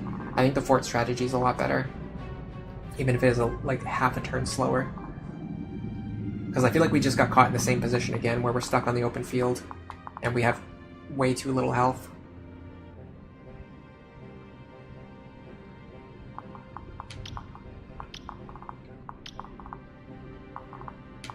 And these guys are a huge problem. Okay, well what if I went like up here?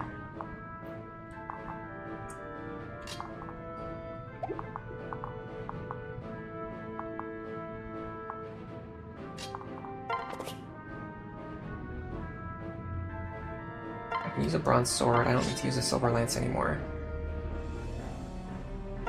I use a Voln.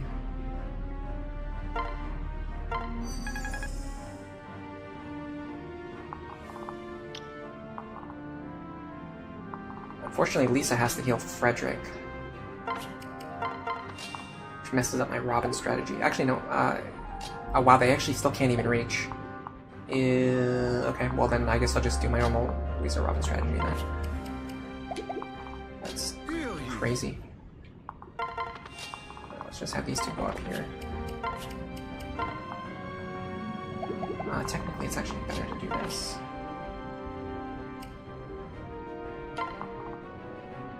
I'm really sad that we lost that insanely powerful Robin, though.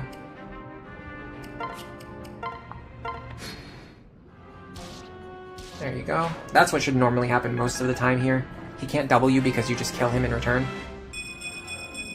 Oh my god, we're getting strength and not magic. I've had this exact thing happen to me before. It's so frustrating. Okay. Can Frederick actually take all of this heat? Or do I need to just rely on hopefully dodging some stuff? I mean, I definitely want to use the Voln no matter what here. So it doesn't really change anything about my strategy.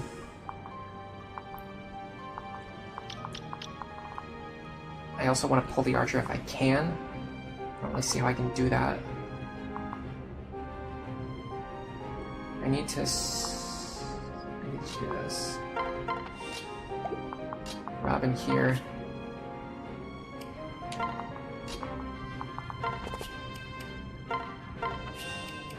Problem is, my top group is a lot more threatened than usual.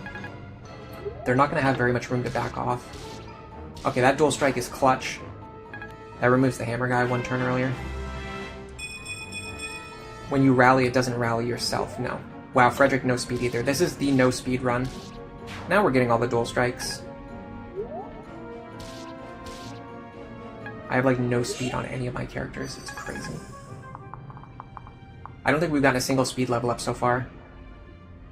Frederick is on base speed. Chrom is on base speed. Robin and I think is on base speed. They might have gotten like one speed level up earlier. But it's crazy how far behind we are on all of our speed benchmarks. And it's the most important stat, of course. If you're gonna miss something, it's gonna be the most important stat. I should get over here safely. But I don't know if that opens up space for him to move. I don't think so.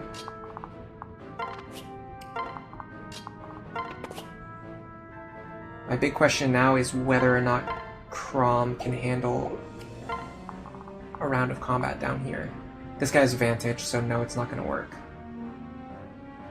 In fact, because he has Vantage, I'm probably screwed anyway. We're going to take 10 damage from him, and then I think we actually take 6 from the boss.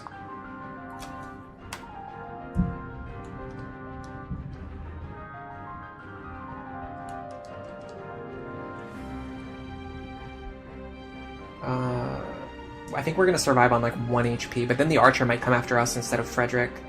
Or instead of Robin. No, the archer has 0 damage on us. Okay, I think we survive on 1 here. If we don't, honestly, I don't even care at this point. This run is absolutely doomed. Oh, cool. He survives for an extra turn. Okay. Yeah, so okay, so we do survive on 1, but the problem is there's no way to get out of here now because this guy also has Vantage. So we can't even get rid of him now.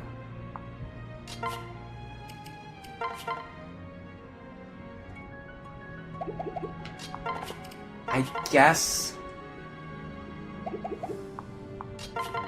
76. I like how Frederick is the one who has the higher chance to dodge. Problem is if we switch to the Silver Lance, the boss will kill us. His damage will go back up to 6. Actually, it'll go up to 7.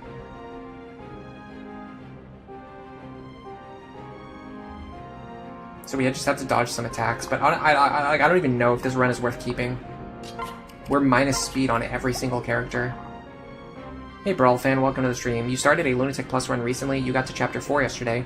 You found a Towering Bow and a Shining Spot on Chapter 2, and you wish you'd gotten the C support between Virion and Fred. Oh, the Towering Bow, especially early on, is really good.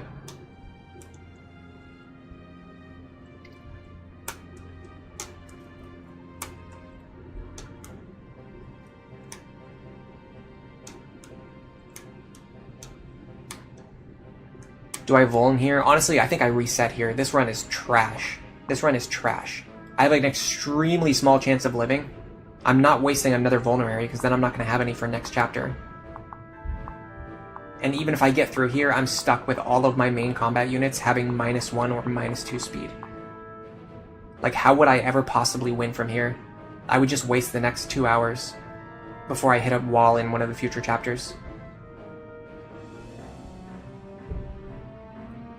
Is it viable to build the Virion Fred support here in Chapter 1? Yeah, it's really easy. They only need 3 points. So all you need to do is make sure that you unpair Frederick and Chrom as soon as possible, and get Virion and Frederick paired up as soon as possible. You can also use these shiny spots to get +1 on them. But yeah, I think the easiest way would be to just have Virion and Frederick pair up as soon as possible.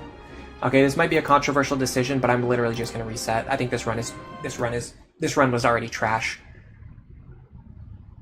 And now we're in a position where we have an extremely small chance of winning, like why even bother?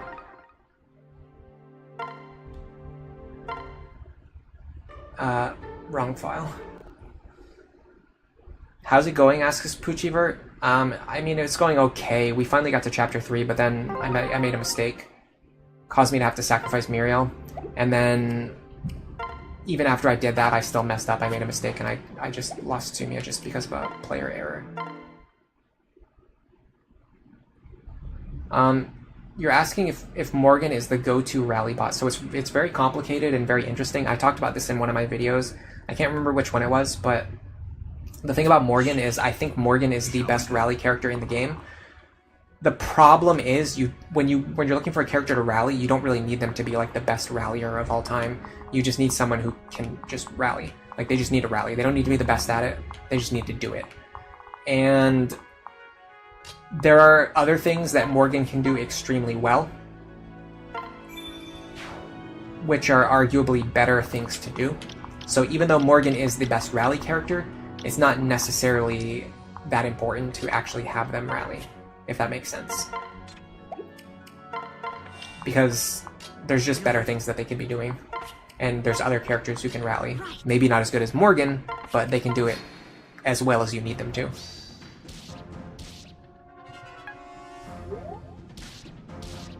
I think if this guy hits, I might die. I'm not sure now. No, I would only take 6 or 7 damage. I would have taken 7 damage. So I would be alive on 2. This guy does not have Luna Plus, finally. Or sorry, he doesn't have Vantage Plus, finally, for once. That means I can just do this.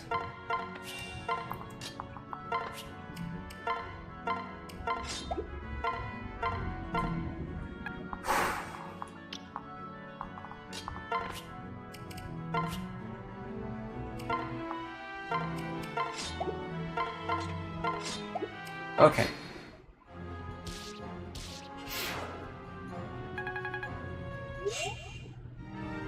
Are you ready?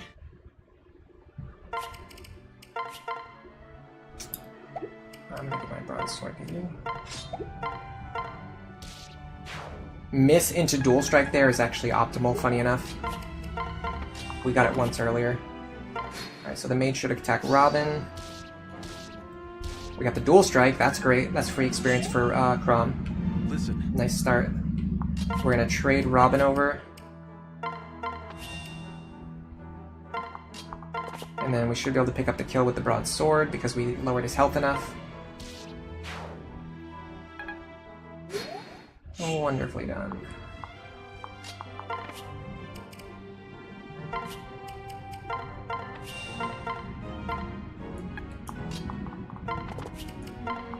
Alright, let's try this again. Lunku is good for magic children because he doesn't give any negative magic stats, and he does give positive speed stats. Yeah, he's agnostic. He's not a physical or a magical unit, he's just a speed unit. And speed is the most important stat, so he's great.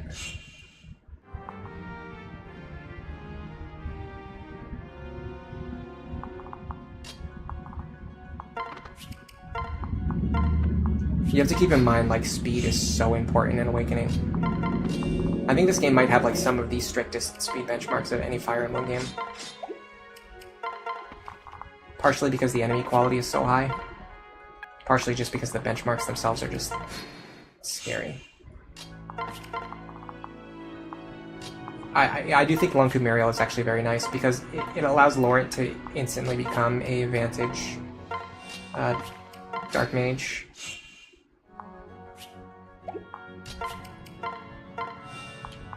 Okay, let's try this again. And I'm not going to say what I'm thinking, but if it happens, I'm going to rage. Okay, so what I was thinking was, man, we're really overdue to get crit by this guy. Like, we actually have not gotten any crit by him in a while. It's certainly going to happen to me at some point. I think we did at the very start of the stream. We got crit by one of the mages. Or we got crit by something at the very start. I don't even remember anymore.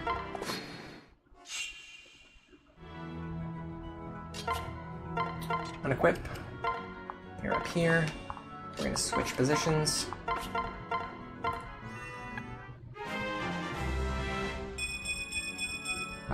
We're getting a really nice looking Lisa, so that's good at least. What I want is a really nice looking Robin, though. I think Robin is the most important focal point for my strategy. Because I use them for so much. Especially in chapters 5, 6, and 7. And there's like very strict requirements on stats that they need to hit. If they don't hit them, I usually would just restart a run, honestly. Okay. Do I just attack here?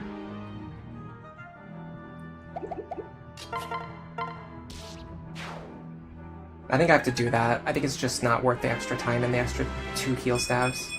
We did get magic and defense. We didn't get speed, but I'm a little bit less upset about that, because at least we got magic and defense. This guy does have gamble, which means I want to switch my character's positions. I want Robin on the inside. I'm just going to kill the gamble guys with Robin. There's no reason to sit here and give them 7% crit chances against Crom repeatedly. It'd be very foolish of me to do that. Okay, please give me some speed. Got it. And magic. Nice. And skill, too. Skill's always good. Okay, we've got like a decent Robin now. I feel much better about this run. And I'm gonna stop using the Frederick forward strategy. This guy's got gamble too, so we're not gonna mess around with him. We're just gonna kill him. Yeah, I'm gonna stop using the Frederick forward strategy. I think I'm only going to use the fort strategy from now on. I think the Frederick forward strategy just leaves you hanging too often, and it's really only good in situations where I'm allowing myself to reset over and over again, which I'm no longer doing because I'm doing Iron Man. Okay, what does this guy have? He does have Luna Plus, so we can only fight him once. That's fine. How much are we gonna do? 14? We're gonna deal 13 to him. Okay, we're gonna two-shot him anyway, but yeah, I think if we use the Bronze Sword, I think it sets up a situation where Robin can chip him for some extra experience. Ugh. Because I don't think Robin deals 13 to these guys yet. No. Now here's the tricky part, though. How in the world do I switch... Oh, I know how to do it. I don't have to switch them, I can just do this. There you go. There's free chip experience for Robin. We got speed again. Defense. Okay, I'm very happy with this Robin. Extremely happy with this Robin. I can chip this one too, I think. No. I'll one-shot that guy. Okay, with these speed values on Robin, I think my goal now is to heal on Chrom. And let him get some more combat.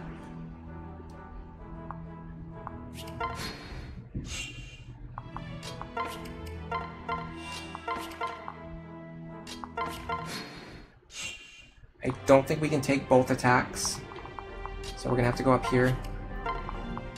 The good thing is, we don't really need the water anymore, so we can just go like this. I can even do this.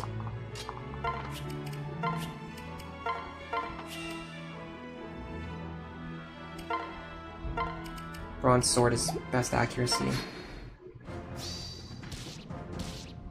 Now, if the other one doesn't have Vantage, I can probably just run up and kill him. He doesn't have Vantage, but he does have Luna. And he has Pass too, so I can't really screw around. I think I fall back to this position.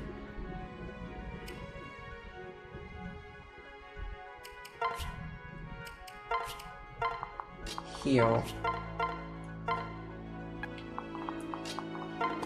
I think this is fine.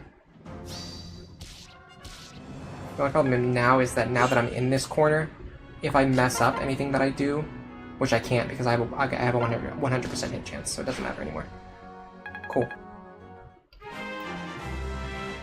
I just didn't have any additional space to fall back. Okay, that speed level up is great. That's a fantastic start to the run. That's exactly what we want to see. The hair colors of the characters in this game, and it fades. I was a little bit disappointed, if I'm being completely honest, when I played Genealogy, and the hair colors of the children are all like fixed, so you can just never change them. That's a little bit sad. It would have been cool if the hair colors could change. We're probably going to get some dropped frames again right now, just warning you guys. How often does this guy get Luna Hawkeye, by the way? It feels like 80% of the time he gets exactly Luna Hawkeye. It's like you have to have a plan for surviving that, because he's pretty much always going to have it. Let me trade my items too. I need to make sure I trade my items. Well, I can just do it right here. Give Frederick his stuff. Switch. This should be fine.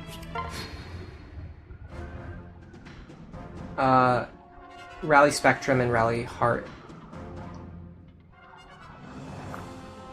do stack on top of regular rallies, yes. And adjacent units will dual strike. It's not the same as Fates, though. In Fates, when they're adjacent, it's like guaranteed. In Awakening, it's just always a chance, whether you're paired up or if you're adjacent. Oh crap, I forgot to unequip Chrom, but it actually didn't matter. It actually just generated free experience for Chrom, funny enough, but that was a misplay. Probably should have gotten punished for that. I've gotten punished enough today, guys, come on. I don't think I can handle getting punished anymore at this point. I just want one good clean run. Okay, we're good on heal stabs, we're good on everything else. I think we're fine. I'd love to get a level up here. I think I can get a level up from the rollover. I think we're going to roll over to like 20 experience or something, 10 or 20. 5? Okay, not as much as I hoped, but still good. HP, speed, defense is good. Magic, we have time to catch up on magic. It's our best growth, so even if we're a little behind on magic, we have time to catch up. We will eventually catch up.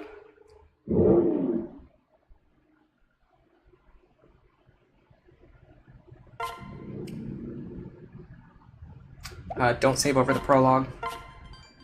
There you go. Perfect.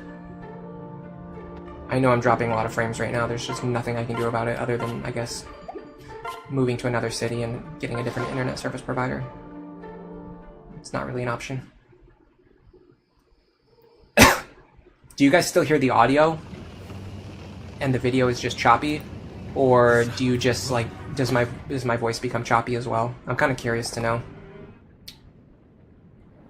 Like, when it's lagging like that, does my voice also get choppy? There might actually be no data right now, so hold on.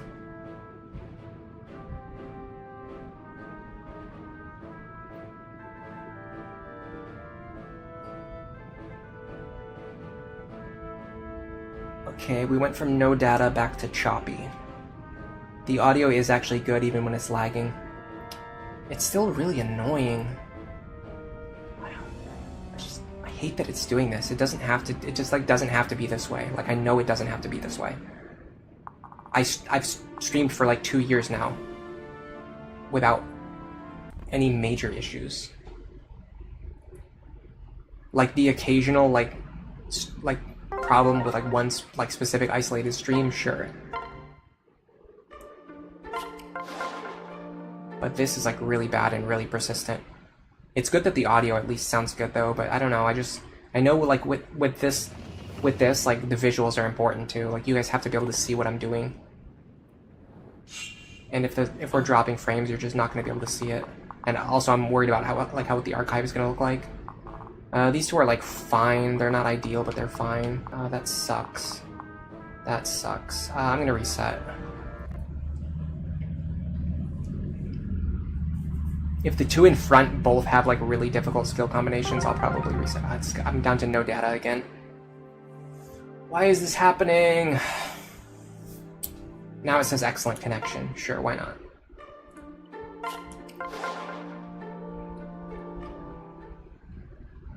I might need to look into this again. I had to do it in the past. I had to call the ISP and get them to come out and like examine it, and they actually did fix it, and it worked really well for a while. But now I don't know what is going on. This is not great. That's fine. That's fine. That's fine. See, now this is a situation where I could absolutely do the forward strategy, but I'm not sure though, because taking 3 guaranteed attacks isn't that fantastic either. Alright, I'm gonna commit to this. Rapier. Silver Lance.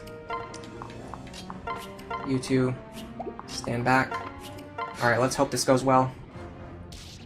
That guy moved into a really weird position. We want a dual strike. We got, okay, finally, oh my god. Really good dual strike luck. We got speed on Fred, that's great. You only need one, you really only need like 1 speed level up on Fred to hit the very important benchmarks. That has to do with his Sumia pair-up specifically. Okay, because of this, we've actually pulled the enemies apart already in a way that is very beneficial to us. I want to see 12. If there's any way we can pull this guy away from Frederick.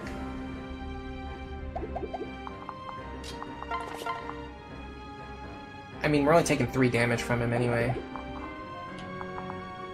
Okay, maybe we pull this guy then. It's different from what I normally do. No, never mind, we can't. Can we pull just the archer in any way? Nope, not. Well, yeah, actually we can. Because of the way they moved, we can actually pull just the archer. Let's do that. I gotta be very careful though. I have to make sure that I'm capable of retreating. And to that end,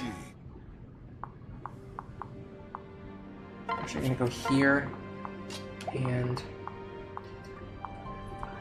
onto this woods tile right here. It means Robin has fewer pair-up partners, or just like support partners near them, but I think that's okay. We can switch back to the falchion now. Our duel isn't quite as important.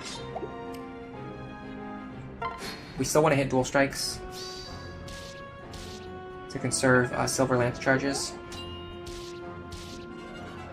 Or sorry, never mind. To kill these guys. But the rapier doesn't make that any more or less likely. Also, the enemies moved in a good configuration this time, so we got to fight all three of them, so I'm actually not that upset at all. Okay. The hammer guy unfortunately does have Vantage. With that in mind, I'm going to hit the guy who does not have Vantage so that I don't have to fight him next turn.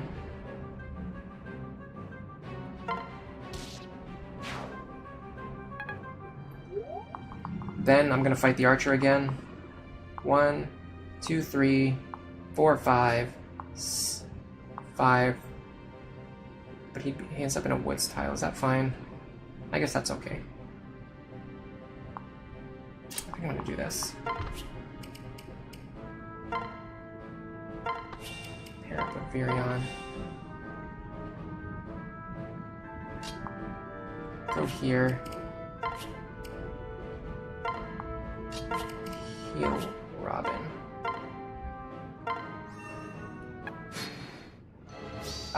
Somehow Lisa was in his range. Okay, sure. Even though I counted and he wasn't, but it's fine. She dodged anyway.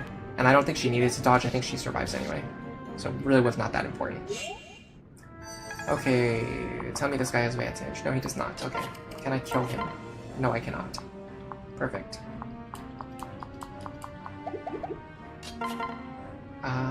Okay, I'm going to actually intentionally not dual strike here. That way I leave this guy alive on 1 health, and then Krom can kill him next turn. The other option would be... Oh, this is really tricky.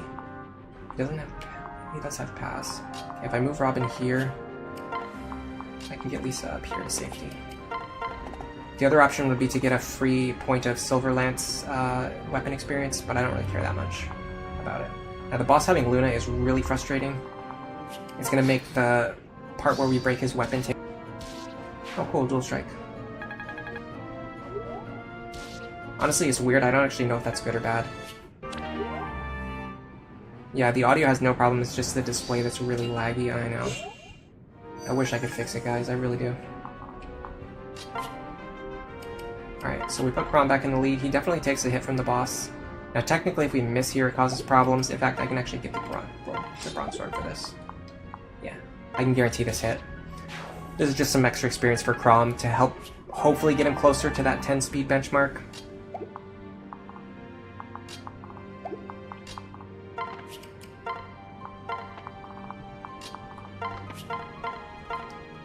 I could be counting the support points in this chapter to make it a little more consistent, but I find it's like I usually just hit my benchmarks, so I don't really need to count them. Alright. Now, Krom is fine, honestly. Just go like this. I'm going to grab the bronze sword. I'm not going to equip it because I actually want him to hit me. And maybe I don't yet. I don't know, it's fine. Technically, it's probably better if I keep the bronze sword equipped and let him hit me less and deal less damage right now, but I don't really care that much. Yeah. So we take 13. So we just need to survive a few more hits. I will re-equip the bronze sword now, though.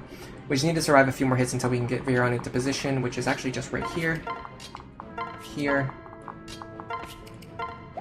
And you two can just go over here. We should be totally fine now.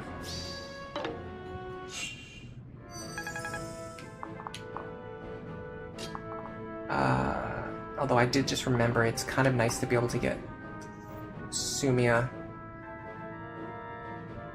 and Krom onto this shiny spot. There's no way I can do it, I just have to mess around. Sorry, not Sumia, Sully. So if I go like... I can do something like this, something wonky. Like here. We will take some damage, but not like an exceptional amount. And actually... we go here. You here. You here. Okay. He moves onto the fort, that's funny. Now we can do this. Okay, we want the +1 here. Didn't get it. Got weapon proficiency, the worst possible thing to get. Now we can just swap these two out next turn. I feel like I'm missing a unit. Oh no, it's just because Robin and Lisa aren't paired up. Okay, now if you two go back over here, and you go back onto the fort, we should be able to kind of safely hold this position for a while. Ah, he's trying to box me into the corner. He doesn't normally do that. That's pretty surprising. I don't understand why he's doing that. I don't think I've ever seen him do this to me before. Like actively try to box me into the corner. Typically he holds this position right here. Let me move these two up here. I think this might get him to move towards Sully. Nope, he just wants to sit there. Okay. Well, guess what, guys? Now we get to sit here for like twice as many turns because it takes way longer to chip him. It takes way longer. Oh, hold on a second. I can get him to move off that fort by moving up here. Then Robin and Lisa can get away. Which is kind of important because I need them to be in a position where they can safely heal Frederick later if I need them to.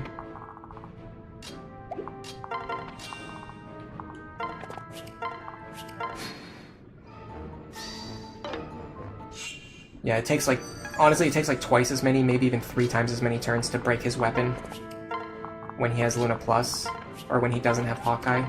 And in this case, he has Luna Plus and he doesn't have Hawkeye, so it's going to take a long time to break his weapon. So what I like to do is once my HP is full, I unequip the sword. That increases his hit rate against me.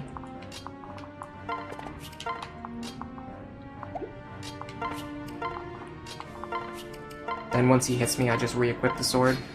And you just have to keep doing this for a while. It's so frustrating.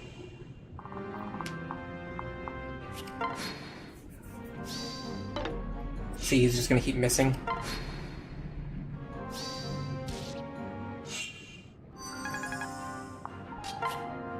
Put this again. Remember how fast it was last time when he had Hawkeye? I honestly almost think it's worth resetting until the enemy gets Hawkeye. Until the boss gets Hawkeye, because it's that much of a difference when he has Hawkeye. It goes so much faster. I'm gonna have to keep my sword equipped for now because I'm still in range where he'll kill me with 2 hits.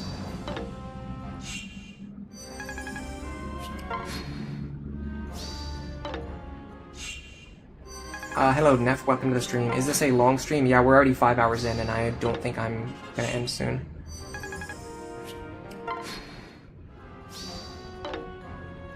What you want to do is have Muriel get married to Gregor. Actually, Muriel Gregor is pretty strong, even specifically in Lunatic Plus. I remember, I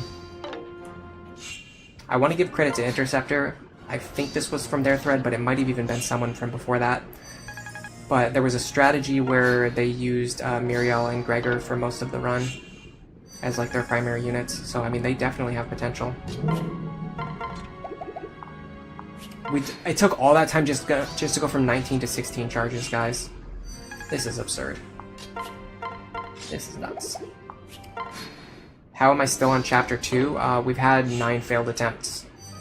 Because we got extremely unlucky with our early game. Over and over again. I could even equip the Lance to get him to hit more often.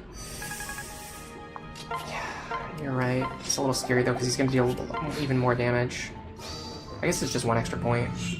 Yeah, that's actually a good call out. That's a good call out, Brawl fan.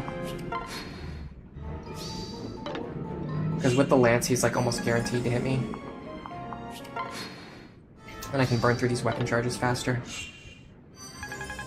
Yeah, we got Omega bad luck earlier. It was crazy. I was like seeing things that I like never see happen. On top of just like the normal bad luck that happens like once in every 20 attempts was like happening over and over again. And then I was also getting like crazy things happening that I never even see. It's going a lot smoother now, though. The last couple attempts have all been like pretty consistent. I had an error on chapter 3, and then the last attempt I intentionally chose to just restart because I didn't like my stat growths. I was so far behind on speed on every single character. There's no way to fix that problem. If every single one of your characters is behind on speed, like how would you fix that problem? You just can't. It means you don't have any speed control. You don't even have one character who has speed control. And in these early chapters, it's like actually very important for like all of them to hit their benchmarks. Mostly Robin. Robin like really needs to hit their benchmarks. Frederick and Chrom, it's like nice if they do. It improves consistency. Does the boss attacking without countering count towards the lunatic experience penalty? No, it actually doesn't. I actually thought it did for the longest time. I thought it counted towards experience decay, and I didn't even bother testing it because that's just how I always assumed that it worked. And the way that I read the formula, I was looking at the wrong variable. So even like on the wiki, I thought the formula on the wiki said that it counted towards the decay. And then someone pointed out in one of my videos, because in one of my guide videos, I'm talking about the experience decay, and I'm showing footage on screen of, you know, Frederick, you doing one of these no equipment like grinds. Not to break an enemy's weapon, but just for other reasons, just to keep enemies busy for a couple turns. And someone mentioned, they were like, you know, Frederick is they were mentioning, like, the experience decay is actually not going down based on the footage. And then I went back, I looked at it again, and I was like, oh yeah, you're right. And then I tested it out, and indeed, it actually doesn't happen. The experience only decays when you actually gain experience. So it seems like the experience decay step in the formula, it must happen like on the step where you gain experience. So in situations like this where I'm not gaining experience, it doesn't check for that. You think the replay is going to be great to watch? Yeah, probably. I mean, honestly, at some point, you know, once I get good enough at this and I make like an edited video of it, I think that one's going to do really well. When I actually make like an edited video about the Iron Man experience and like everything that went into it, like all this time I've spent planning, all the planning runs, and people will be able to get all of that information without having to watch all of the planning runs themselves. You know, without having to watch like 30 hours of stream footage just to see everything that went into making this plan. They'll probably just get to watch like the completed run and like maybe a little bit of footage from like earlier runs just while I'm talking about everything else.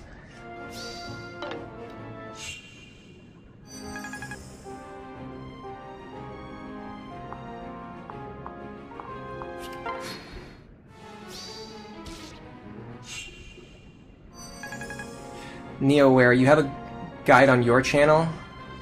It's very easy to have Chrom and Frederick carry through this. The problem is I'm planning for long term.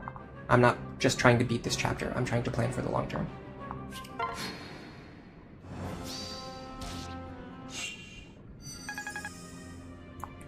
It's getting a little dicey. Plus, I'm doing very specific things. Yeah, this sucks. He got me down to low health at the pretty much worst possible time. That was like the worst possible time for him to land 3 attacks in a row. Because now I have to break his weapon. But I also need to find an opportunity to heal Frederick. And I have to be able to get back onto a fort. And I have to set up a situation where he can get onto a fort and attack me after that.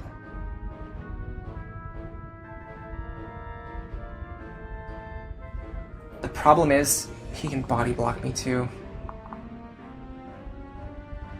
Okay, if I'm standing here, he can't body block me. Then I can go 1, 2, 3, and then onto the fort. So I think this is fine. I'm standing right here. Problem is, this also increases his accuracy. The tricky part now is going to be getting him back onto the fort. Okay, that actually helps a lot. That miss right there helps. Now I can just go like this. Gotta get my other characters out of his range. But yeah, I'm not struggling with beating Chapter 1.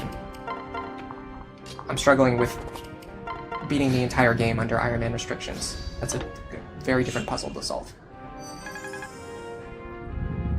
And we're playing Lunatic Plus. So even if you have a strategy that works in Lunatic, it's not going to work in Lunatic Plus.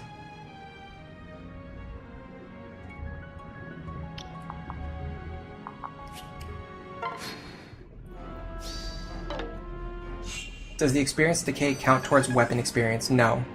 We tested weapon experience. You get weapon experience for the first 5 times you attack them. It's crazy that the wiki did not say that, by the way, and we had to personally test it, because it was so easy to test.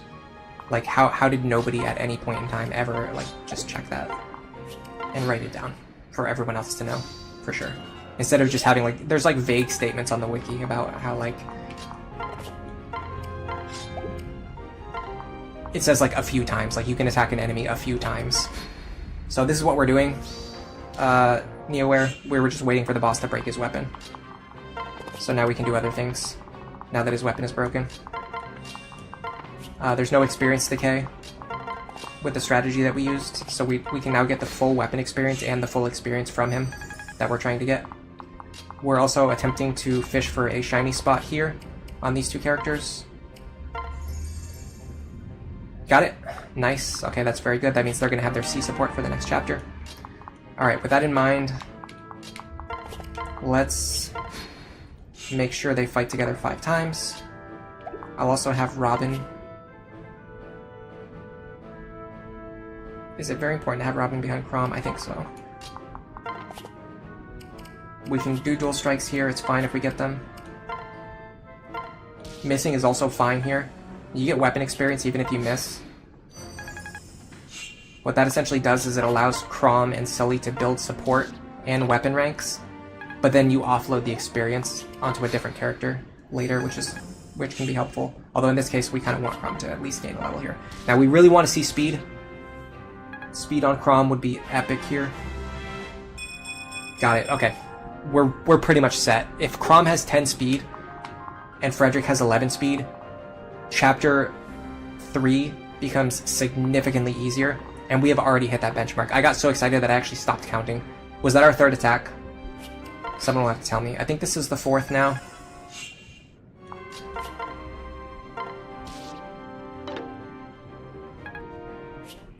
Yeah, because that was the first count of experience decay. And then this will be the 5th.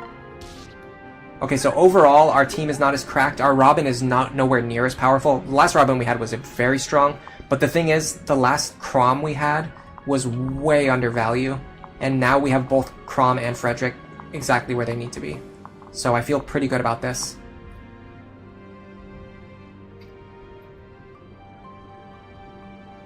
I checked all of the wikis for information on experience decay. None of them like seem to know or understand the exact values. They just had vague statements. Okay, now we want Robin and Lisa to fight together a few times. I think 4 is usually enough.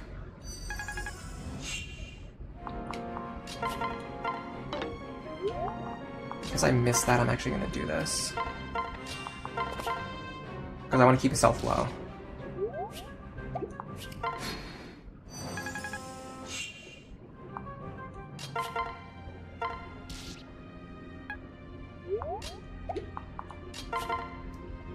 I can get him into a range where Robin can kill him. Yes. Okay. I'd love to see magic on Robin. We're okay. We're good on speed. Okay, magic is looking good now. Okay, Robin and Chrom both look good. Frederick looks good. I think Frederick could use a point of strength.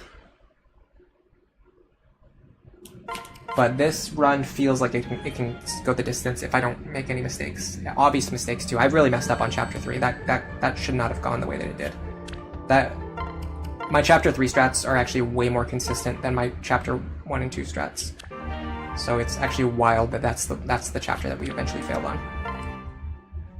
So we got all of our supports on Chrom, and then we should have Robin, Lisa. Good.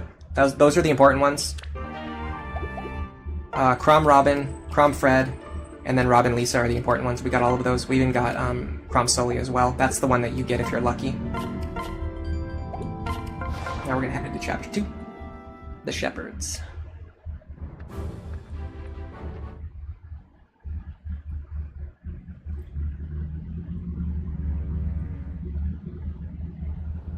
Alright. I want to take a look at these guys. Luna there can be scary if Crom's HP or defense are too low. Let me just calc that really quick. 26.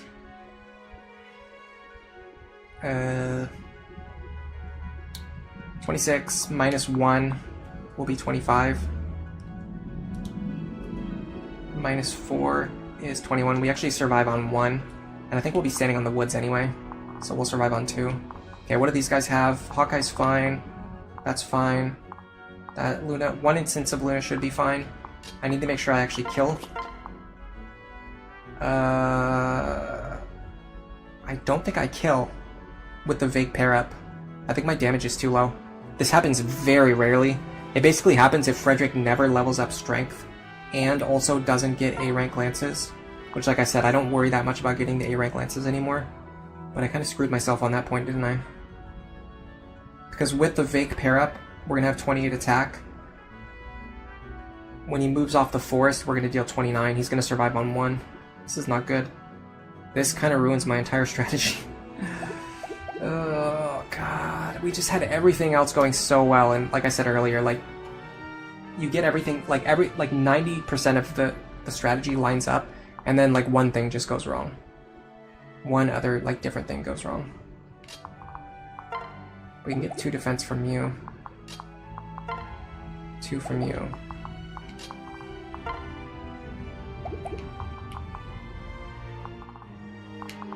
Okay, what about speed? We might be able to do it with speed. We can get to 16 speed. That'll kill the axe fighters. Okay, hold on a second. Problem is this guy right here. Okay, what if we just have Frederick focus on the left-hand side? Because we have to adapt.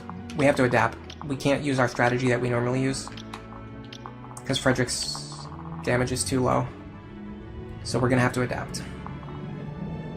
I'm going to use the Crom pair up for speed. That's going to allow me to double this guy. And this guy as well, I think. Yeah, I can double... Let me just triple check that. Yes. I can double him, and I can double him. And if I get a dual strike here, I can also kill him outright. So now we need to see how much damage we're planning to take. I forgot to pass the elixir over. Wow, that's a huge misplay. It's been a while since I forgot to pass the elixir. Like, around the time that I started making Lunatic Plus videos, I forgot to pass the elixir one time. And ever since then, I don't think I've ever forgotten to pass it. There's always someone dropping the ball, says Snow Warning. Well, usually it's me. As in this case where I just forgot to pass the elixir. Okay, 23. Minus 4. Minus 15. We should take 4 damage from these guys. That is accurate. So 4. 22. 22. Hold on, let me just add everything up. 22. 22. Plus 4. The thing is, I don't have any reliable way to pull this guy away from Frederick. If I could guarantee that he would attack someone else, it would be nice. But I don't think I can. Alright, well, let's just see what these guys do. It's 48. Minus 15, minus 15. They deal 18 damage. We'll be on 11. And then this guy deals 26. 27 with weapon triangle. Minus 15. He deals 12. So they actually have lethal on Frederick if they all land their attacks. That's not good.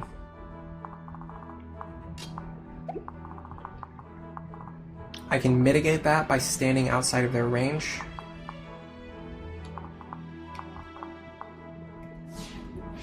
Unfortunately, there's no good spot to stand with regards to this guy, because anywhere I stand gives him a mountain tile to stand on. Okay, well, what about this guy? He overlaps. No, he does not overlap. If we stand here with Frederick, we can fight all 3.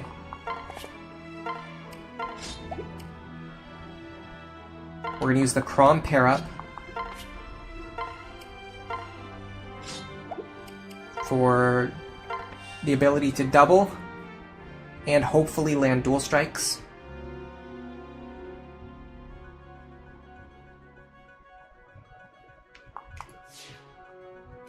There is one problem. I think I can fix it.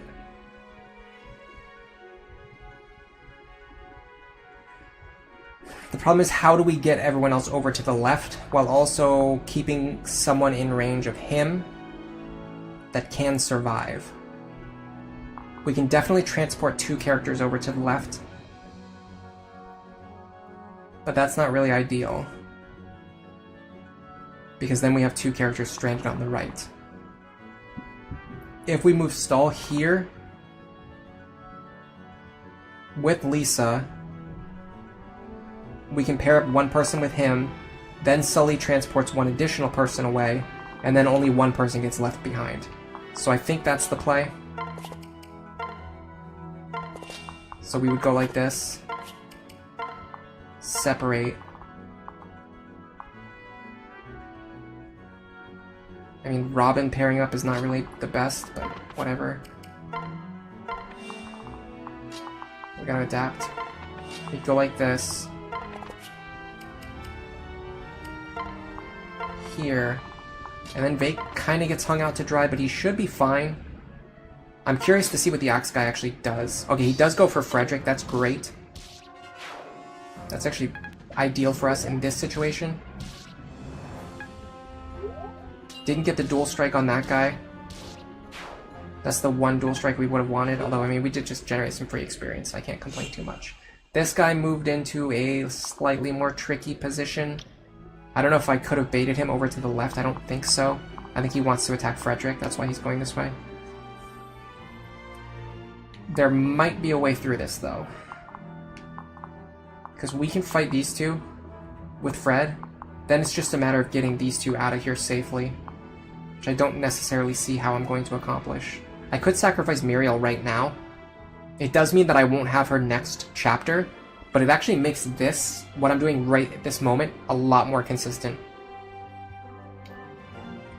If we have to sacrifice someone, who would it be? Yeah, it would be Muriel, and I'm honestly thinking about it right now.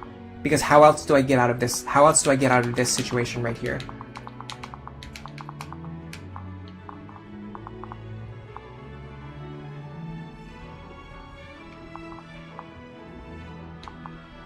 I can easily solve this just by sacrificing Muriel, and in fact, it actually buys me an extra turn. And I don't need her for anything on this chapter, or next chapter, and I never use her again for the entire run. There are some things in the next chapter where having her can help, but she's not that important. Question is, can we take all 3 of these? 22, 23, 26...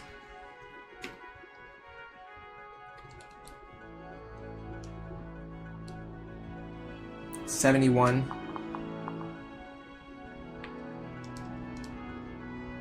We're gonna take somewhere around 26 health. It's gonna be right on the wire.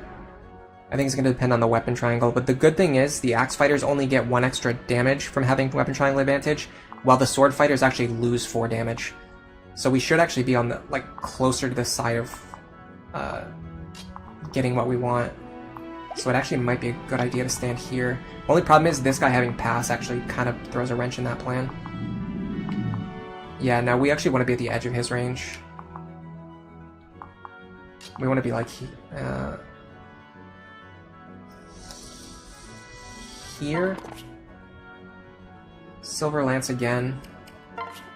Crom pair up again.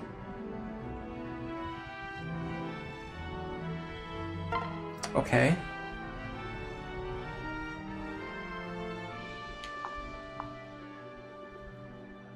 Because now Robin can stand here. Vake can pair up with her.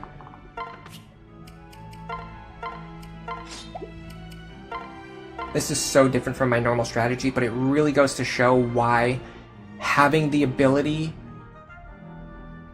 to adapt is so important. Like, learning how to adapt if I didn't have like the adaptation skills that I have, I probably would have just like gotten immediately rolled over as soon as things didn't go to my plan. But because I understand the game on a well enough level that I can actually adapt when things go wrong, it means that when things go wrong, I can adapt. Of course. That's how it works. Let me... It's kind of tricky. Do I want to give him the Vague pair up? No, I want him to have the Speed pair up. I do want to give him the Axe, though. In fact, I can actually... Axe is a little bit tricky. I do want to give him the Axe for later use.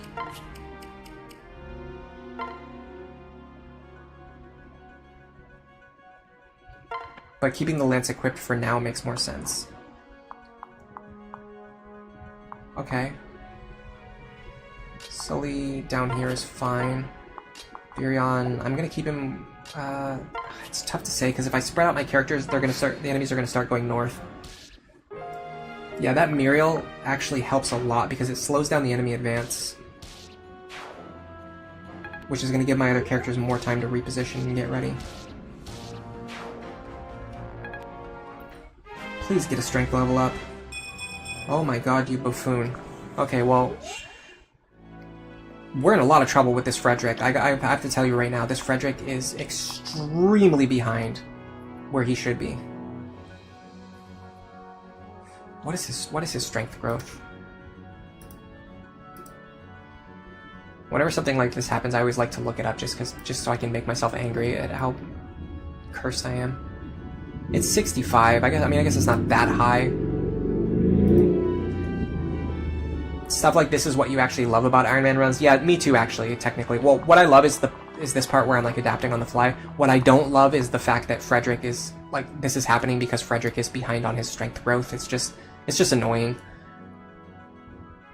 It's annoying when you can do everything right, and then your character just like misses a strength level up, and then or misses like consecutive strength level ups, and then that causes like the entire run to go off the rails.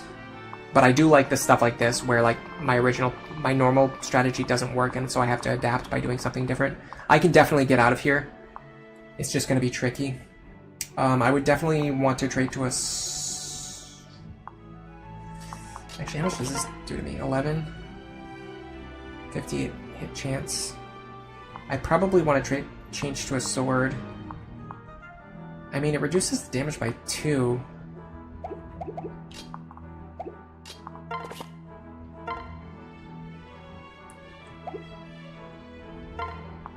But this increases the damage by 4. And the dodge chances actually aren't really that different either. And this gives me a higher chance to dodge the enemy with Luna. I actually think keeping my current setup makes more sense. Unfortunately, they both have pass. That's going to make it really tough to get out of here safely. 1, 2, 3, 4, 5. I need Frederick to be standing here, and Lisa needs to stand right here and heal him. And everyone else needs to get out.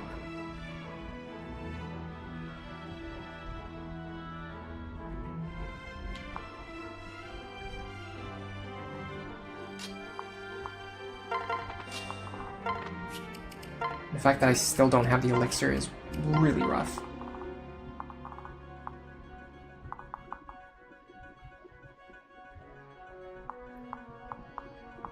I want Frederick here. I want Lisa here.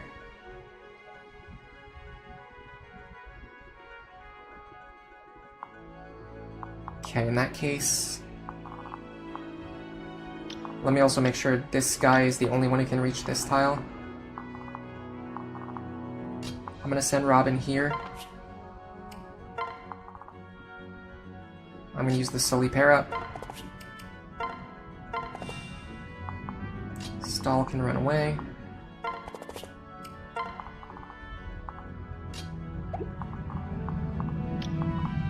Now this looks dangerous, but once I move into position, it should be safe. So Fred's gonna go here. We're gonna do Bronze Sword. We want Falchion dual strikes here. No. So, sorry, we calculated that the Lance is actually better. This should protect the square that's currently behind Frederick. Yes, okay. We're going to trade the Fire Tome into Robin's hands for accuracy, and then we're going to heal Fred back up. I think this turn is fine, but next turn could get scary, especially with the guy on top.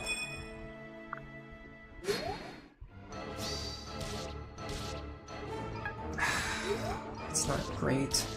You would think that's good, but that's actually not good, because we actually wanted to fight both of those guys.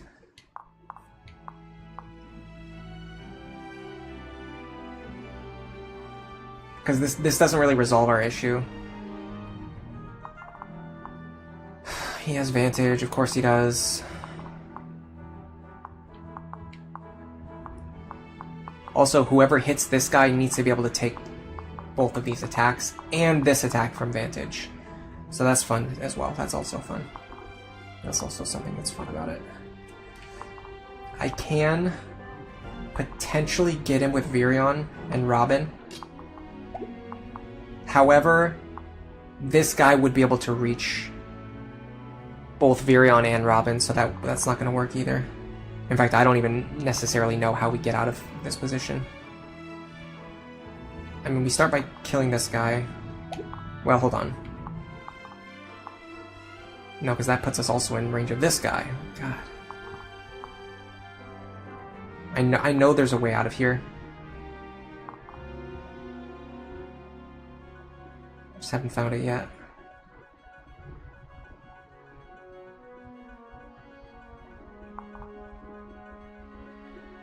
Robin here works if Frederick ends his turn here. And I also have to heal Robin. The problem is Virion can't get protected, because the enemy could just run up here and then hit Virion from here.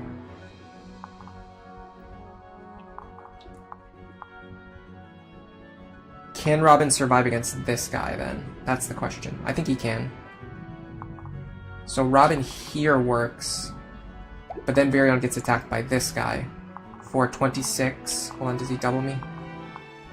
He just barely doubles me. He's going to deal 26 minus 6. He's going to deal exactly 20 damage. I need +2 defense and +1 speed. I think I actually get that. +2 defense and +1 speed. I actually get that from Stall. Wow. Okay, I think this works, guys. Bear with me here.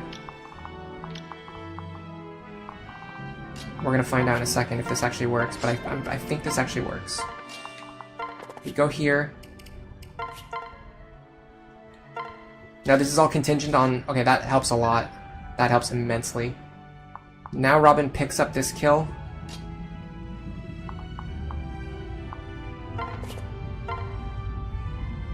$11's the best we're gonna get.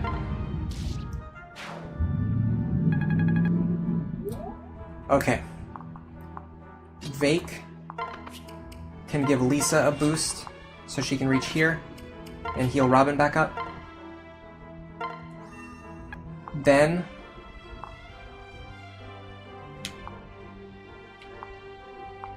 Frederick blocks here.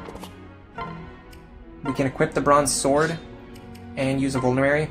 This will stop the enemies from seeing lethal against Frederick. Even though they have Luna Plus, they don't know they have Luna Plus, so they'll favor attacking Robin instead.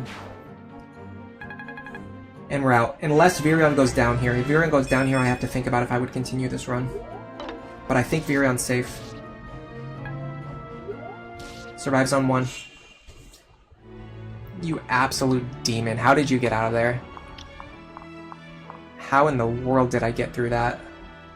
I haven't even necessarily won yet, but that was a crazy turn.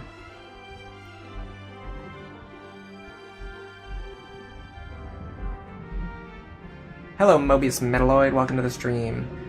It's crazy to hear that 65% is not considered high after playing GBA. Yeah, like the accuracy rates in FE6 are pretty rough.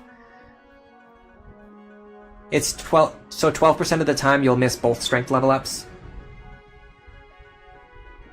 65% is a good strength growth, even in Awakening, but it's not high enough to make... Oh, you're talking about the growth rates. Yeah, sorry, yeah. The growth rates in Awakening are extremely high. Stall being useful. Well, the thing is, Sully could have done the same thing while also building support with Virion. So this is my argument for why Sully is better than Stall. In almost every case where Stall can do something, Sully can do the same thing, but also just slightly better in some way or another. But the problem is Sully was already accounted for, so we just had to use Stall instead. Okay. Next. This one doesn't have pass. That's important information. He does have Luna Hawkeye, which is quite terrifying.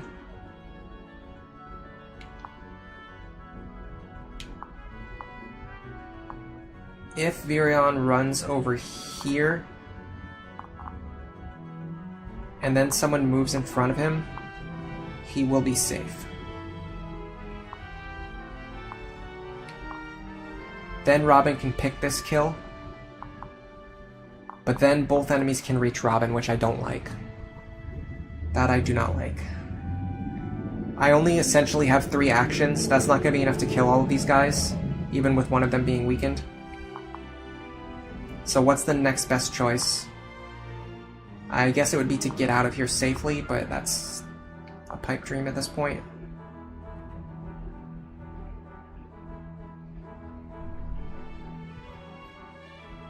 So the next best choice would be to sacrifice either Stall or Vake, but if I do that, I'm actually down. So sacrificing 1 unit in this chapter is not bad. If I sacrifice 2, I end up being down 2 units, or down 1 unit in the next chapter, and that's actually a problem. So I have to think about what I'm doing here. I have to think very carefully, and I have to act very carefully. Especially because I can't heal Robin without putting Lisa at risk. Okay, what if I utilize my double attack to my advantage? 17 plus 17 is 34, that kills. And remember, this guy does not have pass. This guy does not have pass. Which means we can body block him. The problem is... Okay, he will not see that he has lethal on... He will have lethal on Frederick, but he won't see it. He doesn't understand that he has lethal on Frederick here.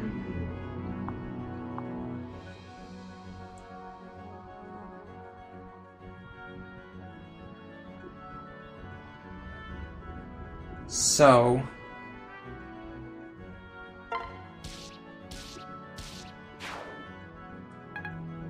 if we kill this guy with a character who can survive this attack, I think we'll be okay. And I think Robin survives it, but I'm not 100% sure yet.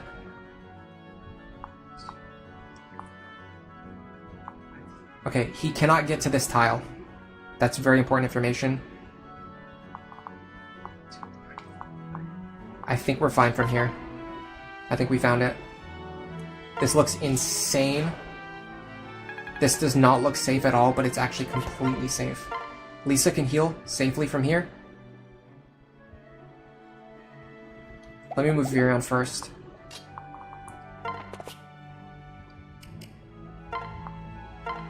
We can see his full range. It's hard to see, but this tile is actually not threatened. I'll actually bring up the map itself so you guys can see. It's easier to see on the map itself. And it's actually still not that easy to see. Unfortunately, the UI is a little bit cluttered. But you can kind of see, yeah, if I move up here, you can actually see it better. You can see that this tile that Lisa's standing on is not threatened. Okay, so this guy has lethal on Frederick, but he does not know it. He thinks he's only going to deal 2 damage. In fact, I think he only deals 9 anyway. So yeah, he doesn't even have lethal on Frederick. And then Robin, we're going to heal back up so that they don't get killed. This should be fine. Clutch. When you're clutch and you know it. Okay, here's the next issue. Can we get a 100% hit rate against him while he's standing on this forest? Probably not. Yeah, he only... Oh, well, I guess he deals more damage to me now. Why is that? Why is he dealing more damage now? It was only 2 earlier. I'm not sure. Maybe I... calculator misremembering something. Hello, level 0 maid. It's good to see you as well. You can't stick around because you're working on some stuff. I totally understand. I've been actually extremely busy lately. Alright. Most of it has been me just trying to catch up on the work that I fell behind over the last 5 or 6 weeks or whatever. Technically I can just run away for a turn. Heal. I don't love that though. What does Virion's hit rate look like? It's not fantastic, but if we get a dual strike, we kill. Freddy dual strike. Mr. Freddy dual strike. And it chips him down too. For the other characters. Okay. Because Frederick's way behind on strength level ups, I actually want to give this... I want to start giving kills to him, because he needs to hit those strength level ups. Okay, we determined that Sully Crom is the most important support to potentially get the shiny spot on this chapter. Before I come back and start grinding supports, I'm going to use the bathroom very quickly again. I will be right back. And I'm also going to refill my water. And I suggest that everyone does the same as well.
I'm back already.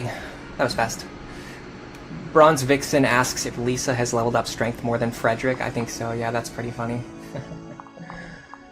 I mean, I guess like 12% is not as bad as I thought it was, but it's still kind of frustrating when you miss it. When all you need is just one strength level up, it's a little frustrating to not hit it over and over again. Alright, we're looking for a +1 here. Clutch. Okay, this is good, this is good. This sets us up for... Or hold on, did we even get the C... We got this... Did we get the C support? I think we got the C support, so this sets us up for the B support then. Because Crom and Robin can't get it this chapter no matter what. Soldiers are the most generic class, but the fact that they're enemy only makes them a little bit intriguing. I can kind of see that. Alright. Now actually here's a problem. Our Frederick is so strength screwed that I think we actually can't kill this mercenary. I've never gotten this far and still not been able to kill the mercenary. Typically you either get like lance rank or strength or just something. But I think we're actually missing what we need. I can check, but I'm pretty sure we're missing the stats. This is the first time I've ever gotten this deep into the run and not had the strength for it. I think. Maybe the first time in at least long enough for me to remember. By the way, we need that elixir. Let's hand that over as well.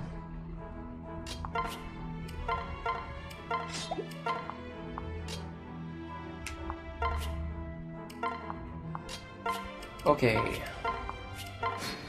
So, I have a bad feeling we're going to see the number 28 here. That's correct. We cannot one-shot this guy. This is a huge problem, guys. I actually don't know what to do about this. I guess we should have trained our lance rank to account for this, but like, come on, like really? Like, we have more important things to do than sitting there training Frederick's lance rank to guarantee something that should happen more than 80% of the time. But now we're stuck, so... who knows what we're supposed to do now. I mean, I can gain lance rank by fighting them. You know what I can do instead? What if I use my axe? No, the lance is good because it actually reduces more damage, but still, what if I use my lance with a Crom pair up? So what if I keep doing the Crom pair up thing? Crom is actually going to have to put in a lot of work here. Again, we know that we're not going to get the one-shot on this guy, but we can fish for a dual strike, and then if we set up a situation where we double this guy, it gives us a better chance. It gives us a chance to just outright kill that guy. So then, on the other side, we're going to need... I guess we're doing Robin and Virion again. Bronze Vixen, you can't prove it, but this is Stahl's fault somehow. There is one thing about this setup, though. We're going to have to set up a configuration that allows us to pass Crom over to Sully. Yeah.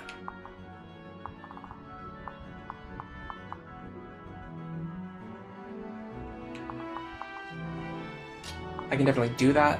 It's just something I have to spend a couple extra minutes thinking about. So be prepared for another think tank. Yeah, so we're gonna have Vake here. Oh no, Vake. Hold on a second. Vake here. Sully here. Stahl in the back. Yeah, this makes sense. This works. I actually didn't have to think about it as much as I thought I did.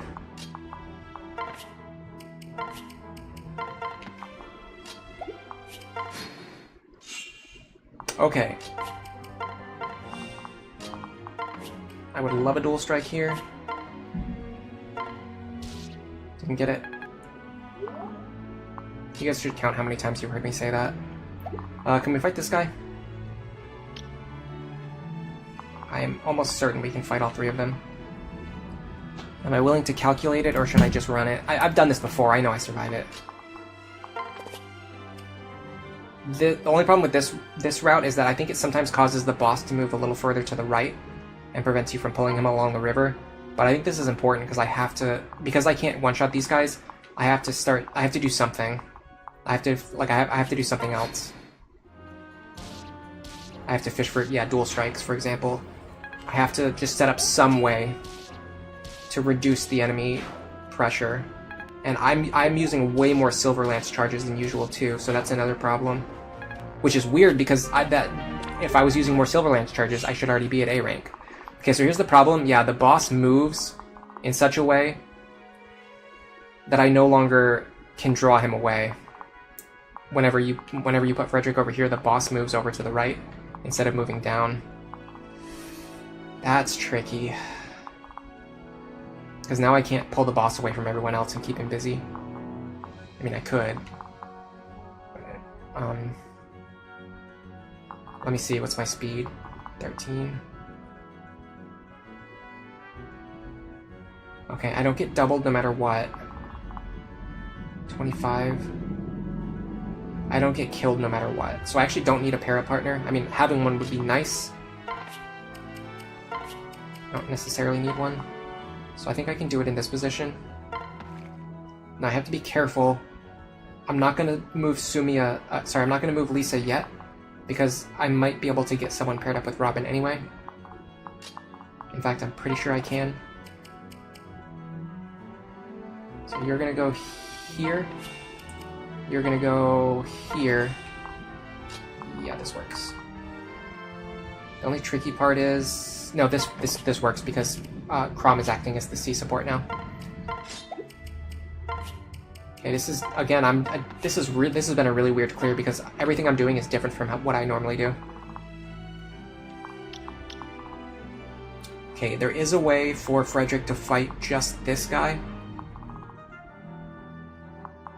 So I'm gonna do that. We have to let Frederick get more experience than usual. And ideally we want to do it like this. Like we're doing right now. Using axe charges if possible, because we've already used a lot of Silver Lance charges. Okay, this pulls the boss over a little bit. That dodge is clutch. The dual strike, that's nice. Now we can kind of do the same thing. So...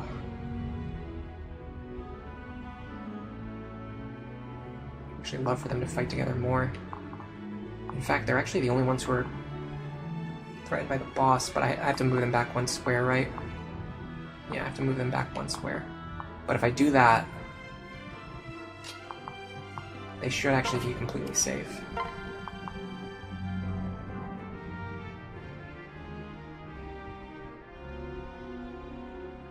I want to fight together one more time before I pass them over to Sully.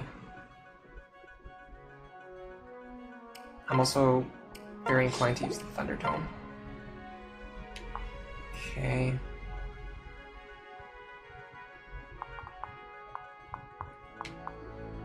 Lisa should be able to stand here safely.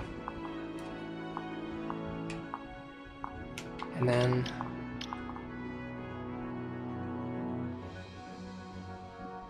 I wish there was a way for me to stay on the forts without fighting the boss. I think the boss won't attack me. I think he'll attack the other two, right? Well, it depends on how much damage I'm going to take. I can calc that. It's going to be 8 plus 2 plus 9. If they deal 19 damage, I feel like the boss would see me as a pretty appealing target. But he might go earlier in the turn order, I'm not sure. I could heal the full.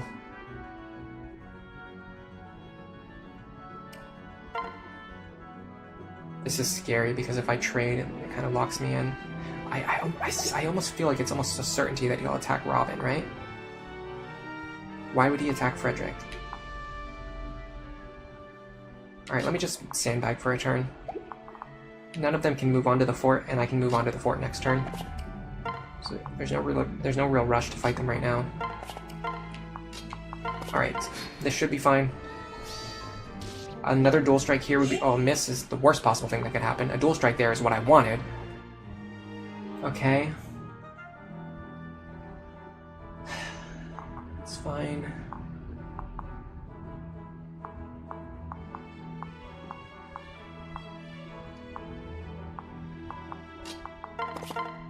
If I can get Crom over here, I can kill this guy. Then it's just a matter of, can I kill this guy without using Frederick? I can deal 13 plus 11-ish. That's like not even close. Not even remotely close. This sucks, man. This needed to go a very different way. All I needed to do was just like hit him one more time, and a dual strike would have been great. But I had to miss in that exact moment. 10% chance to win, I don't like that. They have pass, of course they do. Grinding support for Fred and Virion in Chapter 1 will give +1 skill, +3 strength, and +3 defense. That actually doesn't work because Vake gives more strength. We're already using Vake to get as much strength as possible, so using Virion won't get us more, it'll actually get us 1 point less. Yeah, the water tiles are really clutch though. They help so much with consistency.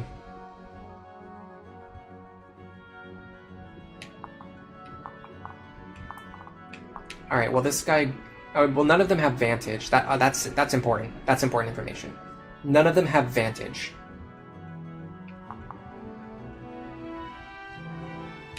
Speed. So I can do another Virion thing here. If Virion can chip him for enough, Frederick can finish him off without taking any damage, and then the Barbarian can attack Virion, but Virion will survive. That's the theory. So we can deal, I think, 10 damage with Sully.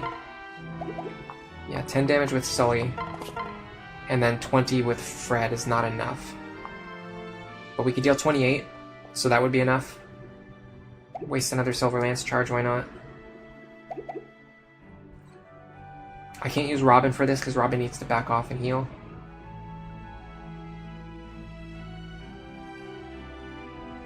But I can definitely use Virion.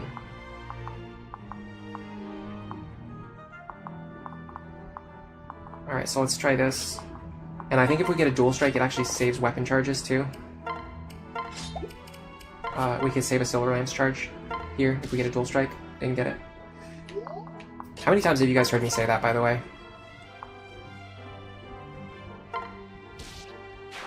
If we get a dual strike here, immediately followed by me saying didn't get it. I feel like I must have said it a million times at this point. Can I heal out of this guy's range? 17. 16. The answer is no, unless I waste a vulnerary.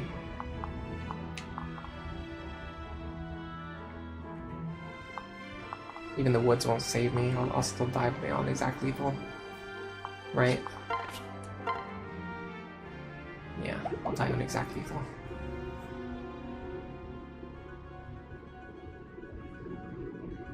You can use Crom, it doesn't really matter.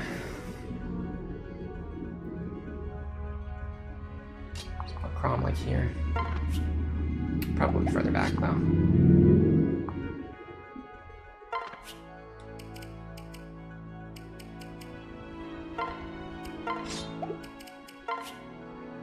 So he's just gonna attack Virion anyway, but I guess this accomplishes something somehow.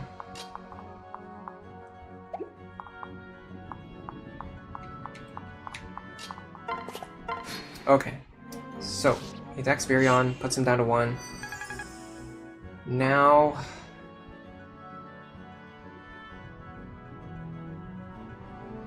I need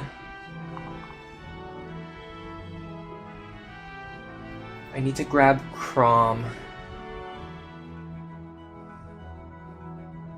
But I can't do that. I think I can actually do it over here though. I go like this, switch, stand here, you grab Crom, you're gonna have a bronze sword equipped. Crom is gonna have his falchion equipped. Okay, can this guy get out? He actually cannot. But Sully still has good health. But that also means now Sully's gonna be able to get attacked instead of Frederick, so that kind of defeats the purpose of what I was doing. But I guess that's fine. Problem is now we're very close to getting pinned down by the boss. And we have not bought ourselves nearly as much time as we need to. Okay, the good thing is this group can get away now. Much more reliably. The boss is extremely close to pinning me down.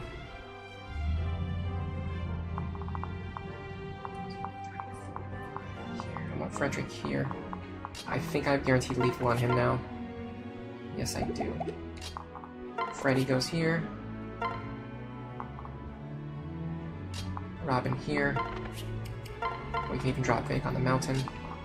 You need to heal Robin back up, because Robin is most likely going to need to fight the boss very soon.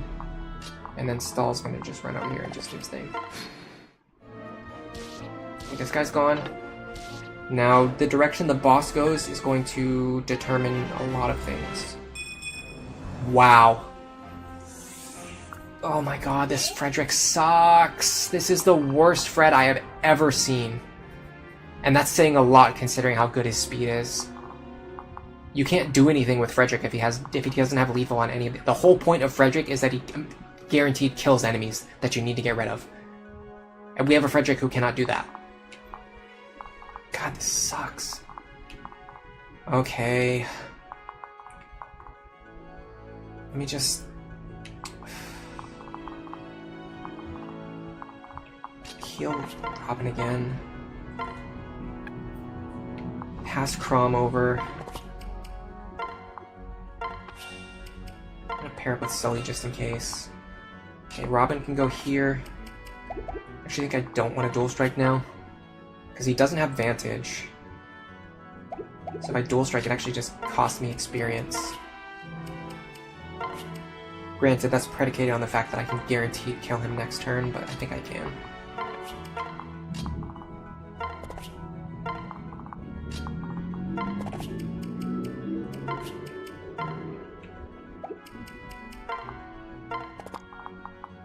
Okay, I think we got out of here. I think we're fine. Nice dodge. Could have used that earlier.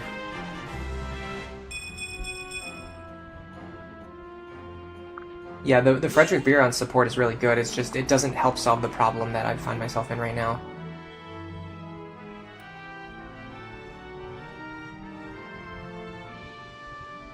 Yeah, you need to use the. You also need to use the sparkling tiles, which I'm already using for Chrom and Sully. Which, in fact, I actually don't even think Chrom and Sully fought together 3 times. So we're kind of in a pickle here. What does Chrom look like? I can grab Chrom, pull him over, let him get the kill. He can even guarantee it. Let's do that. That also gives him a combat with Sully, which might help. I think I can do this with the bronze sword, so I don't have to waste rapier charges. I'm absolutely going to sell the rapier at some point, so it's not like I need to conserve these because they're so useful to have. But because I'm going to sell it, the more charges I keep on it, the more money I'm going to get later. So as much as I don't really value the rapier itself, I do value the money. Okay, strength and speed on Chrom. Okay, so I will say one thing about this run. Our Frederick is extremely cursed. However, because our Chrom and Robin are both good, if we can get through this, if we can get to the point where Frederick's contributions, excuse me, if we can get to the point where Frederick's contributions don't matter as much,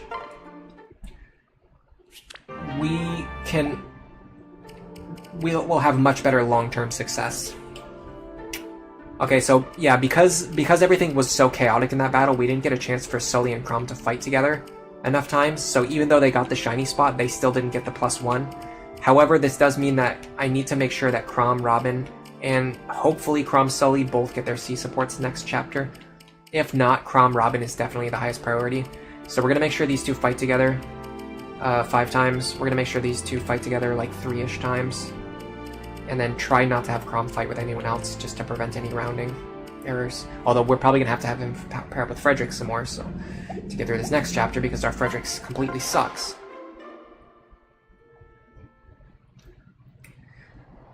When you look at so many units, it's not unlikely that one unit will underperform in at least one area. I mean, the thing is, we're only really looking at 2 units, Robin and Frederick. And to have like a good Robin and like the worst Frederick I've ever seen ever is pretty noteworthy. Like that's pretty noteworthy. You have to make note of the fact that it's like the worst Frederick I've ever seen, even considering the fact that he's above on speed, because his strength is so important. It's the most important Frederick quality. Like, you absolutely need him to one-shot enemies, or at least be able to remove them reliably. And he can't remove anything. He can't remove any of the enemies that we need him to get rid of. Like, that's a pretty big deal. Okay. I'm not going to worry about looking at the enemies yet. I'm going to worry about my positioning first. Fake here is usually fine. Sully. Forward. The weird thing is I'm gonna have to do the Chrom pair up again. Or I'm gonna have to do a Chrom pair up. Alright, last time I couldn't do the Chrom pair up because I wasn't fast enough. Now I'm not strong enough, so the Kellum pair up doesn't mean jack. I have to do the Chrom pair up now, because I absolutely need to get as much extra damage as I possibly can. Alright, let me get my items into my character's hands now. We definitely want the falchion and the rapier. Robin definitely wants both tomes, because we don't even have Muriel. Lisa, do your thing. Frederick, he needs Silver Lance. He's gonna get a Bronze Lance from Kellum. He needs the elixir.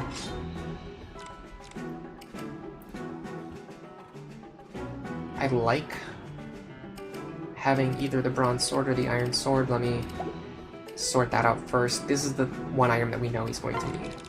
You're definitely gonna have an Iron Bow. Also, how many vulneraries do I have? Robin needs one for sure. I guess Sully can hold the other one just like last time. We're gonna give her Bronze, Iron, Lance, and the less used Bronze Sword. Because she can't use the iron sword, and Frederick's the only person who really benefits from having it, I guess we give it to him. And then Chrom can have the bronze sword for accuracy. Robin doesn't need it. Robin's never going to use a sword. Vake is going to have the iron axe. I like for Frederick to have it, but it's not going to happen. And then I also forgot we're actually using Stall. But honestly, I don't really need him to hold anything. He's very flexible too, so even if I need him to have something, I can just have him take it from whoever he's pairing up with. Hello, Brawl fan. Oh, sorry, I said hello to you earlier. I just got excited because I looked at the chat and I saw an orange circle, which really stood out to me. Fred having 12 speed means he should double the soldiers as well, though. Yeah, he's gonna double them, but he's not dealing enough damage. But in this map, honestly, the speed is more important than the strength, so we might be okay here. But the strength being so low is pretty bad for our one-shot ranges. Like, there's going to be enemies where even if we double them, we can't get rid of them. So we have to get those dual strikes, and that's pretty dubious. You can't really rely on that. Alright, let me look at the map. Robin can definitely take care of this guy. Frederick can fight him. I don't like this. I don't like him having Pavis. But all of the other enemies look pretty good, and I don't feel like resetting a million times. So I'm just going to go for it. This looks like a manageable opener. And because we're relying on the Chrom dual striking strategy, we can actually potentially play around Pavis anyway. I don't know why every time I want to say the word Pavis, I always have to like think about what it is. It's because for some reason I always want to say Aegis. Like no matter which one I'm talking about, I just want to say Aegis. And as a result, things get very weird. Let me trade with Chrom, actually. I'm gonna give him the Javelin and the Vuln.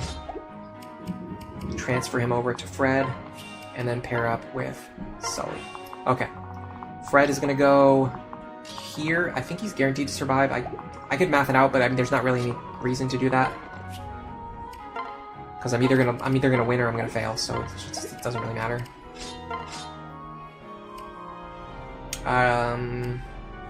This looks fine. I want all the healing items on him. I want Chrom to have his rapier equipped for better dual strikes. We're gonna wait here. Robin's gonna be waiting here. I want Lisa right behind Robin just in case I need extra magic. Likewise, I want my fast characters kind of towards the front if possible.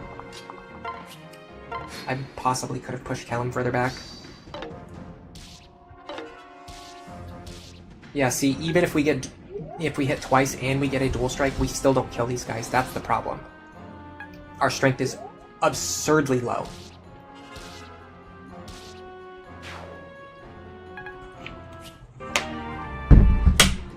We can barely kill the archers with one dual strike. That's good, at least. Right. Now the cleanup phase is going to be a little bit easier than it was last time. Let me see what Robin can do. I don't think we can do this even with Lisa. Maybe just barely. We'll get +6 damage. I don't think we do it, even with Lisa. I don't think we do it. I don't think we have the damage. The one time when Muriel would have been useful. We'll deal 17 plus 17, which is 35. I mean, leaving him on 1 health is maybe okay. He does have Vantage, which is kind of annoying. But if Virion can get rid of him, we might be fine here, actually. There's like few enough enemies that we don't really have to worry.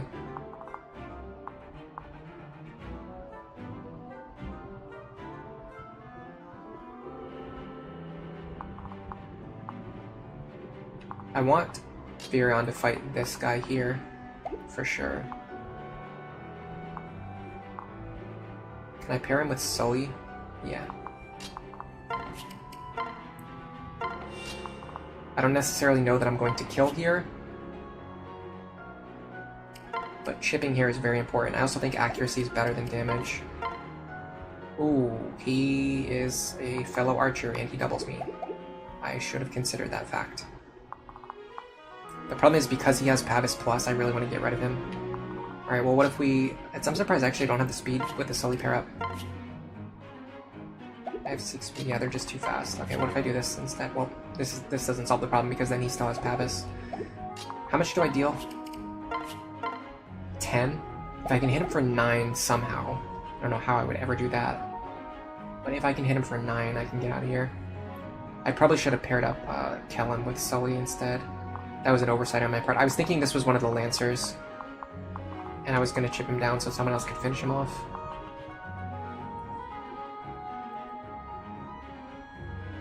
Alright, well what about this guy? How much do we deal to him? 3 damage is actually enough to secure our Robin kill.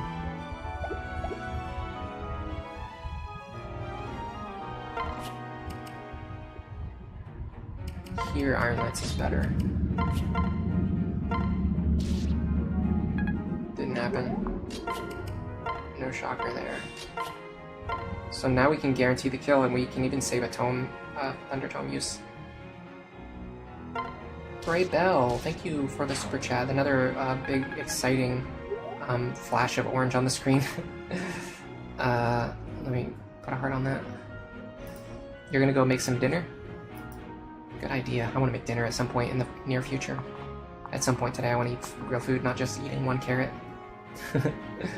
Hope you enjoy it. And thank you for coming as well. Alright. I know I can get through this, I just have to solve it. I'm assuming I can't quite reach either. Okay, stall. Okay, I got it. Grab Sully.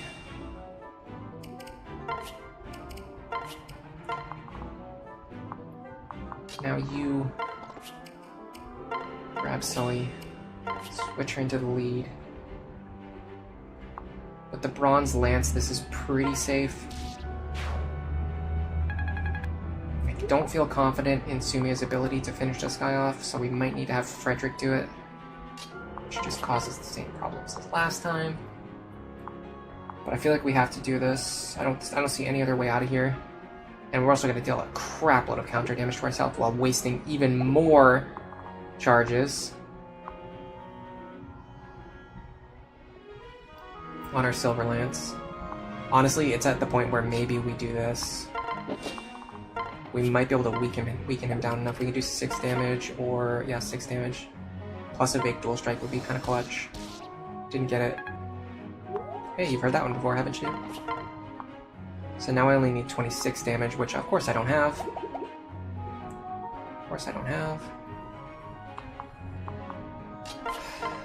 I can do 13 with the Javelin, and I double him. This will, no, because it's gonna round down. And I won't double him if I put Crom away, so I have to do this. This is so stupid, guys. Alright, well if I do this, I can kill him with the Iron Sword, at least. And potentially with a dual strike. Yes, okay. So now we're in a whole world of trouble. I can't even get over to a spot where I can safely heal Frederick. He doesn't have counter, that's at least nice. Okay. I need to see if I can survive both of these attacks. 23 plus 22.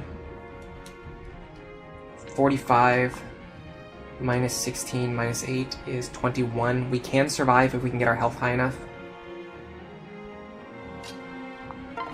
And this gives us a pretty reasonable chance to kill the archer. I'm not going to Vuln because I know that Lisa can heal me. This is probably a stupid move, because my health is going to be still low next turn. The next problem is I need to get through this door, like, as soon as possible. So I'm going to grab the door key with Sumia. Excuse me. Fred having 12 speed means he should... Oh yeah, I read that already. Someone give Freddy a protein strength. Seriously, what is going on with this guy? It's the most embarrassing Frederick I've ever seen in my life. Okay. The good thing is we can put Virion here. Okay, this is a pretty nasty configuration, but we might be able to make it through. 2 dual strikes there is clutch. It gets rid of a guy who has Luna. We survive on 3 HP. Alright, we're in a good spot now.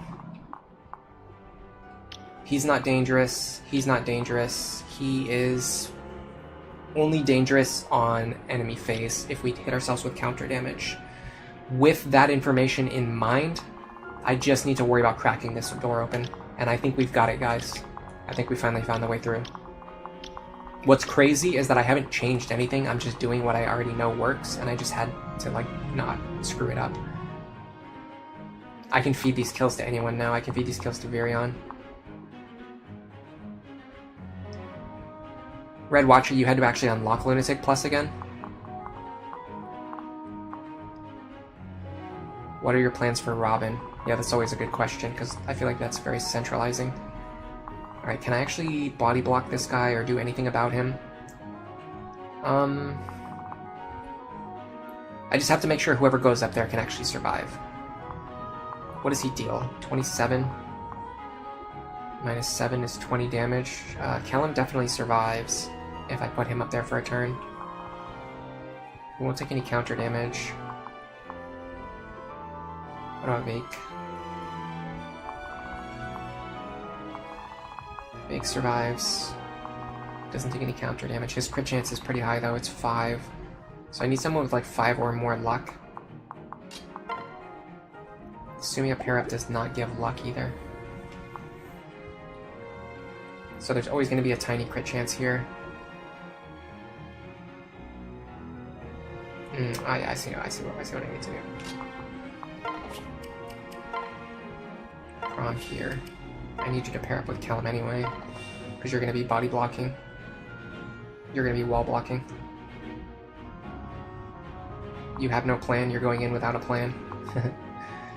L plus is definitely easier if you go in with a plan, but I totally understand. Okay, and then Robin goes here, and Lisa goes here. This is going to buy us a few extra tiles worth of movement.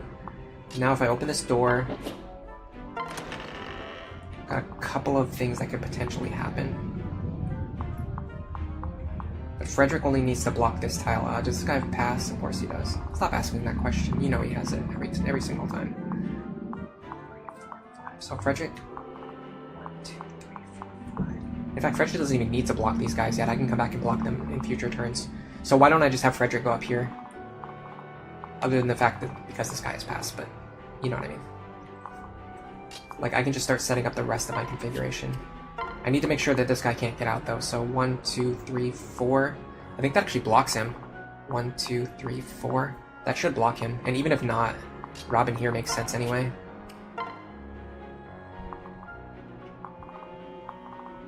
So then you go up... Oh, hold on. Fred actually can't block, because he's attached to Callum, who can't move that far.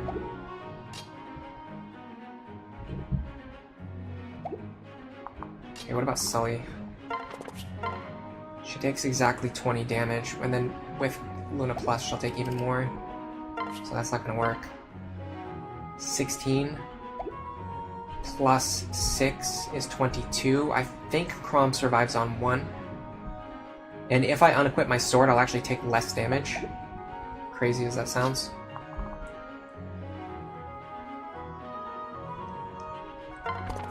I feel relatively confident in this statement. I'm pretty sure Crom survives here. I'll take 22 damage, which I survive, and then if I unequip my sword, I'll take even less damage. So I should take 21. You go here, just to stop pass, and then you go here.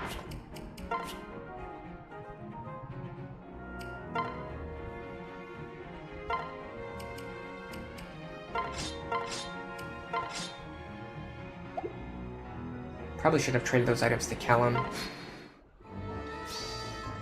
Survives on 2. Yep, the math was exactly on the mark.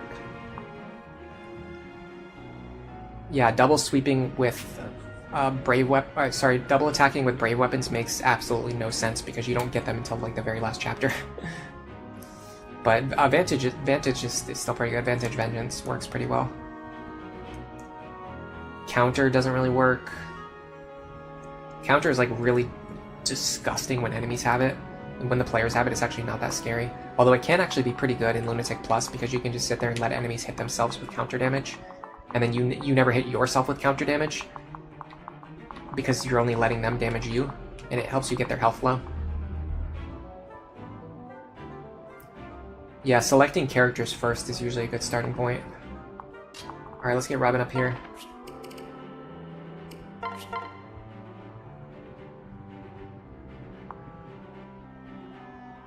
I'm gonna Thunder. No damage, nice. Now...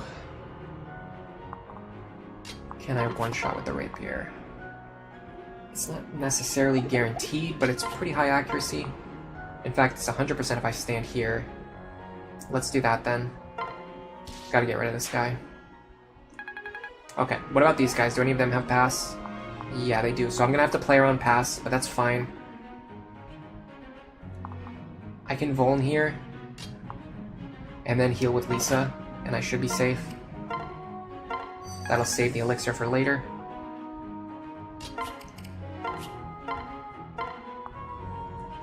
I have to be careful because the guy with the guy in the armor is the one who has the heal staff.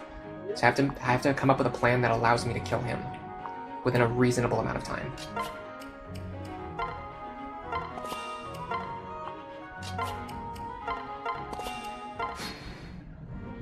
Good, he moved to the front. That's perfect.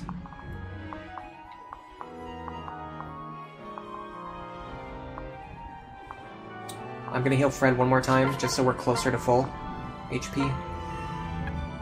And this will also allow me to start moving my other characters over.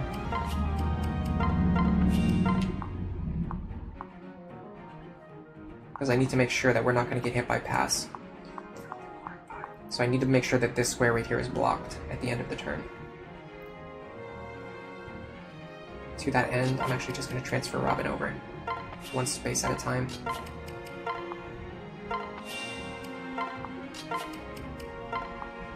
That puts Robin in the position that I need.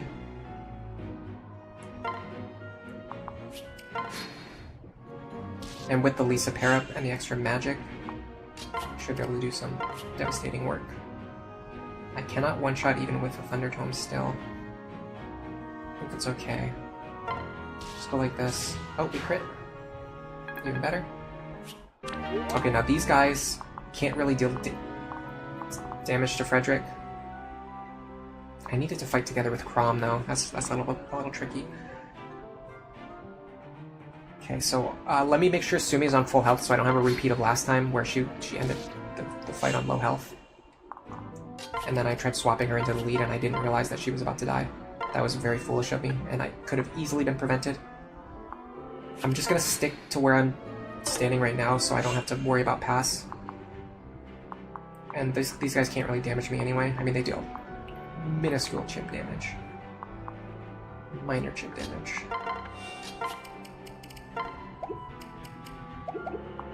I want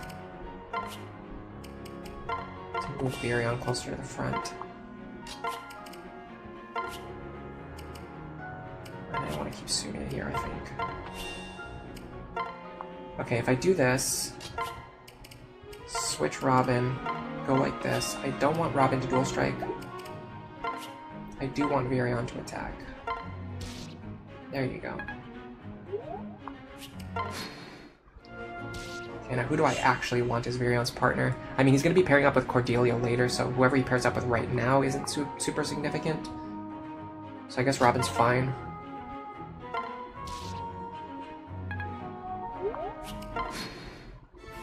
Does this guy have Vantage, I wonder?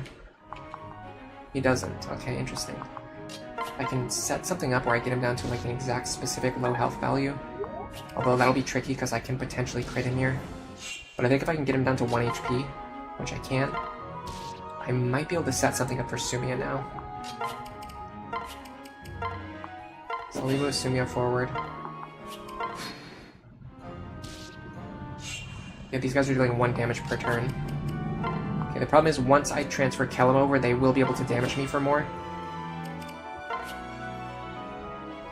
I messed something up there. What did I do? I grabbed Kellum instead of... Oh no, this is fine, this is fine, this is fine. I kind of want to kill this guy now, though, just to prevent any issues. But I think I'll be fine. So I will take extra damage now. But the big question is, do I have 100% hit here? I don't have 100% hit. Okay, let me use a bone. It's not ideal, but it's fine. Okay, I want to get the bronze lance over there.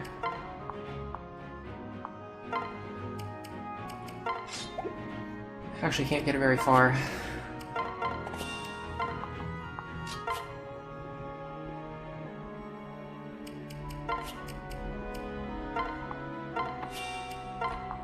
Okay. Dodging is nice too. Alright, so we're gonna go like this. Switch. We're gonna give the bronze lance to Sumia. Then we're going to... we don't need to heal Frederick. Okay, I would like for Sumia to rotate into the lead, kill this guy with the bronze lance, and then she can enemy phase this guy. She's not gonna kill him, but he won't kill her. Not with a Frederick pair up. This is gonna allow her to start building support with Frederick as well. And gain experience. 12 damage. Can we just heal that off? We can. And in fact, if I swap Robin over, I can heal her to full every turn. I think this is worth it. You don't always get lucky enough to have enemies have the exact configuration of skills that lets Sumia train against them. So you have to pick up the experience where you can. Last time I trained Virion here. This time Virion got a little bit of experience, but I think it's going to be more about Sumia. Okay, if he doesn't have Vantage, we can just pick him off now. He doesn't have Vantage, we can just pick him off now. This should get her a level. Nice. Early Sumia level, that's good. Okay, now if it's a good one, that's even better. HP, magic, skill, speed, and luck, and defense. I like that a lot, actually. Strength would have been good, of course, but I mean, that's pretty good for a Sumia level up. Alright, let's put her back to full. Now we got the fun part of walking all the way back across the map to deal with the enemies on the other side. We're gonna have to unlock that door, we're gonna have to crack the security on that side. But we're out here, we're doing our goblin strategies. They're working pretty well. I gotta say, the start of this stream was pretty rough, but it's going a lot better now.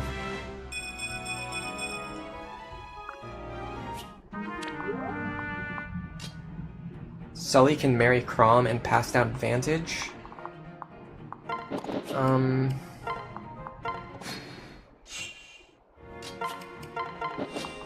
Yeah, that's true.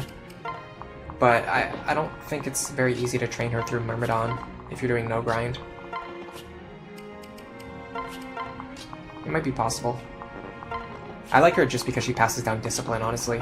Discipline is really good for Lucina. Because she starts in a sword-locked class, which means when she joins, she only gets, like, sword rank. She doesn't get any other ranks. And you typically want to switch her to a class that uses different weapons as well, like either lances or tomes. Granted, the Exalted Falchion is pretty good, but I don't know, I usually end up moving Lucina into either a tome or a lance class, if I even use her at all, which, like I said, I'm probably not even going to use Lucina anymore. I'm tired of her, she's disappointing.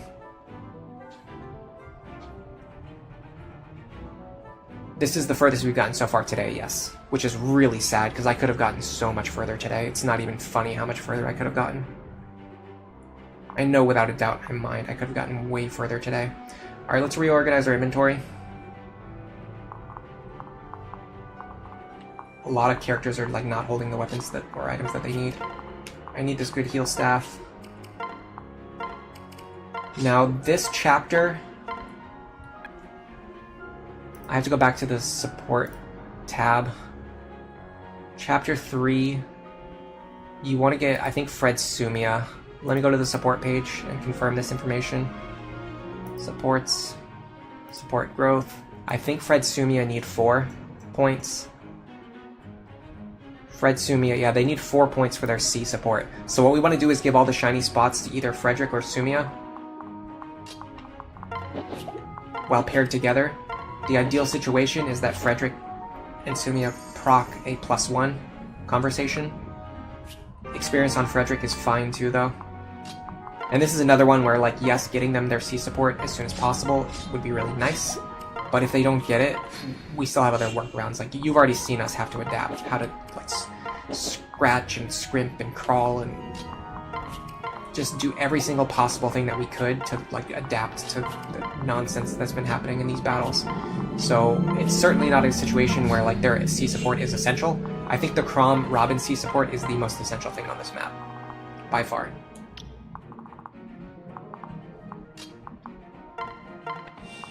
And to that end, I'm gonna try to set that up now. Alright. I'm gonna trade the door key over. I guess I'll take your Vuln. And I'll take the Javelin.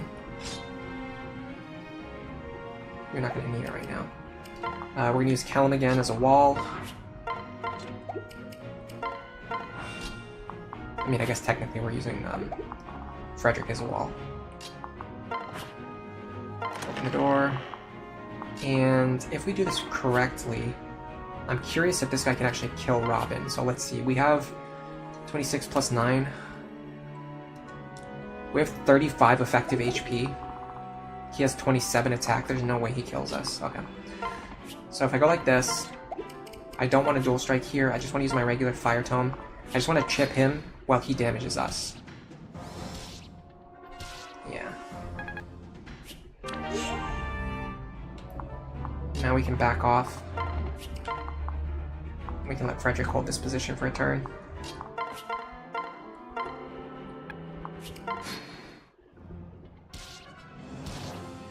Nosferatu is always the best tanking strat. I think Vengeance Wrath might be stronger than Nosferatu, though, honestly. Because you can just one-shot everything before it ever hits you.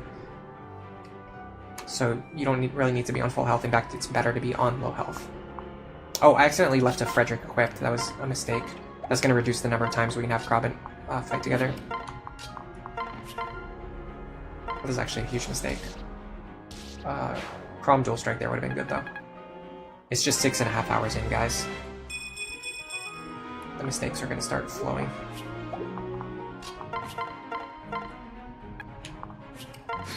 Alright, let's see how we're going to pick apart this top group now. Counter there is not that bad. Counter here is really annoying. Counter Hawkeye here is extremely annoying. That's fine. That's fine.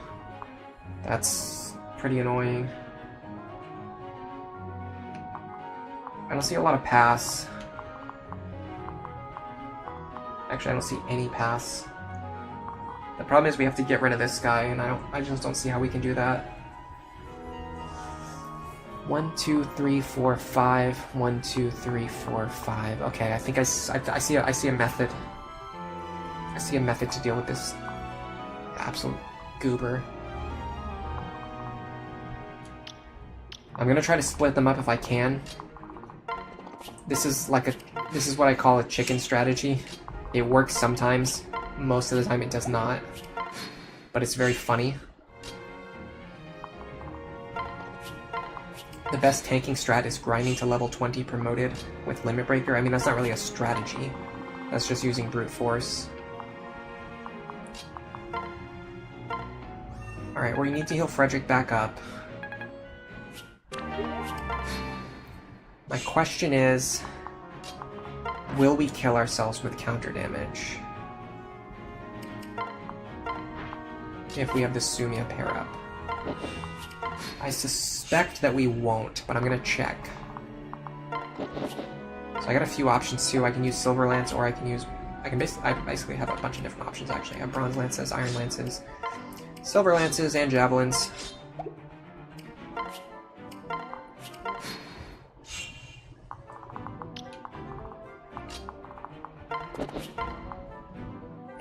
Actually, we don't double. That's great. It's actually fantastic that we don't double, because it means we won't kill ourselves with counter damage. And then we probably do double the other guy. So if he crits us, we'll take 12 damage. We'll deal 7-ish to ourselves, or yeah, 6 or 7 to ourselves. So 12 plus, let's say 7 is 19. then this guy will hit us for, I mean, paltry damage. Not even an amount that's worth discussing. I think we are totally fine to use this strat.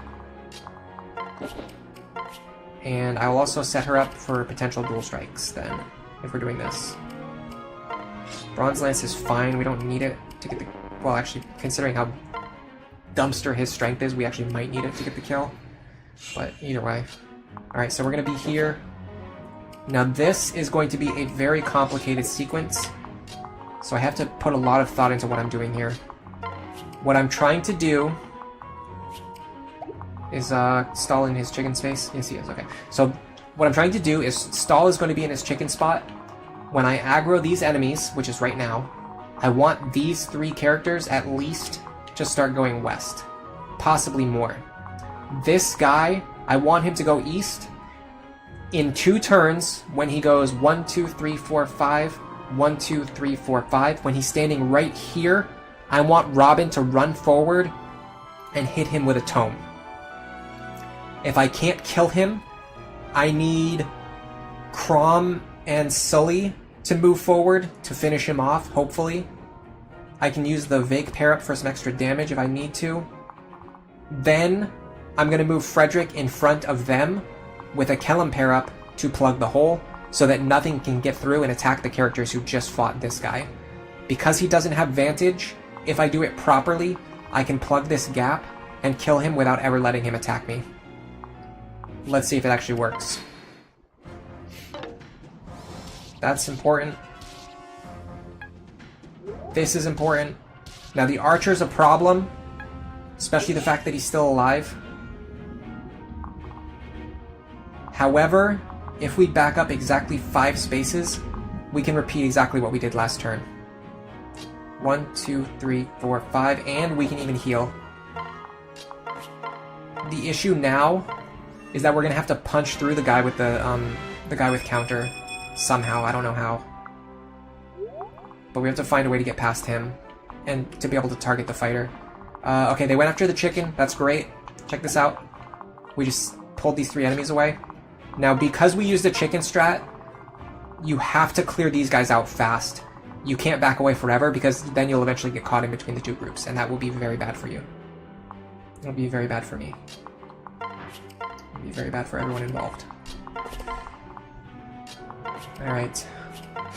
This is going to be a little bit scary. Okay.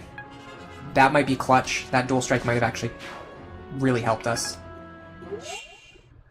Because now we only need 11 damage on this guy. I think Virion might be able to do it.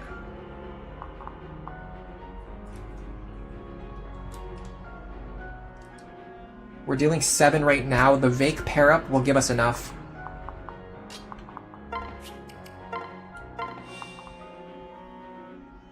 The problem is we can't heal Fred, because Lisa needs to back up. Maybe we can find a way to heal him later. So we're going to start with this. We're going to take him out. God, Virion's so good.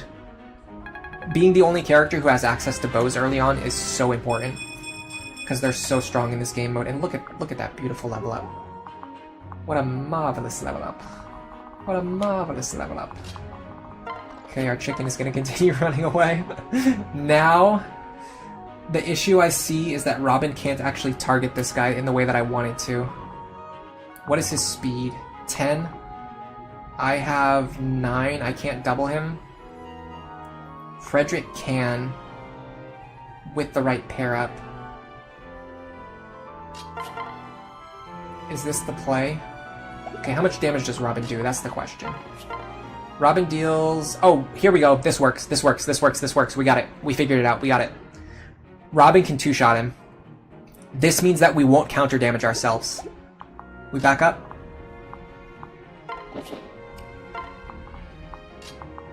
Robin hits him. Takes him down to 17. We might even be able to secure this kill still here. No, we have nowhere near enough damage.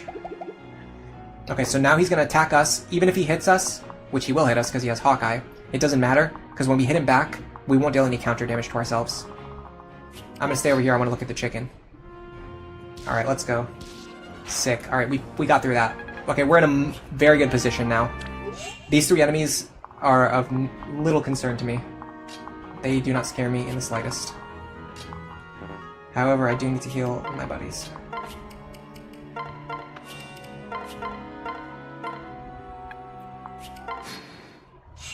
I want to make sure Krob and fight together at least 2 more times.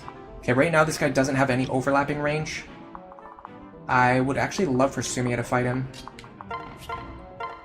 The problem is we can't... the choke point strat is going to be difficult with the archer still alive.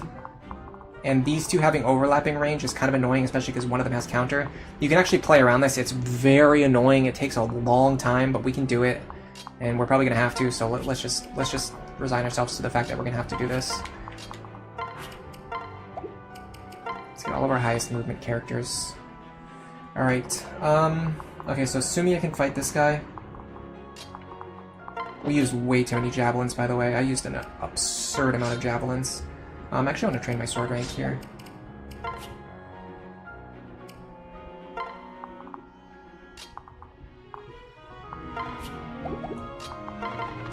So what we're going to have to do is run around to the other side of the map. We're going to have to basically lap them completely. Come around to them on the other side so that the archer's in front instead of the fighter in front. Okay, if we can heal her to full, or even just like decently high, we can finish this guy off. I just need to trade the Iron Lance over. So we're gonna go 1, 2, 3, 4, 5. We're gonna go here. We're gonna take the Iron Lance. We're gonna equip it. We're gonna wait here. Lisa's gonna heal. Now we do need to be very careful not to let the enemies catch up to us. But if we can lap them, or even if we can just use a chicken to get them to turn around,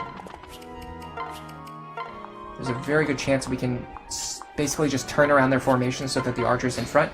If the archer's in front, we can enemy face him. If we can enemy face him, we can chip him down enough to the point where he's no longer an issue. Now we need to start running away. I'm going to use these 2 because they have the most movement. And I think that's the highest possible chance to get the enemies to turn around, is by lapping them completely with 2 weak units.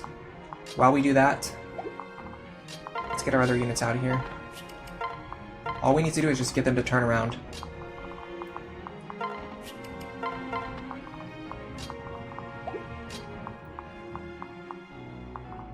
Beautiful. Alright, now we can pair these guys up and fly out of here. And our chickens will definitely catch up to them soon. Hello Era, welcome to the stream. What chapter has been the biggest killer so far? Ironically, honestly, chapter 1, like, destroyed us.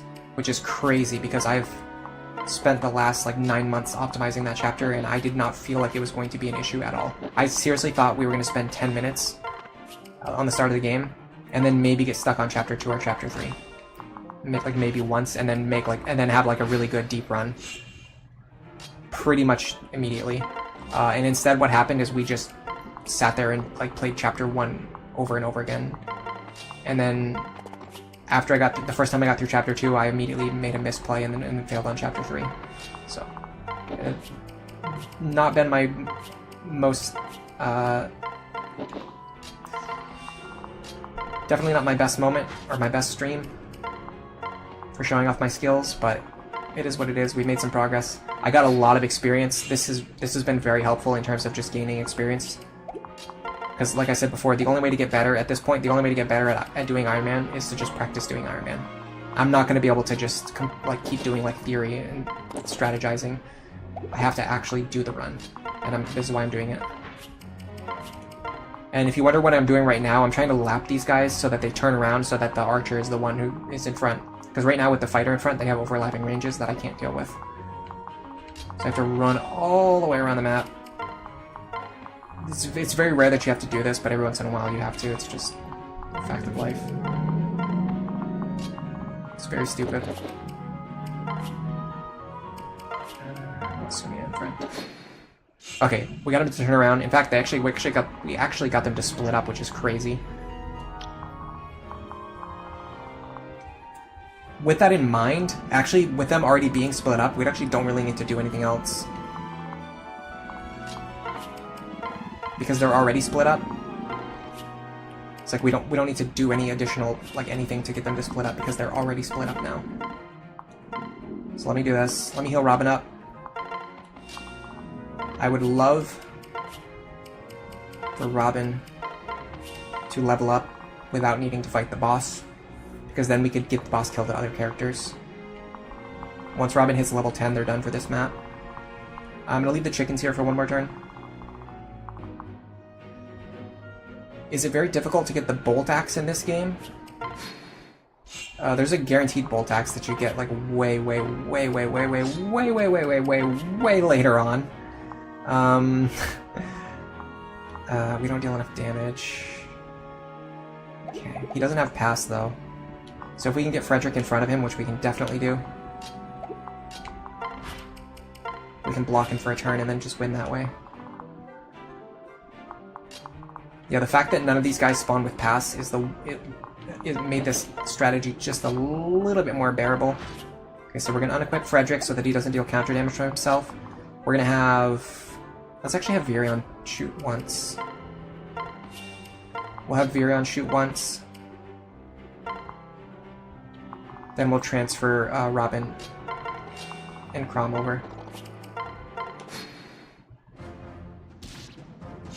to finish this guy. Okay, so Virion's gonna get a shot in.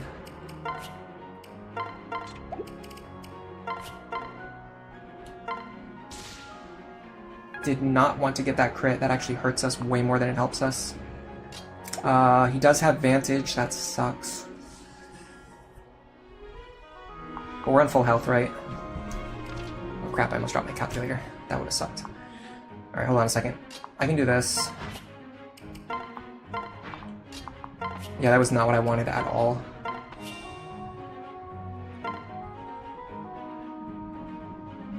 With that in mind, let's actually give this to Crom, because we can just have Robin fight the boss a little bit. We can even give Robin the boss kill to give them a big experience boost at the very end. Although I don't really like calculating exactly how much I'm going to get from the experience, so it can kind of sometimes be a little bit annoying. Oh, what I can do is I can have Robin fight this archer over here to make up for the experience loss from that crit. Yeah, this makes sense. Okay, let me get my other characters out of here.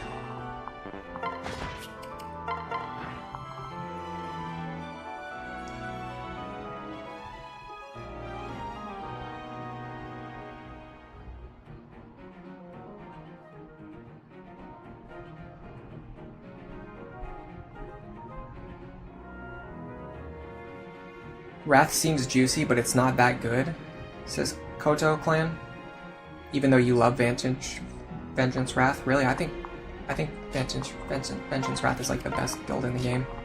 I'm surprised that you think Wrath isn't that good, especially because crits are extremely powerful. One of the things I've realized recently is that crits very well might be the strongest offensive output in the game. I don't even think there's anything that really comes close, because they triple your magic stat, they triple all of your damage stacks and damage modifiers, they triple, like if somebody rallies for you it gets tripled, as opposed to, let's say, Luna Plus, which just adds like 10 damage. If I landed a crit right now, it would add 24 damage. If I procced Luna right now, it would add 2 damage. Like it's not even comparable how much better like crits are than every other method of attack. And with that in mind, Vengeance Wrath, or even just Wrath in general, becomes extremely appealing. Alright, I actually don't want dual strikes here, I think. Dual strikes... yeah, we don't want dual strikes here, because we want to make sure that we level up Robin. Let's put... it doesn't really matter who goes behind him. I guess Virion makes some sense.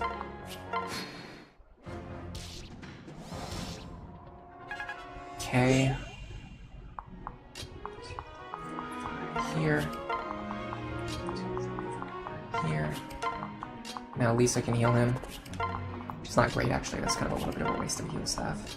Technically he can survive, but probably not enough combats to close out this fight. We got one more shiny spot too. We can check that in a second.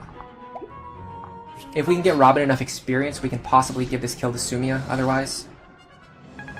Yeah, Robin's experience looks fine. Let's try to give this kill to Sumiya then. How close is she? We probably need to chip him one more time. In fact, how much are we going to do?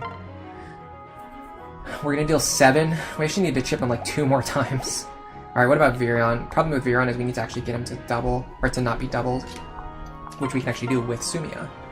So that kind of works. So we can do... Oh, that's actually a potential crit, though. Alright, well, let's fish the potential crit first. We survive on 1. Now...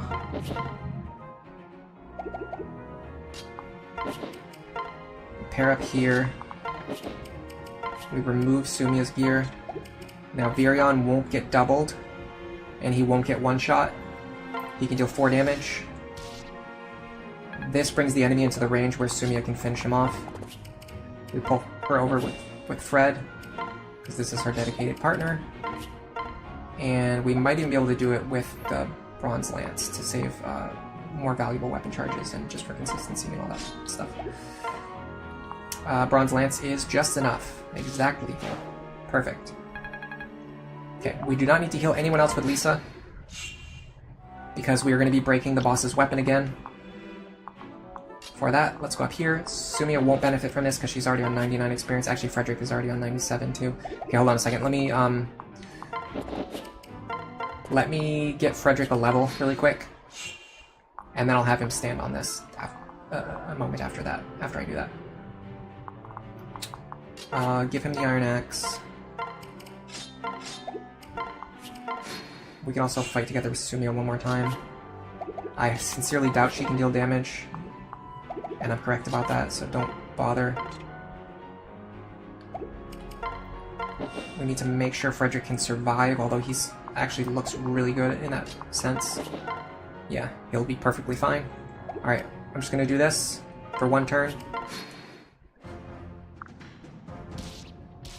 We actually got a really good skill configuration on the boss. To make up for all of the other crap that we've had to deal with, we got an extremely good skill configuration on this boss. And Frederick finally leveled up strength, and he leveled up defense. And he got Luna. Okay. Now, we can have Frederick stand on this shiny spot.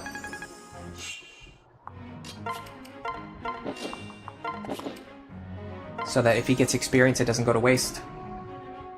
He just got weapon rank, didn't matter. And we also didn't get the +1 with Sumiya that we really needed. But that's fine. We can have Robin fight the boss 1 time, so we are going to have to heal Robin, unfortunately. It's fine, though. We have a lot of heal stabs. But yeah, the boss not having Luna or counter is a huge deal.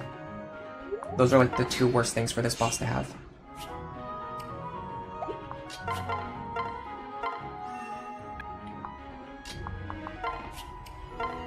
You guys like my arguments about why Awakening was actually well designed. Yeah, there's so many maps where exactly what you need. Hold on a second. I might have no data again. I also want to refresh my browser because chat's starting to lag, and that's actually on my end. So let me refresh my browser really quick. It's going to be annoying because I have to move my setup around. Hold on. I did not think this through, guys. We can do it. But yeah, there's so many cases where there's just like specific terrain tiles that you can really use to your advantage. But you guys are going to see me using the terrain so well throughout this run. And then on top of that, there's so many cases like Virion, you know, like we just saw it in the last chapter, or it was either earlier in this chapter or it was in the last chapter, like with the right parrot partner who joins in this exact chapter, like Virion can survive on 1 HP against any enemy, even if they roll Hawkeye Luna Plus. Like, you can't tell me that was a coincidence. It's the same with Stahl in the previous chapter. Like, he can survive on 1 HP, even if the enemies spawn with Hawkeye Luna Plus. Like, how could you ever come to the conclusion that it's a complete coincidence that all of these characters can exactly survive on 1 HP, even if the enemies roll the most dangerous offensive skill combination, as long as you understand the mechanics and play the game correctly? The problem is nobody ever tried to understand the mechanics or play the game correctly before. They just wanted to mash the end turn button over and over again, and then complain that it sucked, because playing that way is not fun. But if I choose to do something that's not fun, that's my fault. That's not It's not the game's fault that I chose to play in a way that's extremely unfun.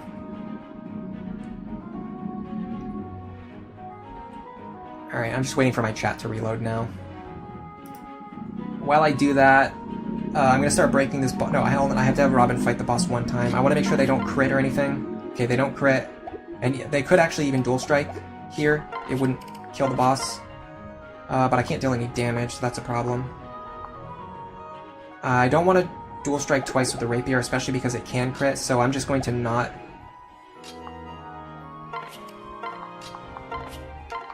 I'm just going to do this. I'm just going to fight for one turn so Robin levels up. Funny, I didn't even break an enemy weapon charge there. Alright, so this gets Robin to level 10. With 10 speed. I'm trying to figure out... I wrote all this down earlier in my notes, but as I've recently learned, my notes are kind of outdated. But I have to figure out if Robin can double the enemies in the upcoming chapters. If we get our supports, if we get all of our supports, we should be able to get something done. Okay, this boss deals 25 damage. Minus 17, minus 5. This boss deals 3 damage to Frederick per turn. We're going to heal him up once for sure. And then we're going to try to conserve as many heal charges as possible. Frederick is not going to be fighting, he's just going to be standing here with an axe equipped.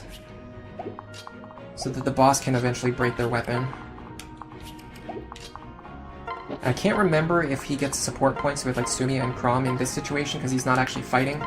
We'll find out in a second. Yeah, we don't get the points here. The problem is actually if the boss misses, he won't break his weapon, so I'm gonna unequip the axe. Just so that it'll hit me more. Even though I'll take more damage. And with this one, we actually don't even have to wait, or we don't have to like count the numbers, or like try to get him to step onto a certain tile or anything like that. We can just sit here and wait till he breaks his weapon.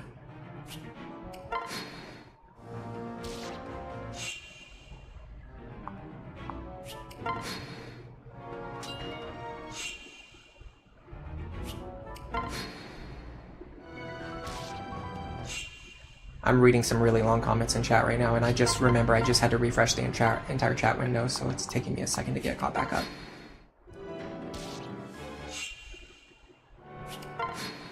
I understand what you're saying, Maid, but I kind of disagree. Like, once again, like, the player making a boneheaded move and having Sully run right into enemies and get her killed doesn't mean the game is designed poorly. It just means that if you you just look, it's the same situation, it's just the other side of the coin. If you understand the mechanics and if you play well, then Sully won't get killed because you won't run into the enemy and get her killed. Like, it's just so obvious. Like, once you look at it, it's so obvious. But the problem is nobody ever looked at it, they just didn't try. Underusing Frederick is also a problem too, yeah, I agree with that. The support bonuses are so important too. Like, not even supports, but even just like generic pair-ups. Like, there's so many situations where like a specific pair-up will completely change a matchup for you in your favor. It's also nice to get Lisa up to level 10 here if you can, but I don't know, she's a little behind. We'll see. It's not a big deal if she doesn't. We're gonna get a heal staff. Oops, I don't need to heal yet. We're gonna be able to buy a heal staff right after this chapter. So it doesn't matter if we use pretty much all of our charges here. Any leftover ones are basically just going to be given to Maribel later, which I think we don't have to use anymore here. I don't use any more heal staffs on Lisa than I need to early on. You don't really need to staff abuse her because she's always going to get as much experience as she needs before the end anyway. So we don't really need to staff abuse her. Okay, we should break his weapon, or break her weapon now. And perfect. Okay, so we don't even need to use any more staffs. We actually have 13 heal staffs left over to give to Maribel later. That's fantastic. Okay, I do have to figure something out with regards to Robin. I'm going to gain probably 2 or 3... I'm going to lose, I think... Well, actually, I can check this. I don't need to change my class yet, so let's just wait until after we defeat the boss. So here's the next question. I want to get Lance rank and experience onto Sumiya. Can she hit hard enough to deal damage here? Yes, that's fantastic. Now, because the boss can't counterattack her, she can just attack him a bunch of times. This is going to allow her to get 5 points of... 4 points of Lance experience. because Frederick had to fight once earlier, I think. And it's also going to allow her to just get some general experience to gain levels and stuff. Ooh, nice dual strike.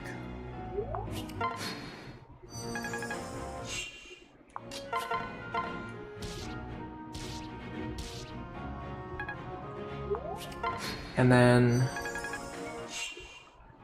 one more. Okay.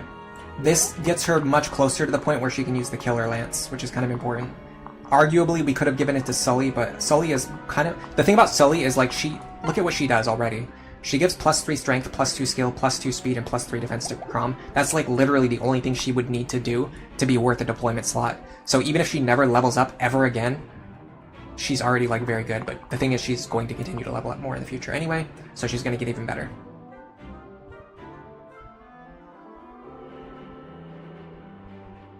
Yeah, it's almost like it's telling you to pair up because nobody can carry you unless you invest into them. The training projects early on are very difficult. I will admit that. I will say that. The training projects in this game are extremely difficult. They're way harder than they need to be. But it's like kind of fine. Like it's just... It makes it so that like if you're playing at like the highest level... by the way, I grabbed the wrong weapon.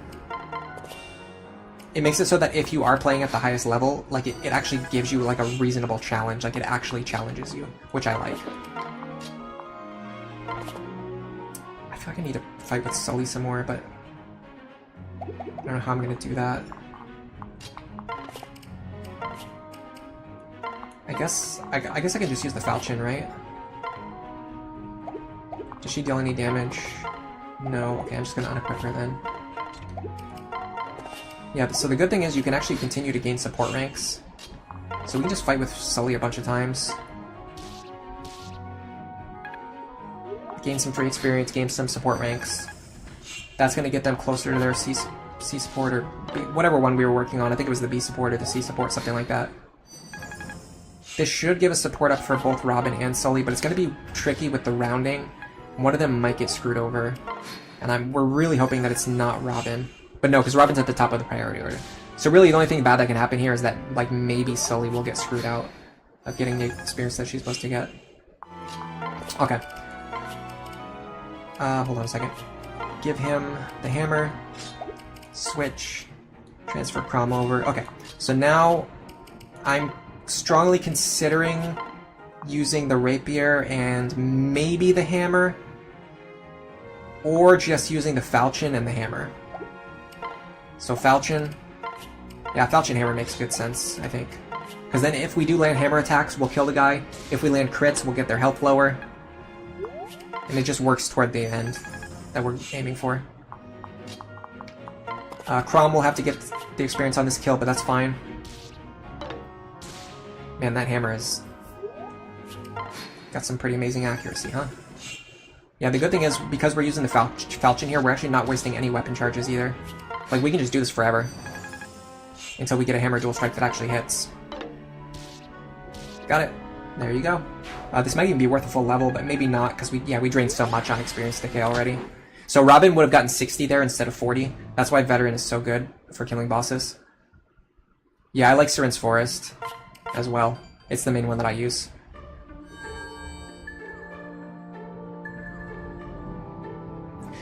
And I know exactly what you mean about Lunatic mode feeling impossible, but then after you've played Lunatic Plus, you go back and play Lunatic and it actually feels so easy. It's crazy how easy it feels. It makes me think, like I said, a lot of people say that like Lunatic Plus wasn't balanced. I think it's actually the exact opposite. I think that they balanced the game around Lunatic Plus, and then for every lower difficulty mode, they just removed things. Like for Lunatic, they just removed the randomized skills. For Hard, you can see that they actually removed specific enemies from the map. Like, they removed certain ambush spawns and specific enemies and lowered their stats. And then from hard to normal, they reduced, like, the turns that ambush spawns appear and things like that. Okay, so we're hoping for... Wow, we did not get either of these pair-ups. How did that happen? That's really bad. That puts us behind on our Robin, Crom pair-up chain. Nothing I can do about it now, though. I feel like they fought together more than anyone else. It's all because of what happened in Chapter 2. Our Chapter 2 became so chaotic that we couldn't meet our support benchmarks for it, and that means that like Robin gain the Chrom didn't gain the supports that they need with Robin or with Sully in Chapter 2, so now they're behind on both. Trying to catch up on both, they both keep getting rounded down, or one of them keeps getting rounded down. It just compounds on itself. It's just a bad issue to have. Okay, anyway. Let me... I don't need this. I need... What can I fix you with? I need this. I need at least 2 of these each. I might need more later, but if that comes to pass, we'll deal with that later. We're gonna go to the wireless menu. We're using renown rewards. We're only using the ones that you would guaranteed have access to after beating lunatic mode 1 time, which are these 5 items. And then later on, we're gonna grab the energy drop. And I'm just gonna grab the energy drop and beast killer now. I'm not gonna use them right away, but later on, you get the energy drop at a certain point where it's really useful. You get the beast killer at a certain point right before it's really useful. So I'm just gonna grab them now. I won't use them until they're actually useful at the point where we would normally get them, but it just saves a little bit of time to grab them now. Okay, so with the second seal, I can tell you that we are going to... Okay, we're gonna lose 2 speed. That'll put us on 8. 8 is a little bit scary, guys. 8 is actually pretty scary. Let me think. So from Chrom, if we can't get the A support, I don't think we can get the A support anymore. So from Chrom, we can only get 4 speed. That puts us on 12. That means in the next 9 levels, we need to gain like 5 speed on Dark Mage speed growths. I don't think that's very likely. I think we're behind on our speed. Because I think you want to be like you still want to be like around 10 speed even after sealing.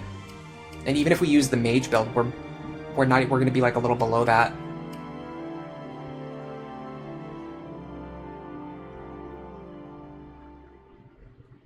Bronze Vixen, you wouldn't blame me if I use the energy drop on Frederick right now. I mean, I'll use it late in a few chapters when you're supposed to use it, but the thing is, honestly, now that I'm thinking about it, typically that energy drop gives you just enough strength to barely land a kill threshold on an enemy if your Frederick isn't quite good enough.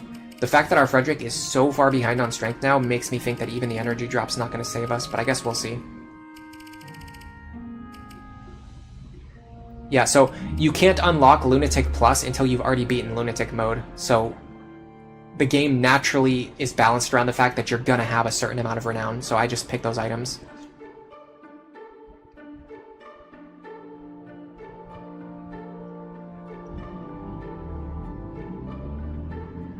Priest Robin, no. I'm thinking of doing the Mage Robin, though. I haven't done the Mage Robin build, actually, so far. I've definitely theorized it and thought about how I would use it. So the problem with Mage Robin is they don't get access to Flux. They don't get Hex. They don't get Anathema. We can get them later from Saria, but we can't get them right now. And it changes some of our other orders, too. Like Maribel, it makes Maribel less useful. Because if we do Dark Mage, we can pair up with Maribel. Let me... I feel like I'm pretty sure we're going to need 17 speed later. And this is just not close enough to 17. This is so far behind. And we missed our A support on Chrom too. So that puts us another point of speed behind. It just doesn't look good. I guess we can make up for this by feeding a ton of experience to Robin. I'm going to stick with Dark Mage. It's the path that I know works. As long as you have enough speed and enough magic. We're going to have to gain extra levels on Robin to make up for our speed deficit though. Because we are behind on... I think we're 2 points behind on speed. Because typically I like to... like in an ideal world, I want to have 10. After I switch to Dark Mage. That would be like if I had like goated, like blessed Robin speed. 8 feels pretty... 8 feels low though. The level 15 Valkyrie skill Dual Support Plus is awesome. What it does is it basically... You can basically just think of it as giving +5 hit, +5 avoid, +5 dodge, and +5 crit to yourself, your parrot partner, and everyone standing next to you.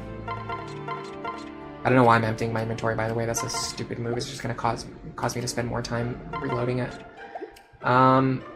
It would probably be very smart for me to end the stream here, but I'm going to keep going anyway.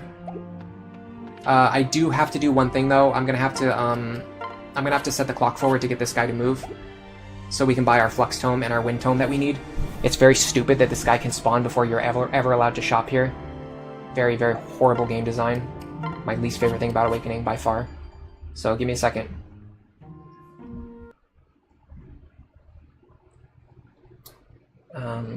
Where's my configuration? Here it is.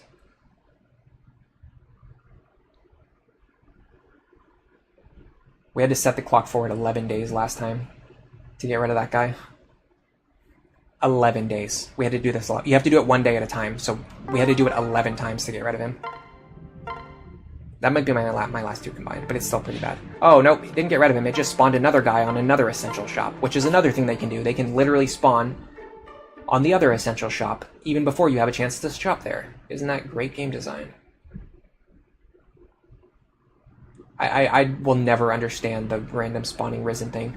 If you could just like make them disappear, like you can in FE8, it wouldn't be that bad. And the whole thing, like, oh, like if you're playing Lunatic mode, like the reason they're so difficult is because on Lunatic or Lunatic Plus mode, they want the Risen to block the shops.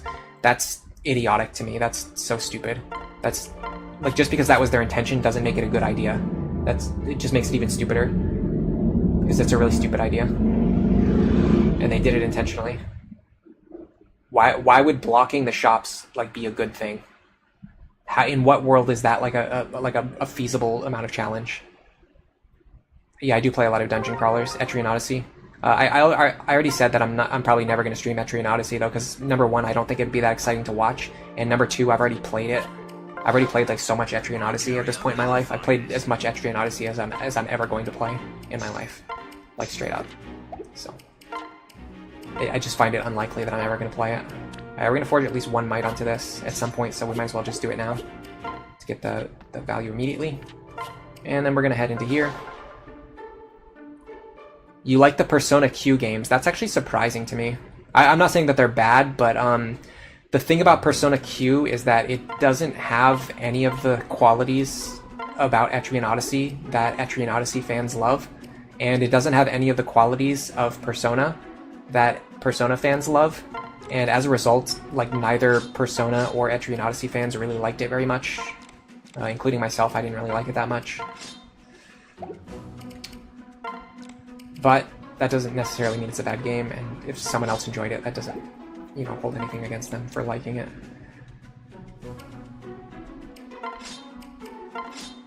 Alright. She needs a javelin and an iron lance. And honestly, I'd like for her to have a bronze lance too, but that's not going to happen, so...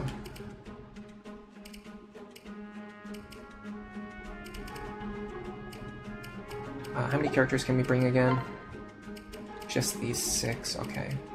I have to check and see. I might need the Vake pair up in order to one-shot the enemy knights. So Frederick has 24 attack, so I'll gain an extra 20, so I'll have 44 attack against these goobers. That's the worst possible skill combination for him to have, but we can reset for skill combinations. 44 plus 1 minus 11 is 34. Yeah, we don't even have lethal on these guys, but with if we have plus 3 damage, we can do it. And we can get plus 3 damage from Virion, so we don't need Vake. We can use Virion instead, which is good because we want to train Virion and we don't want to train Vake. I mean, it's not that I'm actively against training Vake, it's just that I'm not training him in this playthrough. Although we kind of need to find a place for Sumia as well. What about Sully? Does she have the support already with Frederick? She does not. We might need to bench Sully for a chapter. But her and Crom are already so far behind. It's almost embarrassing how far behind they are on their supports, especially with Robin too. Yeah, if I do this again, I'm probably gonna be more meticulous about my support routing. I'll probably just write everything down. Like this time, I didn't write everything down because normally I hit my goals even if I don't write everything down. But this time, I didn't hit any of my goals, and that really makes me think that I have to just make sure that I write things down and just make sure that I do it all correctly every single time, even if it's a little tedious.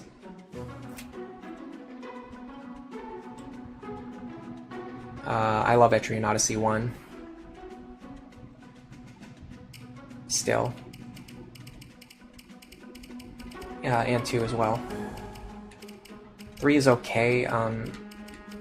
4 is my least favorite. 5 I thought was great. I think 5 is fantastic. 5 is, in my opinion, 5 is the only game that's on the same level as Etrian Odyssey 1.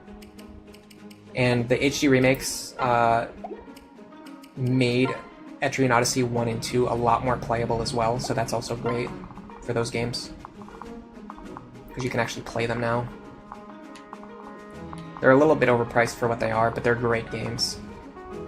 And if you buy the whole collection, especially when it's on sale, it's actually a really good value to get those 3 great games. But yeah, I think I have some problems with 3. I don't really like multi-classing systems in Etrian Odyssey, and this is part of the reason why I don't like 3 and 4. 3 is still really good, but I don't like the multi-classing system, so that holds it back. 4, I just don't really like at all. I think it's too restrictive. I think it holds the hands of the player, and it takes away the really good skill system in 1 and 2. They changed it in 3 a little bit, and then in 4 they just like completely gutted it, and then in 5 like they still like never really brought it back. I was really glad that the HD remakes actually used the original skill systems from 1 and 2, because those were so good. The newer skill systems I don't like as much.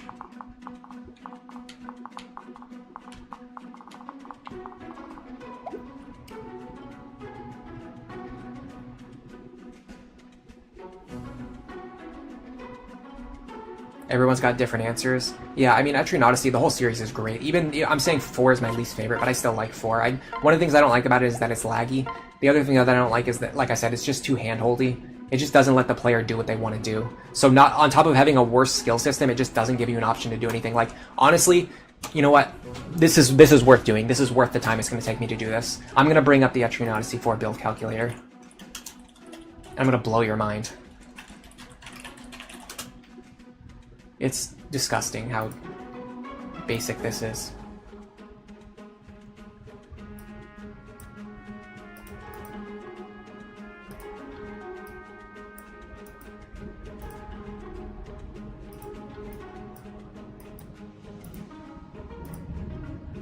Alright.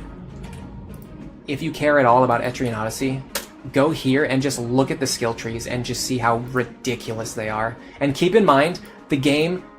So if you look at there's three tiers, right? There's a green tier, there's a blue tier, there's a red tier. The game does not let you progress past the green tier until you meet a certain benchmark in the game. And then you can't get past the blue tier until you reach a certain point in the story. That is like, on its own, that is just mind-blowingly like restrictive for a game that's supposed to be all about building your characters. Then go to literally any class that you want and look at the skill trees. Every single skill tree is just a straight line. Then, on top of that, it gets worse. Most of the skills only have like 5 or 6 levels, and you get so many skill points that you will max out every single skill in the green tree before you get to the point where you have the blue skills unlocked. Then you'll just... Like, it's so bad, guys. It's so bad. Literally every single, like, level 15 character looks exactly the same. They just have, like, max points in whatever good skills are in the green tree. There's no variety in what you can do in the early game. What do I think about the grimoires? I think they're a good idea. I like the Untold games. I think they're fantastic games, but I don't think they're replacements for Etrian Odyssey 1 and 2. I think Etrian Odyssey 1 and 2 still stand on their own. They're very different. If you've played the games, you understand. They're just different games. They're different games. But they are very well-made games that take place in the same campaign setting, and they are worth playing. So the grimoires I do like, but in Etrian Odyssey 1, you could tell that they were still figuring the system out because the grimoires are just like extremely tedious. The game drops so many, and most of them are so useless, they just end up cluttering your inventory. And they also take up regular inventory space too, which is like even more annoying. They fixed it in Etrian Odyssey 2. Untold, the grimoires are a lot more easier to manage, and as a result, they're even more fun to play around with. But yeah, they're just different games though. I would love to get Etrian Odyssey 6. Nexus was pretty good. I think mostly just for like fan service and nostalgia reasons though. I don't think it's like actually as good as like most of the other games. It's definitely better than 4. Honestly, if you haven't really played 5 very much, just because I think a lot of people like didn't really play 5 as much because it had like a different vibe. I highly recommend going back to it and giving it a chance. I think 5 is like the only game in the series that provides the same experience as the original Etrian Odyssey 1 when it first came out. Which is like an actual real RPG dungeon crawl where you can build your own party, and there's like a legitimate story that you can create. Like we were talking earlier about emergent gameplay and dynamic storytelling in like very difficult games where they don't have story, where you fill in the story yourself. Like Etrian Odyssey 1, Etrian Odyssey 5 really shine there. And with 5 in particular, there are just so many moments in the game. Like when you first reach the, what is it called? Is it called the Fetid Necropolis? Like you spend like the first 2 stratums building up your party, and like you feel epic and you feel like you can just handle anything. And then you step into the Fetid Necropolis and like the music hits, and the music is just like intense, and it just lets you know, like, first of all, like this is not like anywhere you've ever been before. You are entering like a what is it, like 1,000-year-old battlefield, an ancient battlefield that is just filled with corpses everywhere from so many, because the battle was so intense, so many people died that the corpses just piled up and created a dungeon. It's like playing Doom. It's like you're playing Doom and you're going into hell. Like, it's that insane. Like the Fetid Necropolis, the design is awesome, the music's awesome, the design is awesome, but then they back it up with the gameplay. It's not just story, it's not just lore. There's like story gameplay integration, which I love. There is a massive difficulty spike. No matter how strong you think your party is, as soon as you walk into the Fetid Necropolis, you are just getting torn apart, and it just feels so epic. And the best part is that like now your characters who feel very strong are actually being challenged. So when you overcome these like super difficult encounters, it makes you feel even more awesome. And that's just why, like, that's one of the, like, that alone is one of the reasons why Etrian Odyssey 5 is a fantastic game. Just because of like that moment of just entering the Fetid Necropolis and just realizing how epic it is. How your whole life just built up to this moment. Playing this video game. You hate near the end of the song. It plays the sound that sounds like the faux alert. They really want you to be on your toes, honestly, in the Fetid Necropolis. Alright, we gotta make a decision here between Virion, Sully, and Sumia. The problem is we legitimately need the extra strength. So with that in mind, I think we bring Virion. I don't know if this is gonna work, but we have to try it. We've got decent skills over here. The problem is we can't double these guys. Like, when I would normally be able to double these guys. I can't double them now because I don't have my speed pair up, and I also am below speed. That makes things pretty rough. What about Crom? No. And then Frederick's not gonna have a speed pair up either. I don't know, this might be tough. We have a good Marth though. You know what? This is a good like make or break thing. We're either gonna win or we're gonna lose. But either way, I think this is the last chapter we're gonna do today. I was considering streaming tomorrow. Excuse me, hold on.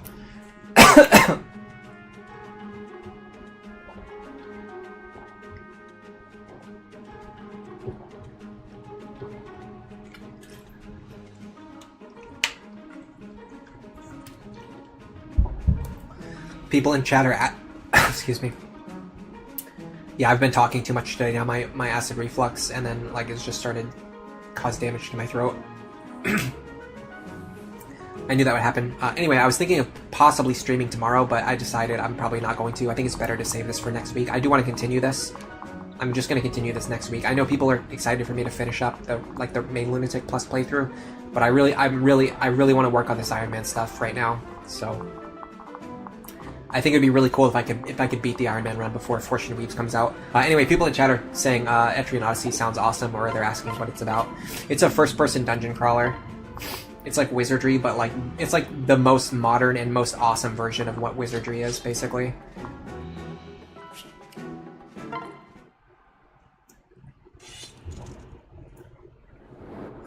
They don't have a lot of emphasis on... Yeah, they technically don't have emphasis on story. What it is you create your own characters, and then you basically, like, you have your own story in the game. So it's like playing with Legos, or like playing with G.I. Joes or something, like, which probably a lot of people here are probably too young to understand, but in a time when having access to like video games like all the time and the internet like 24/7 did not exist, we would actually play with these things called toys that existed in the real world, and they didn't have any kind of story attached to them, so you just made up your own story. Etrian Odyssey is like one of the games that replicates that feeling, where you have your toys, your characters, you get to build them however you want, and then you get to tell your own story as you explore the world within the game. That's the best way to put it, in my opinion. Anyway, since we can't double this guy no matter what we do, I am going to hit him as hard as possible with the Flux Tome, I think. We can hit him for 19 damage. 19 plus 19 will kill. In fact, we can hit him even a little bit harder, so we might be able to save charges here. 17... 18 plus 18 is 36. With the Lisa pair up, we can get this kill. So let's do it this way. We can use the Thunder Tome, we can save charges. Next up, we gotta deal with this guy. For that, I will probably... Once again, I can't actually double him, which is a little bit frustrating. Maybe with the Chrom pair up I can. I probably can do it with the Chrom pair up, actually. 17 speed. Yes, that's enough. Okay. So we can just kill him outright, almost certainly. We can do 21 minus 4. Oh, he rolled an HP plus 5. That might make him hard to kill. I can use the Iron Sword. Actually, no. Iron Sword doesn't do more damage. It does the same damage. So let's use the Iron Axe. I mean, Iron Sword makes him less likely to hit us, though. So we can use the Iron Sword. Build Sword Rank too, I guess. We'll deal 21 damage, minus 4. 17, we'll deal that twice. We'll deal 34. Honestly, if Chrom lands any kind of dual strike, we'll kill the guy. It's worth it. If we don't get it, it's fine. We'll just clean him up next turn with Sully or Virion. Alright, let's see how this goes. Oh, nice dodge. We're only dealing 16. Okay, we're dealing less than I expected. I wonder what happened there. I'm not sure. I think it's because my sword rank is too low. I'm not getting the +1 bonus yet. No, that can't be true. You should get it at C. No, maybe it is. I think maybe it's B and A you get it. I don't remember anymore. Okay, this guy's range here does not overlap with his range. So we can enemy phase him. Oh, I should have grabbed the Orson Hatchet. I can grab it now. If I stand here, what's threatening this tile? Is it him? No, it's not him. What in the world is threatening this tile? Oh, it's probably him. If I'm standing here...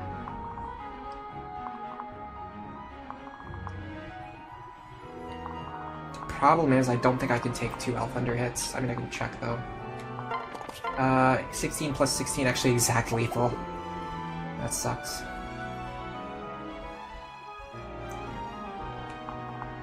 Okay, we'll go right side. How much does Robin take from you? 7. Robin actually survives. Interesting. Hold on, that opens up a lot more possibilities. Because if we go like this...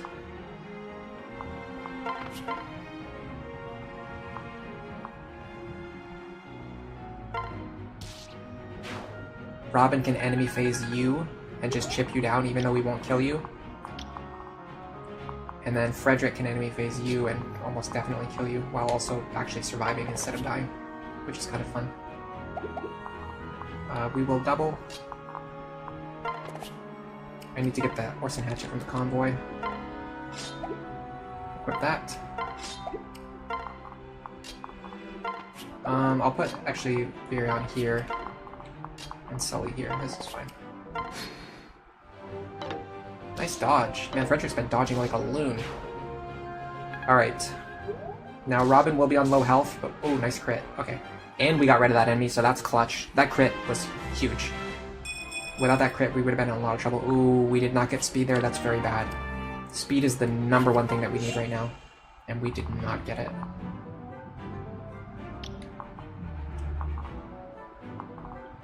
Okay, if possible, I'd like Frederick to remove or fight, at least fight him this turn, which we can do.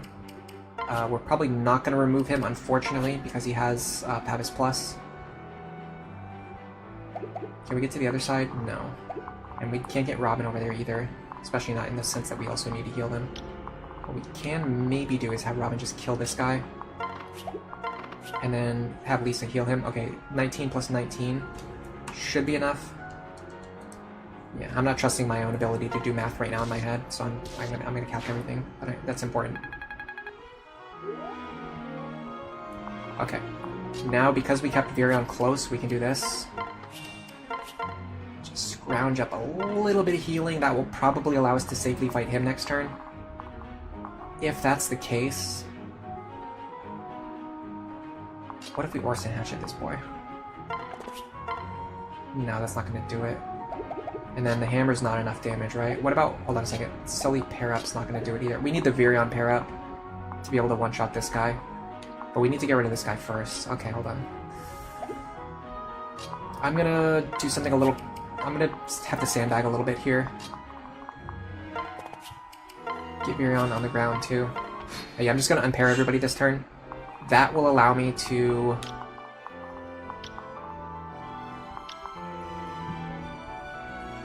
fix what I need to fix this turn. Okay, so hammer. We deal 33. We actually don't deal as much damage as I thought we were going to do. Okay, that's a problem, but we can fix that. Robin takes out this guy. Frederick takes out this guy. That should work. Does he have advantage? Of course he does.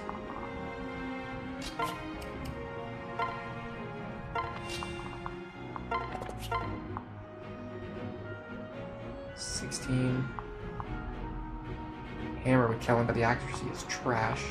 I'm just going to use the Iron Sword. I'm going to pray for dual strikes. If I don't get them, it's fine. I have a lot of characters standing on the field who can clean up. We got the dual strike anyway, even better. Now, if we repeat the same thing, we can have Lisa pair up with Robin.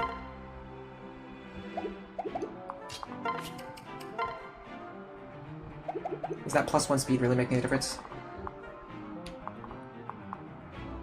It actually is. Our speed is so bad that the +1 speed from Lisa is actually mattering. Okay, so we can pair up here. We can snipe this guy. Then we can pull Lisa back.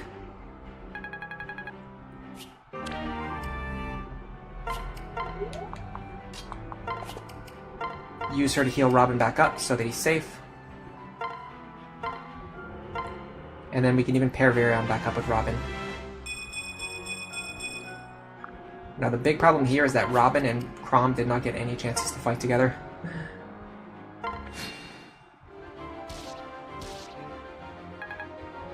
Which is one of the most important supports that we've been trying to build. Still no speed. Okay, this is bad. This is like the run might be soft-locked territory. You very rarely get a Robin with speed this bad, but when you do, it becomes almost impossible to get past chapter... Honestly, past Side Story 1. Like, we're probably not even going to be able to get past Side Story 1 with this Robin, because we can't double anything. And Robin is supposed to be our most efficient removal tool that we use to double everything and remove all enemies. And if we can't do that, then we're basically screwed.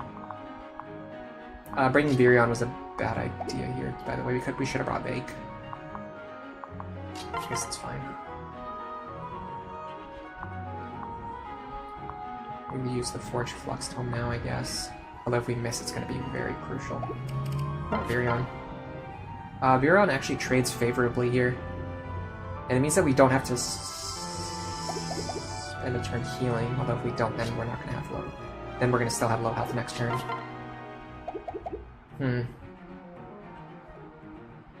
The thing is, Virion gets the crit bonus from Robin, from Solidarity.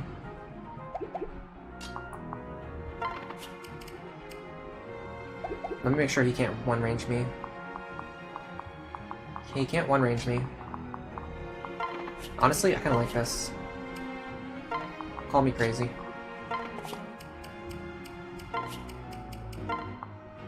Let's separate these two. Now,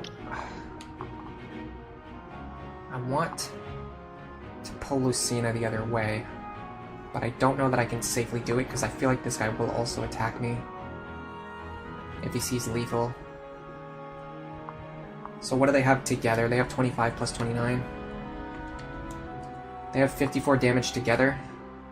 Minus 17 is 20. They actually see lethal right now. If I use a vulnerary, I'll be fine. And she does not have counter, so I can actually hit her once. There's no bronze weapons though. I'll just use an iron lance. Alright, I'm gonna pull her this way. We're gonna go into the convoy, put away anything that we don't need. I'm gonna grab an iron lance, I'm gonna equip that. I'm gonna grab a Vuln, I'm gonna use that. Crom, dual striking is totally okay with me. They shouldn't see lethal on me, which means they should prioritize attack. The other guy should prioritize attacking Virion. There shouldn't be too much lag here, I'll let the scene play out. Just like a slight lag from any particle effects. Luna, what does that do? I'm trying to get extra damage, I don't know how much. A lot, actually. Oh, and we got a dual strike. Very cool. And Crom leveled up. Man, it's kind of frustrating that our Crom is pretty good, but our Frederick is bad, and Robin is, like, missing all of the speed that they need. I've had like 1 or 2 runs like this in the past, and I eventually decided that any time if I get this far into the run, if Robin's speed is this bad, I would just like restart the run immediately, because it's just a waste of my time to keep playing the additional chapters. I don't know if I'll do that. I might just play it out just to show you guys like how impossible it is to get through these next few chapters when Robin can't double anything. But we'll see. I'll make up my mind later. I can account for it by just giving Robin as much experience as possible. Lucina is probably going to heal herself.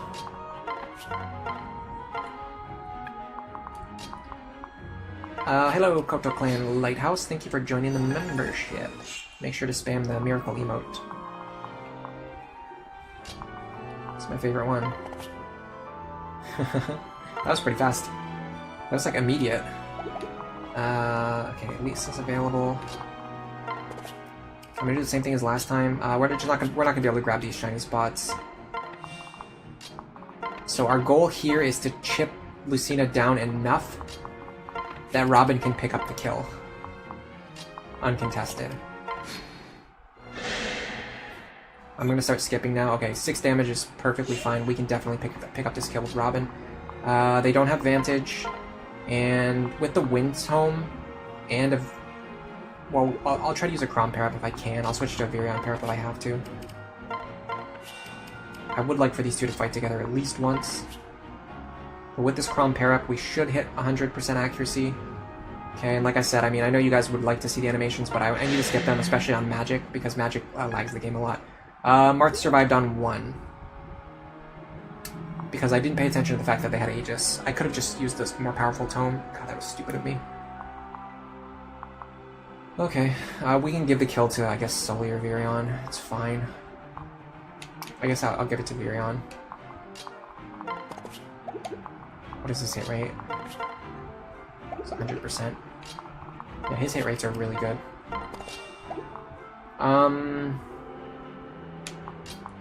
Lisa looks fine. I don't need to staff abuse on her. I can't believe I missed that this deep in. This is the second time I missed like a really important detail, but this is fine. Virion just got a full level. It wasn't the best level in the world, but defense is good. Especially if we're going to use him as a body blocker.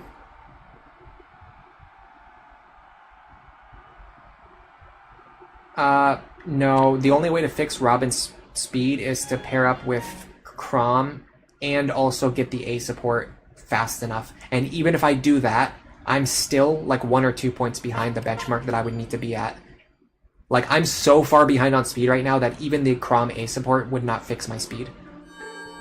I basically would need Anta to show up with a speed tonic. That's the only way that this run can be salvaged. Oh, I'll get my birthday. Well, you know what? I could get a speed boost from the birthday. Yeah, see, it's no longer possible for me to get the A support. I just capped myself, I think 5 points below. Maybe even like more, maybe like 6 or 7 points. I don't even know. Let me look at the caps, because this actually might be fixable with the Seed of Truth, Seed of Trust, and a little bit of luck. So you go to Seren's Forest. I can look at the cap. We know exactly how much support Robin and Chrom have together right now. It is... because it just capped at their B support ceiling. It's 8, and we need 15. So yeah, it's never going to happen. So we need 7 more points. The thing is, we would have gotten either 3 or 4 points in the last chapter. So we would be at like 11 or 12 right now. But instead, all the way back on 8, there's just no way for us to get the A support, which means we're always going to be 1 point behind on speed. And then on top of that, we have repeatedly failed to get speed level ups. Having said that, I can try to give all of the experience in this chapter to Robin to give them as many levels as possible so they hit the speed benchmarks for next chapter.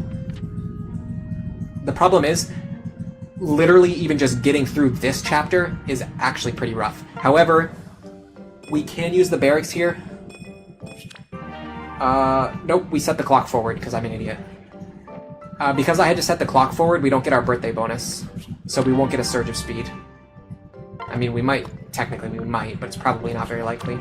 This is fine though, I think this is a good trade-off. If you get all these bonuses from setting the clock forward... Darn, we got 13 experience. If you get all these bonuses from setting the clock forward, you don't get your birthday bonus. I think that's a nice trade-off. I don't know, I'll think about it later in the future. But I specifically set my birthday to the day when I start the run, so that I can get my birthday bonus before Chapter 5. But the problem is, if I have to set the clock forward because the stupid idiots spawn on top of the shops, then that just removes my birthday bonus as well. Anyway, I'm so ridiculously far behind on speed. If I can get... Okay, hold on. I can get 3, 4, 5... I can get 5 speed from Chrom.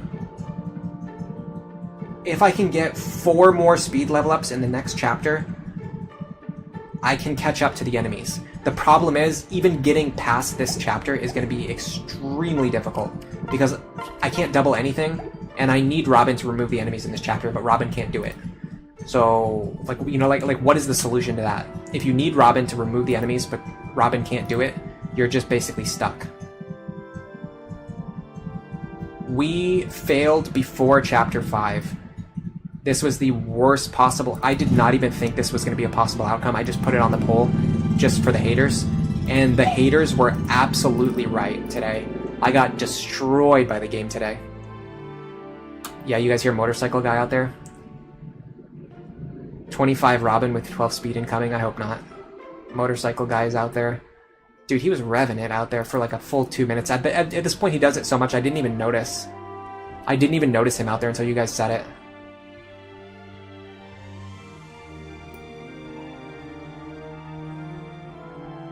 The general... Okay, Level Zero Mate is asking if the general strat is leaning heavily on Frederick until Robin can also do it, and then using Robin and Frederick. Sort of. Honestly, what you've seen even today, and what you're going to see even more in the upcoming chapters, a lot of my strategies are not necessarily focused solely on Robin and Frederick. It's more about finding ways to exploit the game's AI so that I can abuse them and train as much experience as I want onto whichever characters that I want, which allows me to use characters like Virion, it allows me to train Sumia, it's going to allow me to train Cordelia, and it goes so far beyond just using Robin and Frederick. In fact, we're kind of done training Frederick at this point. We're basically, like at this point, Frederick is never going to quote-unquote train ever again. He's just going to fight the battles that I need him to fight, and he'll gain experience from, from doing that. But I never need to train him anymore. He already hit 12 speed. That's it. Like, he's got 12 speed. So, I don't need to train him anymore. And however he ends up later, I'll just use him based on whatever stats he has at that time. But anyway, I have plans at 8 o'clock, which is like a little bit less than 2 hours from now, and I have not really eaten since before I started the stream today, which was almost 8 hours ago. So I need to find time to eat something and then get ready to play some tabletop games with my friends. So I'm gonna do that. Thank you so much everybody who came here today. It was really fun. It was extremely brutal. It was one of the toughest streams that I've had so far, and honestly, I really feel like I could have done so much better. That's the part that's really bugging me. We could have shaved like 2 hours off the beginning of just playing through chapters, like chapter 1 over and over again, and we could have used those extra 2 hours to get past like chapter 5 today at the very least. But it is what it is. Things happened. Everybody's saying goodbye. Thank you guys so much. Thanks for all the chats. Thanks for. I mean, honestly, I wish I could. I really wish I could just read everything in chat, but I just can't do it anymore. I can't keep up with the chat anymore. It's just too fast. You guys are too excited. You're too like chatty, which is good. I'm like, I don't know. I'm saying too chatty, but that's not exactly how I mean it. Like, you're just so powerful that I can't keep up with you anymore. That's the best way to put it. I mean it as a compliment, basically. But yeah, have a good night, everybody. I'm gonna eat some delicious foods. Probably maybe some junk food, honestly, but we'll see. I might have time to cook something that's actually delicious or healthy. But for now, enjoy the rest of your day.